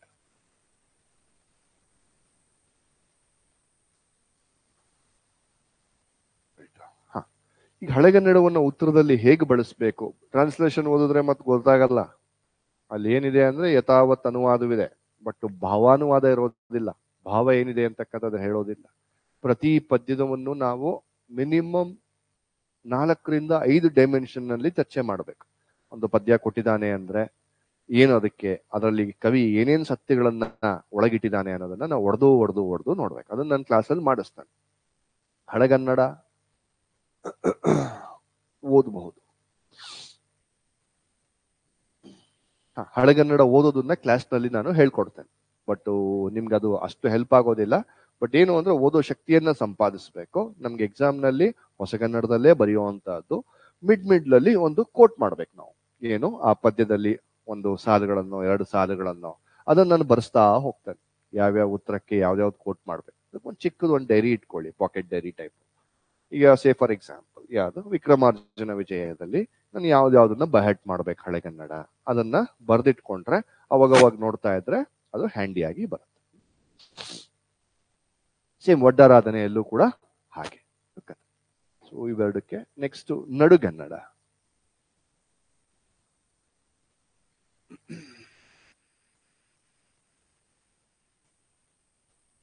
ಹಳೆಗನ್ನಡದಲ್ಲಿ 2 ಟೆಕ್ಸ್ಟ್ ಇಟ್ಟಿರುವಂಥದ್ದು. ನಡುಗನ್ನಡದಲ್ಲಿ ಯಾರು ಇಟ್ಟಿದ್ದಾರೆ? ಫಸ್ಟ್ ಟೆಕ್ಸ್ಟ್ ವಚನ ಕಮ್ಮಟ ಇಟ್ಟಿದಾರಲ್ವಾ? ವಚನ ಕಮ್ಮಟ ಪ್ರಸಾರ ರಂಗ ಮೈಸೂರು ಇದೆ. ಅದೇ ಬುಕ್ ತೆಗೆದುಕೊಂಡ್ರು ಓಕೆ. ಕಿರಂ ನಾಗರಾಜ್ ಅವ್ರ ಸಂಪಾದನೆ ಇರುವಂತದ್ದು. ಅಥವಾ ಈ ಅರವಿಂದ್ ಬುಕ್ ಹೌಸ್ ಅವರು ಕಮ್ಮಟ ಕೀಲಿ ಅಂತ ಒಂದು ತೆಗೆದುಕೊಂಡು ಬಂದಿದ್ದಾರೆ, ಅದೊಂದು ತೆಗೆದುಕೊಂಡ್ರು ಬೆಸ್ಟ್. ಕಮ್ಮಟ ಕೀಲಿ. ಬಟ್ ಅಲ್ಲಿ ಅನುವಾದ ಮಾಡಿದ್ದಾರೆ, ಅದು ಎಲ್ಲವೂ ಸರಿ ಇಲ್ಲ, ಆನೆಸ್ಟ್ ಆಗಿ ಹೇಳ್ತೀನಿ. ಸೊ ಅದು ನಾನು ಕ್ಲಾಸ್ ನಲ್ಲಿ ಮಾಡಿಸ್ತೇನೆ. ಹೇಗೆ ಅಂದ್ರೆ ಒಗಟಿನ ತರ ವಚನಗಳು. ನನ್ಗೆ ಇಂಟ್ರೊಡಕ್ಷನ್ ಕ್ಲಾಸ್ 2 ಕ್ಲಾಸ್ ಬೇಕು ವಚನಗಳು. ಅದು ಮಾಡಾದ್ಮೇಲೆ ಯಾವ ವಚನ ಕೊಟ್ಟರು ಕೂಡ ನೀವೇ ಡಿಸಿಫರ್ ಮಾಡ್ತೀರಾ. ಅಂಡ್ ಒಂದು 500-550 ವಚನ ಇದೆ. ಮತ್ತೆ ಯಾರೋ ಹೇಳಿದ್ರು, ಸರ್ ನಮ್ಮ ಟೀಚರ್ ಹೇಳಿದ್ದಾರೆ ಬ್ಯಾಟ್ ಮಾಡ್ಬೇಕಂತೆ ಅಂತ. ದಿನಾ ಬ್ಯಾಟ್ ಮಾಡ್ತಾ ಕೂತ್ಬಿಟ್ಟಿರಾ, ಏನ್ ತಮಾಷೆನ 500 ವಚನ ಬ್ಯಾಟ್ ಮಾಡೋದು? ಸೊ ಬೇಡ. ಒಟ್ಟಾರೆಯಾಗಿ ಉತ್ತರಕ್ಕೆ, ಪ್ರಶ್ನೋತ್ತರಗಳಿಗೆ ಬೇಕಾಗಿರೋ ತರ ಒಂದು 25-30 ವಚನಗಳು, ಅದು 2 ಸಾಲು ನೆನಪಿದ್ರೆ ಸಾಕು, ಅಷ್ಟೆಲ್ಲ ಬೇಡ. ಅದು ಉತ್ತರವನ್ನ ಬರಿಬೇಕಾದಾಗ ಸಾಂದರ್ಭಿಕವಾಗಿ ಕೋಟ್ ಮಾಡ್ಲಿಕ್ಕೆ, ಅದರ್ವೈಸ್ ಅಷ್ಟು ವಚನಗಳನ್ನೆಲ್ಲ ಆಗೋದಿಲ್ಲ.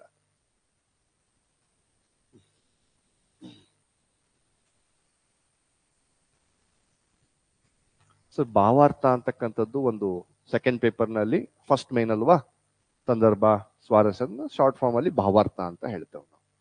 ಇದಕ್ಕೆ ನಿಮಗೆ 5 ಪ್ರಶ್ನೆಗಳು, 10 × 5, ಸೊ ಎಷ್ಟಾಯ್ತು? 50 ಮಾರ್ಕ್. ಒಂದು ಕ್ವಶನ್ ಪಂಪ ಭಾರತದಿಂದ ಅಂದ್ರೆ ವಿಕ್ರಮಾರ್ಜುನ ವಿಜಯದಿಂದ ಒಂದು ಪದ್ಯ ಕೊಡ್ತಾನೆ. ಇದು ಯಾವ ಸಂದರ್ಭದಲ್ಲಿ, ಇದರದ್ದು ಭಾವ ಏನು, ಇದರದ್ದು ಸ್ವಾರಸ್ಯ ಏನು ಅಂತ ಬರಿಬೇಕು. ರೈಟ್. ಸೊ ಒಂದು ವಿಕ್ರಮಾರ್ಜುನದಿಂದ ಕೊಟ್ರೆ, ಇನ್ನೊಂದು ವಚನಗಳಿಂದ ಬರುತ್ತೆ. ವಚನ ಕಮ್ಮಟ ಟೆಕ್ಸ್ಟ್ ಇಂದ ಒಂದು ವಚನ ಕೊಡ್ತಾನೆ.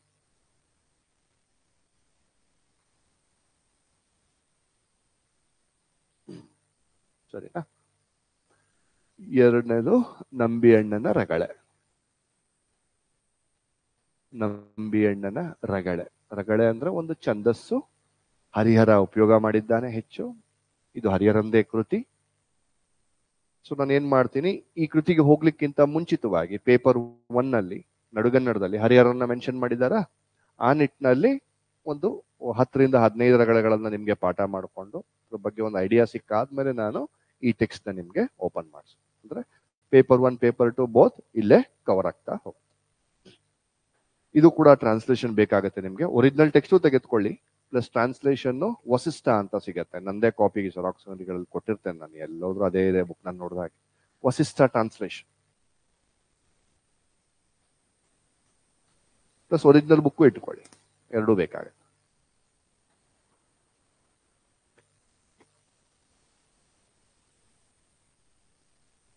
ನಡುಗನ್ನಡ,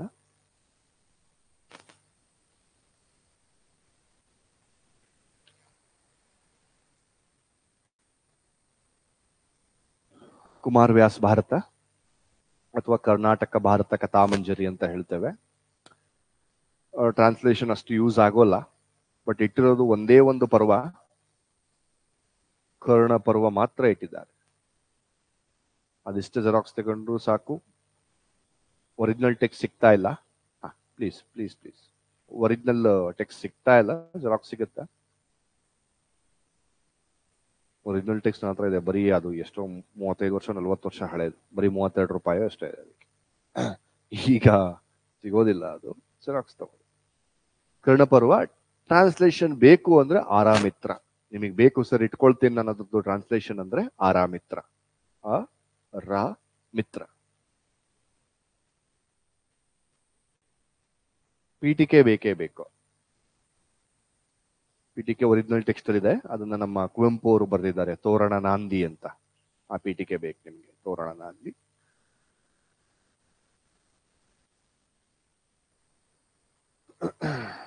ದಾಸ ಸಾಹಿತ್ಯ, ಆಕ್ಚುಲಿ ಇದು ಷಟ್ಪದಿಯಲ್ಲಿ ಬರ್ದಿರೋದು ಇವನು ಕುಮಾರವ್ಯಾಸ. ಷಟ್ಪದಿ ಅಂತ ಸಾಹಿತ್ಯ ಚರಿತ್ರೆ ಪೇಪರ್ 1 ನಲ್ಲಿ ಒಂದು ಚಾಪ್ಟರ್ ಇಟ್ಟಿದ್ದಾರೆ. ಆ ಷಟ್ಪದಿಯಲ್ಲಿ ಇಟ್ಟಿರೋದು 2 ಕವಿ, ಒಬ್ಬ ರಾಘವಾಂಕ, ಇನ್ನೊಬ್ಬ ಕುಮಾರವ್ಯಾಸ. ರಾಘವಾಂಕ ಅಲ್ಲೇ ಡೀಲ್ ಆಗ್ತಾನೆ ಪೇಪರ್ 1 ನಲ್ಲಿ, ಕುಮಾರವ್ಯಾಸನ ಇಲ್ಲಿ ಮಾಡ್ತಾನೆ. ನೆಕ್ಸ್ಟ್ ದಾಸ ಸಾಹಿತ್ಯ ಪೇಪರ್ 1 ನಲ್ಲಿ ಇದೆ, ಇಬ್ರು ನೆಟ್ಟಿದ್ದಾರೆ, ಕನಕದಾಸರು ನೆಟ್ಟಿದ್ದಾರೆ, ಪುರಂದರದಾಸರು ನೆಟ್ಟಿದ್ದಾರೆ. ಬಟ್ ಪುರಂದರದಾಸರದ್ದು ಟೆಕ್ಸ್ಟ್ ಇಲ್ಲ, ಕನಕದಾಸರದ್ದು ಮಾತ್ರ ನಮ್ಗೆ ಟೆಕ್ಸ್ಟ್ ಇಟ್ಟಿರೋದು. ಕನಕ ಸಂಪುಟ, ಕನಕ ಸಂಪುಟ. ಯಾವ ಟ್ರಾನ್ಸ್ಲೇಷನ್ ಅಗತ್ಯವಿಲ್ಲ, ಅದೇನು ಬುಕ್ ಸಿಗುತ್ತೋ ಅದೇ ಕನಕ ಸಂಪುಟ. ಅಂದ್ರೆ ಪುರಂದರದಾಸರನ್ನ ಪೇಪರ್ 1 ನಲ್ಲಿ ಮಾಡಲ್ಲ, ಇಲ್ಲಿ ದಾಸ ಸಾಹಿತ್ಯ ಮಾಡ್ಬೇಕಾದ್ರೆ ಇಬ್ರನ್ನು ಕೂಡ ಚರ್ಚೆ ಮಾಡ್ತಾರೆ. ಕನಕರನ್ನ ಡೀಟೇಲ್ ಆಗಿ ಚರ್ಚೆ ಮಾಡ್ಬೇಕು, ಯಾಕಂದ್ರೆ ಅವರು ಟೆಕ್ಸ್ಟ್ ಇಟ್ಟಿದ್ದಾರೆ. ಪುರಂದರಿಗೂ ಕೂಡ ನನಗೆ ಒಂದು ಕ್ಲಾಸ್ ಬೇಕಾಗತ್ತೆ. ಕ್ಲಾಸಸ್ ಹೇಳಿಲ್ಲ ಅಲ್ಲ. ಪಂಪ ಭಾರತ 6 ರಿಂದ 8, 6 to 8. ಡಿಪೆಂಡ್ಸ್, ಚರ್ಚೆ ಹೇಗೆ ಸಾಗುತ್ತೋ ಆ ಪ್ರಕಾರವಾಗಿ ವೇರಿ ಆಗುತ್ತೆ. ಪಂಪ ಭಾರತ 6ರಿಂದ 8 ಕ್ಲಾಸ್ ಬೇಕು, ವಡ್ಡಾರಾಧನೆ 2 ಕ್ಲಾಸ್ ಸಾಕು, ವಚನ 6 ಬೇಡ, ಸಾರಿ 1 2 5 ಬೇಕು, ವಚನ 5 ಕ್ಲಾಸ್ ಅಂದ್ರೆ ಒಂದು ಕ್ಲಾಸು 2ರಿಂದ 2.5 ಗಂಟೆ ತನಕ ನಡೆಯುತ್ತೆ. ಹರಿಶ್ಚಂದ್ರ ಕಾವ್ಯ ಹೇಳಿದ್ನಾ ಫಸ್ಟ್ ಪೇಪರ್ನಲ್ಲಿ, 2 ಕ್ಲಾಸ್ ಹಾಕೊಳ್ಳಿ ಹರಿಶ್ಚಂದ್ರ ಕಾವ್ಯ 2. ನಂಬಿಯಣ್ಣನಗಳಿಗೆ 2 ಪ್ಲಸ್ ಹರಿಹರನ್ ಬಗ್ಗೆ 1, 3 ಕ್ಲಾಸ್ ಹಾಕೊಳ್ಳಿ ನಂಬಿಯಣ್ಣನಗಳೇ. ಕುಮಾರ ವ್ಯಾಸ ಭಾರತ 3 ಕ್ಲಾಸ್ ಹಾಕೊಳ್ಳಿ 3. ದಾಸ ಸಾಹಿತ್ಯ 3 ಹಾಕೊಳ್ಳಿ 3. ನಾನು ಎಲ್ಲೆಲ್ಲಿ ಕ್ಲಾಸ್ ಮಾಡ್ತೀನೋ ಅಲ್ಲೇ ಅಸೈನ್ಮೆಂಟ್ಸ್ ಮಾಡ್ಕೊಂಡು ಓದ್ಕೊಂಡ್ರೆ ಬೇಗ ಬೇಗ ಮುಗ್ದು ಹೋಗ್ಬಿಡುತ್ತೆ. ಭರತೇಶ ವೈಭವ 5ನೇ ಟೆಕ್ಸ್ಟ್.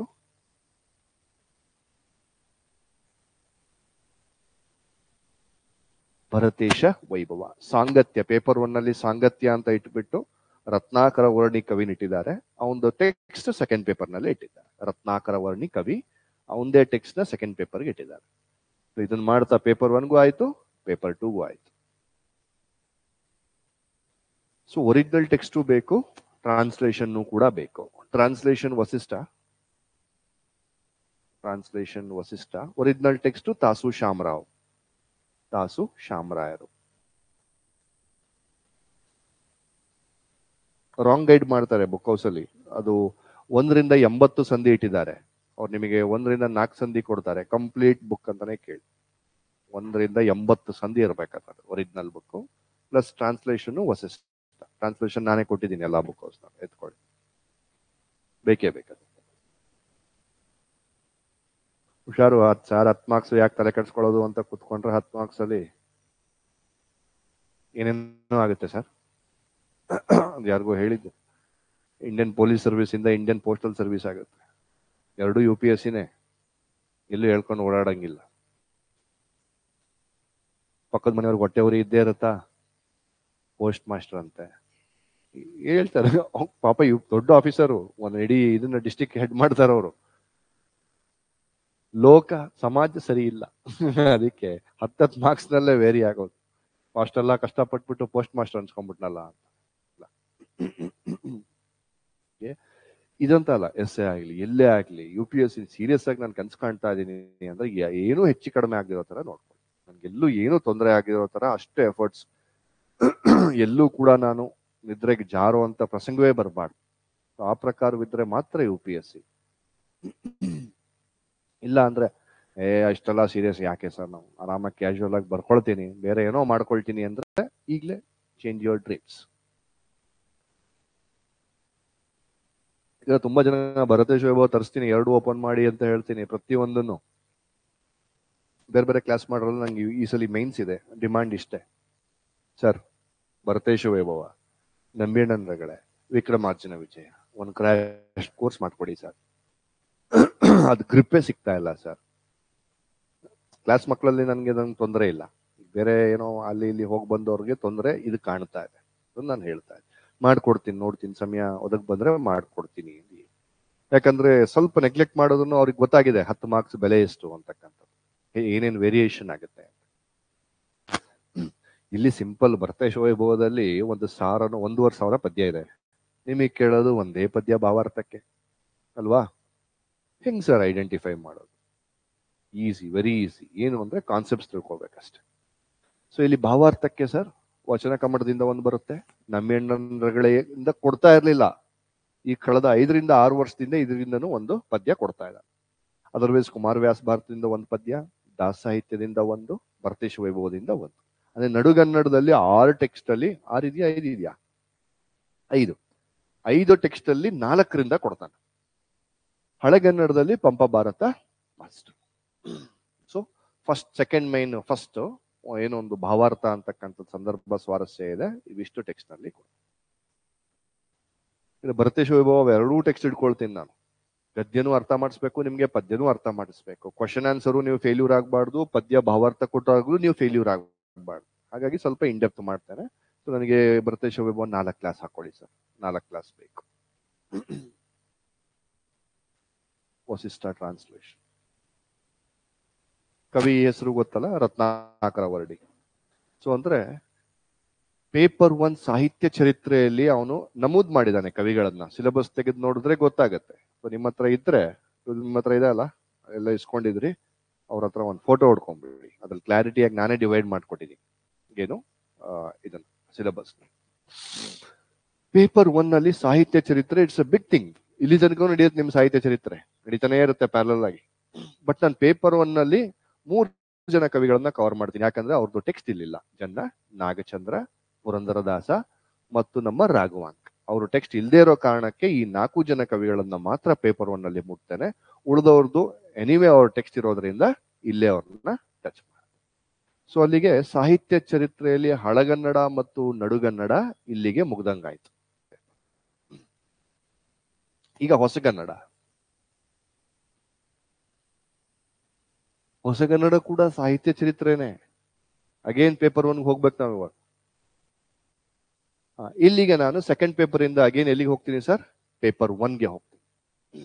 ಅಲ್ಲಿ ಎಲ್ಲಿ ನಿಲ್ಸಿದ್ದೆ ನಾನು? ವಿಮರ್ಶೆ, ಸಾಹಿತ್ಯ ವಿಮರ್ಶೆಗೆ ನಿಲ್ಸಿದ್ದೆ. ಸೊ ಹೊಸಗನ್ನಡ ನಿಮ್ಗಿಟ್ಟಿರುವಂತ ಕಾದಂಬರಿಗಳು 3 ಇದಾವಲ್ವಾ? 2 ನಾಟಕ, 25 ಸಣ್ಣ ಕತೆ, 3 ಕಾದಂಬರಿ ಅಂಡ್ ಒಂದು 150 ಕಾವ್ಯಗಳು. ಇವೆಲ್ಲ ಅರ್ಥವಾಗ್ಬೇಕಂದ್ರೆ ಏನು, ನಿಮ್ಗೆ ಹೊಸಗನ್ನಡ ಸಾಹಿತ್ಯ ಚರಿತ್ರೆ ಅರ್ಥವಾಗ್ಬೇಕು. ಹೊಸಗನ್ನಡ ಸಾಹಿತ್ಯ ಚರಿತ್ರೆ ಅಂದ್ರೆ, ಅಥವಾ ನಾ ಇದನ್ನ ಚಳುವಳಿಗಳು ಅಂತಾನೂ ಹೇಳ್ತಾನೆ, ಸಾಹಿತ್ಯ ಚಳುವಳಿಗಳು ಅಂತಾನೂ ಹೇಳ್ತಾನೆ. ನವೋದಯ ಹೇಳಿ ಸರ್, ಪ್ರಗತಿಶೀಲ, ನವ್ಯ, ದಲಿತ ಬಂಡಾಯನ, ಬಂಡಾಯ ದಲಿತನ? ಹೌದಾ? ಅದನ್ನ ಅಲ್ಲೇ ಚರ್ಚೆ ಮಾಡೋಣ ಕ್ಲಾಸ್ನಲ್ಲಿ, ಅದು ಕಾಂಟ್ರವರ್ಷಿಯಲ್. ಹೇಳ್ಬೇಕಾದಾಗ ದಲಿತ ಬಂಡಾಯ ಅಂತಾನೆ ಹೇಳ. ಫಸ್ಟ್ ಉಗಮವಾಗಿದ್ದು ಬಂಡಾಯ, ತದನಂತರ ಹುಟ್ಟಿದ್ದು ದಲಿತ, ಬಟ್ ದಲಿತ ಬಂಡಾಯ. ಸೊ ಇವೆಲ್ಲದಕ್ಕೂ ಸೇರಿ ಒಂದು 5 ಕ್ಲಾಸ್ ಬೇಕು ನನಗೆ.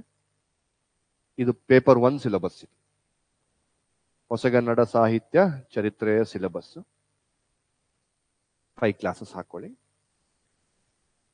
ಈ ಕಾನ್ಸೆಪ್ಟ್ಸ್ ಅರ್ಥವಾದ್ರೆ ನಿಮಗೆ, ನವೋದಯ ಅರ್ಥವಾದ್ರೆ ನಿಮ್ದು ಯಾವ್ದು ಕಾದಂಬರಿ? ಬೆಟ್ಟದ ಜೀವ ಅರ್ಥವಾಗುತ್ತೆ ನಿಮಗೆ. ಇನ್ನೊಂದು ಯಾವ್ದು ಕಾದಂಬರಿ ಇಟ್ಟಿದ್ದಾರೆ ನಮ್ಗೆ? ಒಡಲಾಳ. ಒಡಲಾಳ. ದಲಿತ ಬಂಡಾಯ ಅರ್ಥವಾದ್ರೆ ಏನಾಗುತ್ತೆ ನಿಮ್ಗೆ? ಒಡಲಾಳ ನಿಮ್ಗೆ ಅರ್ಥವಾಗುತ್ತೆ. ಇನ್ನೊಂದು ಕಾದಂಬರಿ ಮಾಧವಿ. ಬಂಡಾಯ ಅರ್ಥವಾದ್ರೆ ಮಾಧವಿ ನಿಮ್ಗೆ ಅರ್ಥ ಆಗ್ತಾಳೆ. ನೆಕ್ಸ್ಟ್ ಪ್ರಗತಿಶೀಲ. ಪ್ರಗತಿಶೀಲದಲ್ಲಿ ನಮ್ಗೆ ಯಾವ್ದು ಕಾದಂಬರಿ ಇಟ್ಟಿಲ್ಲ, ಯಾವ್ದು ನಾಟಕ ಇಟ್ಟಿಲ್ಲ. ಒಂದು 5 ಶಾರ್ಟ್ ಸ್ಟೋರೀಸ್ ಇಟ್ಟಿದ್ದಾರೆ, ಸಣ್ಣ ಕಥೆಗಳು ಅಂತಕ್ಕಂಥದ್ದು. ಅದು 5 ಅರ್ಥವಾಗ್ಬೇಕು ಅಂದ್ರೆ ನಿಮ್ಗೆ ಪ್ರಗತಿಶೀಲ ಅರ್ಥವಾಗಿದೆ. ಪ್ಲಸ್ ನವ್ಯ, ಡೇಂಜರಸ್. ಸಾಹಿತ್ಯದ ಬಗ್ಗೆ ಸ್ವಲ್ಪ ಅಭ್ಯಾಸ ಇರೋರಿಗೆ ಕೇಳಿ, ಏನಿದು ನವ್ಯ ಅಂತ. ನಾನೇ ಕೇಳಿದೀನಿ, ತಲೆ ಸರಿ ಇಲ್ಲ, ಏನೇನೋ ಮಾತಾಡ್ತಾವ ಕವಿಗಳು ಅಂತ. ಅಂದ್ರೆ ಕಟು ವಾಸ್ತವವನ್ನ ಮಾತಾಡ್ತಾರೆ, ರಿಯಾಲಿಟಿನ ಮಾತಾಡ್ತಾರೆ, ಅರಗಿಸ್ಕೊಳ್ಲಿಕ್ಕೆ ಆಗೋದಿಲ್ಲ. ನಿಮ್ ನವ್ಯ ಸಾಹಿತ್ಯ ಓದೋದ್ ಮೇಲೆ ನಾನೇ ಕ್ಲಾಸ್ ಮಾಡ್ತೀನಿ, ಅದಾದ್ಮೇಲೆ ನಿಮ್ಗೆ ನಿಮ್ಮ ನಂಬಿಕೆಗಳೆಲ್ಲ ತಲೆಬುಡ ಆಗ್ತಾವ. ಸೊ ನವ್ಯ ಅರ್ಥ ಆದ್ರೆ ನಿಮ್ಮ ಯಾವುದು ಕಾದಂಬರಿ ಅಲ್ಲ ನಾಟಕ, ಅವನೇ ರೀ ಹುಚ್ಚಿದರೆ ತುಗ್ಲಕ್ ಅರ್ಥ ಆಗ್ತಾನೆ. ನವ್ಯ ಅರ್ಥ ಆದ್ರೆ ತುಗ್ಲಕ್ ಅರ್ಥ ಆಗ್ತಾನೆ. ತುಗ್ಲಕ್ ಅರ್ಥ ಆದ್ರೆ ನಿಮಗ್ ನೀವು ಅರ್ಥ ಆಗ್ತೀರಾ, ಅಷ್ಟು ಕಾಂಪ್ಲೆಕ್ಸ್ ಇದೆ ಅದು. ಏನು? ಸೊ ನಾವು ತುಗ್ಲಕಿ ಹುಚ್ಚ ಹುಚ್ಚ ಹುಚ್ಚ ಅಂತ ಹೇಳ್ತಾನೆ ಇರ್ತೀನಿ ಆ ಕ್ಲಾಸ್ ನಲ್ಲಿ. ಇಂಡೈರೆಕ್ಟ್ ಆಗಿ ನಿಮ್ಗೆ ಹೇಳ್ತಾ ಇರ್ತೀನಿ. ನಮಗ್ ನಾವೇ ಹೇಳ್ಕೊಳ್ಳೋದು. ಒಂದ್ಸಲ ನಮ್ಮ ಮನಸ್ಥಿತಿಯನ್ನ ಬಿಚ್ಚಿ ನೋಡೋಣ, ನಮಗೂ ತುಗ್ಲಕ್ಕೂ ಏನ್ ವ್ಯತ್ಯಾಸ ಅಂತಕ್ಕಂಥದ್ದು ಅನಾವರಣ ಮಾಡ್ತಾರೆ ಯಾರು? ಕವಿಗಳು. ಸೊ ನವ್ಯ ಅರ್ಥ ಆದ್ರೆ ತುಗ್ಲಕ್ ಅರ್ಥ ಆಗ್ತಾನೆ. ನವ್ಯ ಅರ್ಥ ಆದ್ರೆ 13 ಸಣ್ಣ ಕಥೆಗಳು ಅರ್ಥ ಆಗ್ತಾವ. 25 ಶಾರ್ಟ್ ಸ್ಟೋರೀಸ್ ಇಟ್ಟಿದ್ದಾರೆ ನಿಮ್ಗೆ, ಅದರಲ್ಲಿ 13 ನವ್ಯದ್ದೇ. ಪ್ಲಸ್ ಒಂದು ಕಾವ್ಯದಲ್ಲೂ ಒಂದು 50 ರಿಂದ 60 ಕಾವ್ಯಗಳು ನವ್ಯದ್ದೇ ಇದಾವೆ. ಸೊ ಅವೆಲ್ಲ ಅರ್ಥ ಆಗ್ಬೇಕು ಅಂದ್ರೆ ನವ್ಯವನ್ನ ಕಿವಿಗೊಟ್ಟು ಕೇಳಬೇಕು ನಾನು ಮಾಡ್ಬೇಕಾದಾಗ ಫಿಲಾಸಫಿ. ಇಲ್ಲ ಅಂದ್ರೆ ಅದು ಸಿಗೋದಿಲ್ಲ. ಇಲ್ಲ ಅಂದ್ರೆ ತುಂಬಾ ಅಸಂಬದ್ಧ ಅನ್ಸ್ಬಿಡುತ್ತೆ, ಏನೇನೋ ಬರ್ದಿಯಾರಲ್ಲಪ್ಪ ಅಂತಕ್ಕಂಥ. ಸರಿ, ದಲಿತ ಬಂಡಾಯ ಅರ್ಥ ಆದ್ರೆ ನಿಮ್ಗೆ ಕಾದಂಬರಿಯಲ್ಲಿ ಒಡಲಾಳ ಅರ್ಥ ಆಗುತ್ತೆ. ಕಾವ್ಯಗಳು ಒಂದು 20 ಕಾವ್ಯಗಳು ಅರ್ಥ ಆಗ್ತವೆ. ಕತೆ ಒಂದೇ ಒಂದು ಲಾಸ್ಟಿಗೆ ಇಟ್ಟಿದ್ದಾರೆ ನೋಡಿ, ಅದು ತೆಗೆದು ನೋಡಿದ್ರೆ ಅಮಾಸ ಅಂತಕ್ಕಂಥದ್ದು ಅದು ನವ್ಯಕ್ಕೆ ಬಂಡಾಯಕ್ಕೆ ಸಂಬಂಧಪಟ್ಟಿದ್ದು. ಅಂದ್ರೆ ಇಲ್ಲಿನ ನಾವು ಯಾವ ಟೆಕ್ಸ್ಟ್ ಮಾಡಲ್ಲ. ಇವುಗಳನ್ನ ಮಾಡಬೇಕಾದಾಗ ಒಂದು 10 ಕಾದಂಬರಿ, ಒಂದು 10 ನಾಟಕ, ಒಂದು ಬೇರೆ ಬೇರೆ ಏನು ಸರ್ ಕತೆ ಕವನಗಳು, ಇವೆಲ್ಲ ಎಕ್ಸಾಂಪಲ್ಸ್ ಕೊಡ್ತೀವಿ. ಅಂದ್ರೆ ಹೊಸಗನ್ನಡ ಸಾಹಿತ್ಯ ಅಂದ್ರೆ ಕೇವಲ ನಿಮಗೆ ಸಿಲೆಬಸ್ಗೆ ಇಟ್ಟಿರೋದಲ್ಲ. ಇಂಟರ್ವ್ಯೂ ಹೋದಾಗ ಕೇಳ್ತಾರೆ ಯಾವ್ದು ನಿಮ್ಗೆ ಅರ್ಥವಾಗಿರೋದು, ನಾವು ಸಿಲೆಬಸ್ ಬಿಟ್ರೆ ಗೊತ್ತಿರೋದಿಲ್ಲ. ಸೊ ಇಲ್ಲಿ ನಮ್ಗೆ ಇನ್ ಡಿಟೇಲ್ ಹೊಸಗನ್ನಡ ಸಾಹಿತ್ಯವನ್ನ ಪರಿಚಯ ಮಾಡ್ಕೊಳ್ತೇನೆ. ಪ್ರತಿಯೊಂದು ಕಾನ್ಸೆಪ್ಟ್ಸ್ಗೂ ನಾನು ನಿಮ್ಗೆ ಏನು ಎಕ್ಸಾಂಪಲ್ಸ್ ಕೊಡ್ತಾ ಹೋಗ್ತೇನೆ. ಕುವೆಂಪು ಅವ್ರ ಎಲ್ಲಾ ಕೃತಿಯನ್ನು ಪರಿಚಯ ಮಾಡ್ತೇನೆ. ನಮ್ಮ ಯಾರವರು ನಮ್ಮೂರವರು, ನಿಮ್ಮೂರು ಯಾವ್ದು ಅಂತ ಕೇಳ್ರಿ, ಅದು ಕೇಳಿದ್ ನಾನು. ಅನಂತಮೂರ್ತಿ ಅವರು ಏನು ನಾನು ಎಲ್ಲಾ ಕಡೆ ಹೇಳ್ಕೊಂಡು ಓಡಾಡ್ತೀನಿ. ನಮ್ಮ ತೀರ್ಥಹಳ್ಳಿ ಇರೋ ಜ್ಞಾನಪೀಠದಲ್ಲಿ 2 ಡಿಸ್ಟಿಕ್ಕಿಗಲ್ಲ ತಾಲೂಕಿಗೆ ಬಂದಿದೆ. ಸೊ ಅನಂತಮೂರ್ತಿ ಅವ್ರದ್ದು ಸಂಸ್ಕಾರವಾಗ್ಲಿ, ಭಾರತೀಪುರವಾಗ್ಲಿ, ಇವೆಲ್ಲಾ ಕಾದಂಬರಿಗಳನ್ನು ನಾನು ಈ ಸಿಲೆಬಸ್ ನಲ್ಲಿ ಪರಿಚಯ ಮಾಡಿಸ್ತಾ ಹೋಗ್ತೇನೆ. ಕರ್ನಾಟಕ ನಿಮ್ಗೆ ಇಟ್ಟಿರೋದು ಒಂದೇ ತುಗ್ಲಕ್ಕು, ಬಟ್ ಅದೊಂದೇ ಇಟ್ಕೊಂಡು ಹೋದ್ರೆ ಸಾಹಿತ್ಯ ಸ್ಟೂಡೆಂಟ್ ಅಂತಾರ? ಇಲ್ಲ, ಅವ್ರದ್ದು ಎಲ್ಲಾ 6 ನಾಟಕಗಳು ಪರಿಚಯ ಕೂಡ ನಿಮಗೆ ಆಗ್ಬೇಕು. ಅವನ್ನೆಲ್ಲವನ್ನ ನಾನು ಇಲ್ಲಿ ಮಾಡಿಕೊಡ್ತಾ ಹೋಗ್ತೇನೆ. ವಿಸ್ತಾರವಾಗಿ ಸಾಹಿತ್ಯದ ಅಭ್ಯಾಸ ನಿಮ್ಗೆ ಇಲ್ಲಿ ಆಗತ್ತೆ. ಯಾಕಂದ್ರೆ ತುಂಬಾ ಜನ ಎಡುರೋದು ನೋಡಿ ಕುತ್ಕೊಂಡು ಇಂಟರ್ವ್ಯೂ ಬೋರ್ಡ್ ಅಲ್ಲಿ ಶೇಕ್ಸ್ಪಿಯರ್ ಬಗ್ಗೆ ಹೇಳು ಅಂದ್ರೆ, ಸರ್ ಸಿಲೆಬಸ್ ನನ್ Kannada literature is literature across the world. In all literature the same philosophies will be spread. ಅದನ್ನೇ ಬರೀತಾರೆ, ಬಟ್ ಲ್ಯಾಂಗ್ವೇಜ್ ಚೇಂಜ್ ಆಗುತ್ತೆ. ಸೊ ಅವಾಗ ನಿಮ್ಗೆ ಗೊತ್ತಿರ್ಬೇಕು ಯಾರು ಶೇಕ್ಸ್ಪಿಯರ್, ಅವನ ಮೂಲ ತತ್ವ ಏನಿತ್ತು, ಅವ್ನು ಯಾವ್ದ್ರ ಬಗ್ಗೆ ಬರೀತಿದ್ದ. ಅಟ್ಲೀಸ್ಟ್ ಒಂದ್ 2 ನಾಟಕ ಗೊತ್ತಿರ್ಬೇಕಾ? ಸರ್ ಶೇಕ್ಸ್ಪಿಯರ್ ಬಗ್ಗೆ ಇಷ್ಟು ತಿಳ್ಕೊಂಡಿದ್ದೀನಿ, 1 ನಾಟಕ ಓದಿದ್ದೀನಿ. ಓದಿರೋ ಬಿಟ್ಟಿರೋ ಸೆಕೆಂಡ್ರಿ, ಅದ್ರ ಬಗ್ಗೆ ನಾನು ಕ್ಲಾಸ್ನಲ್ಲಿ ಹೇಳ್ತೀನಿ. ಅಷ್ಟನ್ನೇ ಹೇಳ್ಬಿಟ್ರೆ ಸಾಕು. ನಾನು ರಾಮಾಯಣ ದರ್ಶನಂ ಬಗ್ಗೆ ನಿಮ್ಗೆ ಆಲ್ಮೋಸ್ಟ್ ನಾನು ಒಂದು KS ಗೆ ಸಿಲೆಬಸ್ ಇತ್ತು. 3 ಕ್ಲಾಸ್ ಮಾಡ್ತಿದ್ದೆ. ನಾನೇನು ಫುಲ್ ಬುಕ್ ಓದಿನ? ಇಲ್ಲ. ಏನ್ ಮಾಡ್ಬೇಕು? ವಿಮರ್ಶೆ. ಅದಕ್ಕೆ ಒಂದು ಕೃತಿ ಬಂದ ತಕ್ಷಣ ಅದಕ್ಕೆ ವಿಮರ್ಶೆ ಬರುತ್ತೆ. ಸೊ ಅದನ್ನ ಇಂಟರ್ಪ್ರೆಟ್ ಮಾಡುವಂತ, ಅದನ್ನ ಓದ್ಕೊಳ್ಬೇಕು. ನಿಮಗೆ ಅದು ಕೂಡ ಕಷ್ಟವಾಗುತ್ತೆ ಎಕ್ಸಾಮ್ ಪ್ರಿಪರೇಷನ್ ನಲ್ಲಿ. ಒಂದು ವಿಸ್ತಾರವಾದ introduction regarding whole our new Kannada literature ನಾನು ಕೊಡ್ತೇನೆ. ಪ್ಲಸ್ ನಮ್ಮ ಆಂಗ್ಲ ಸಾಹಿತ್ಯದ ಬಗ್ಗೆನೂ ಕೂಡ ಇಲ್ಲೇ ಪರಿಚಯ ಆಗುತ್ತೆ. ನವೋದಯದಲ್ಲಿ, ನವ್ಯದಲ್ಲಿ ಪರಿಚಯ ಆಗುತ್ತೆ. ಯಾಕಂದ್ರೆ ಇವೆಲ್ಲ ಫಿಲಾಸಫಿ ಹಾಕೊಟ್ಟವರು ಪಾಶ್ಚಿಮಾತ್ಯರು. ಅದ್ರ ನೆಲೆಯಲ್ಲೇ ನಮ್ಮವರು ಇಲ್ಲಿ ಬರ್ಕೊಂಡು ಹೋಗಿದ್ದಾರೆ. ಒಂದು 5ರಿಂದ 6 ಕ್ಲಾಸ್ ಹಿಡಿಬಹುದು. ಇದೆಲ್ಲ ಫಿಲಾಸಫಿ ಆದ್ಮೇಲೆ ನಾನು ಮತ್ತೆ ಎಲ್ಲಿಗೆ ಬರ್ತೀನಿ ಸರ್? ಹೊಸಗನ್ನಡಕ್ಕೆ ಬರ್ತೀನಿ. ಸೊ ಈಗ ನಾನು ಕಾದಂಬರಿಯನ್ನ ಮಾಡ್ತಾ ಹೋಗ್ತೇನೆ. ಅವಾಗ ನಿಮ್ಗೆ ಸುಲಭವಾಗಿ ಅರ್ಥವಾಗುತ್ತೆ. ಯಾಕಂದ್ರೆ ಹಿಂದಿನ ಕ್ಲಾಸಲ್ಲಿ ಆ ಫಿಲಾಸಫಿ ಮಾಡಿರ್ತೇನೆ, ಈಸಿಯಾಗಿ ಅರ್ಥ. ಕಾದಂಬರಿಗೆಲ್ಲ ಯಾವ ಟ್ರಾನ್ಸ್ಲೇಷನ್ ಬೇಡ. ಏನ್ ಸಿಲೆಬಸ್ ಅಲ್ಲಿ ಮೆನ್ಷನ್ ಆಗಿದೆ ಎಲ್ಲವೂ ನಿಮ್ಮ ಕೈಯಲ್ಲಿ ಇರಬೇಕು. 3 ಕಾದಂಬರಿ, 2 ನಾಟಕ, 1 ಸಣ್ಣ ಕತೆ, 1 ಹೊಸಗನ್ನಡ ಕಾವ್ಯ, ಪ್ಲಸ್ ಇನ್ನೊಂದು ಇದೆಯಲ್ಲ, ಯಾವ್ದದು? ದೇವರು ಫಸ್ಟ್ ಕ್ಲಾಸ್ ಅಲ್ಲೇ ಮಾಡ್ಬಿಟ್ರೆ ನೀವು ನಂಗೂ ಬೈಕೊಂಡು ಎಲ್ಲರಿಗೂ ಬೈಕೊಂಡು ಹೋಗ್ಬಿಡ್ತೀರಾ. ಅದಕ್ಕೆ ಲಾಸ್ಟ್ಗೆ ಇಟ್ಕೊಂಡು ದೇವರು ಹೊಸಗನ್ನಡ ವಿಚಾರ ಸಾಹಿತ್ಯ ಅಂತ. ಅದಾದ್ಮೇಲೆ ಜನಪದ ಸಾಹಿತ್ಯ. ಇದಕ್ಕೆ ಜನಪದ ಸಾಹಿತ್ಯಕ್ಕೆ ನನಗೆ ಒಂದು 5 ಕ್ಲಾಸ್ ಬೇಕು. ಜನಪದ ಸಾಹಿತ್ಯ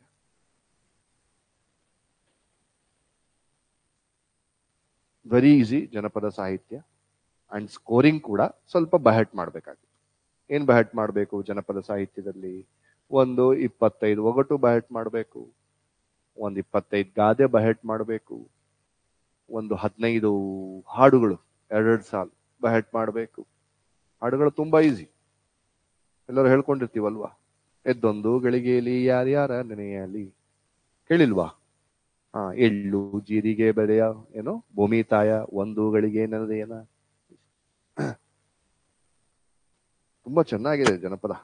ಸಿಲೆಬಸ್ ಡಿಕೋಡ್ ಮಾಡ್ಬೇಕಾದಾಗ ಹೇಳ್ತೇನೆ, ಸಿಲೆಬಸ್ ಪರಿಚಯ ಮಾಡ್ಕೊಡ್ತೀನಲ್ಲ ಇನ್ ಡೀಟೇಲ್ಡ್ ಆಗಿ ಏನೇನು ಓದ್ತೀರಾ ಅಂತಕ್ಕಂಥದ್ದು. ಆ ಸಂದರ್ಭದಲ್ಲಿ ನಾನು ನಿಮಗೆ ಅವೆಲ್ಲವೂ ಟೆಕ್ಸ್ಟ್ಗಳು ಸಿಲೆಬಸ್ ನಲ್ಲೇ ಮೆನ್ಷನ್ ಆಗಿದ್ದಾವೆ, ಯಾವ್ದ್ಯಾವ್ದು ಅಂತ ಅವನ್ನೇ ತೆಗೆದುಕೊಂಡು ಇಷ್ಟು ಸಿಲೆಬಸ್. ನಂಗೆ ಹಳೆಗನ್ನಡಕ್ಕೆ ಯಾವ್ಯಾವ ಟ್ರಾನ್ಸ್ಲೇಷನ್ ಬೇಕು, ಸಿಲೆಬಸ್ ಹೇಗೆ ಹೋಗ್ತೀನಿ ಅನ್ನೋದನ್ನ ಹೇಳಿ. ಪೇಪರ್ 1 ಪೇಪರ್ 2 ಹೀಗೆ ಮಾಡ್ಕೊಂಡು ಬರ್ತೀನಿ. ಸೊ ಎಲ್ಲ ಮುಗೀತು. ಈಗ ಲಾಸ್ಟಿಗೆ ಅಗೈನ್ ಪೇಪರ್ 1 ಪೇಪರ್ 1 ಒಂದು ಚಾಪ್ಟರ್ ಬಿಟ್ಟಿದೀವಲ್ಲ, ಕರ್ನಾಟಕ ಸಾಂಸ್ಕೃತಿಕ ಇತಿಹಾಸ. It is just history and literature. ಹಾಗಾಗಿ ಲಾಸ್ಟಿಗೆ ಇಟ್ಕೊಳ್ತೇನೆ. ಯಾಕಂದ್ರೆ ನಮ್ಮ ಸಾಹಿತ್ಯ, ನಮ್ಮ ಸಂಸ್ಕೃತಿ ಇವೆಲ್ಲ ಅರಿವು, ಸ್ಪಷ್ಟ ಅರಿವು ನಿಮಗೆ ಸಿಕ್ಕ ಮೇಲೆ ನಾನು ಆ ಚಾಪ್ಟರ್ಗೆ ಲಾಸ್ಟಿಗೆ ಹೋಗ್ತೇನೆ. I need again 5 to 6 classes ಆ ಚಾಪ್ಟರ್.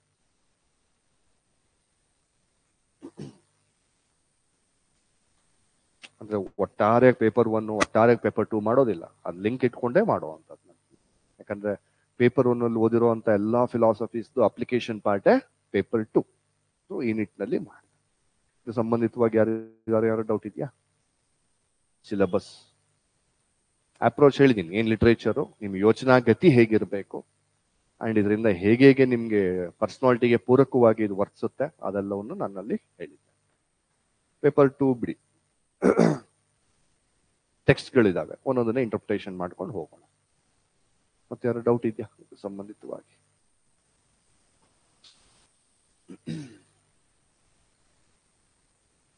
ನಿಮ್ಮ ಹತ್ರ ಇದ್ರೆ ಕೊಟ್ಬಿಡಿ, ಅವ್ರ ಫೋಟೋ ಹೊಡ್ಕೊಳ್ತಾರೆ ಇವಾಗ ಯಾರಿಗಾದ್ರು. So by this I will end my session. ಏನೇ ಡೌಟ್ ಇದ್ರು ಬೇಕಾದ್ರೆ ಹೊರಗಡೆ ಕೇಳಿ.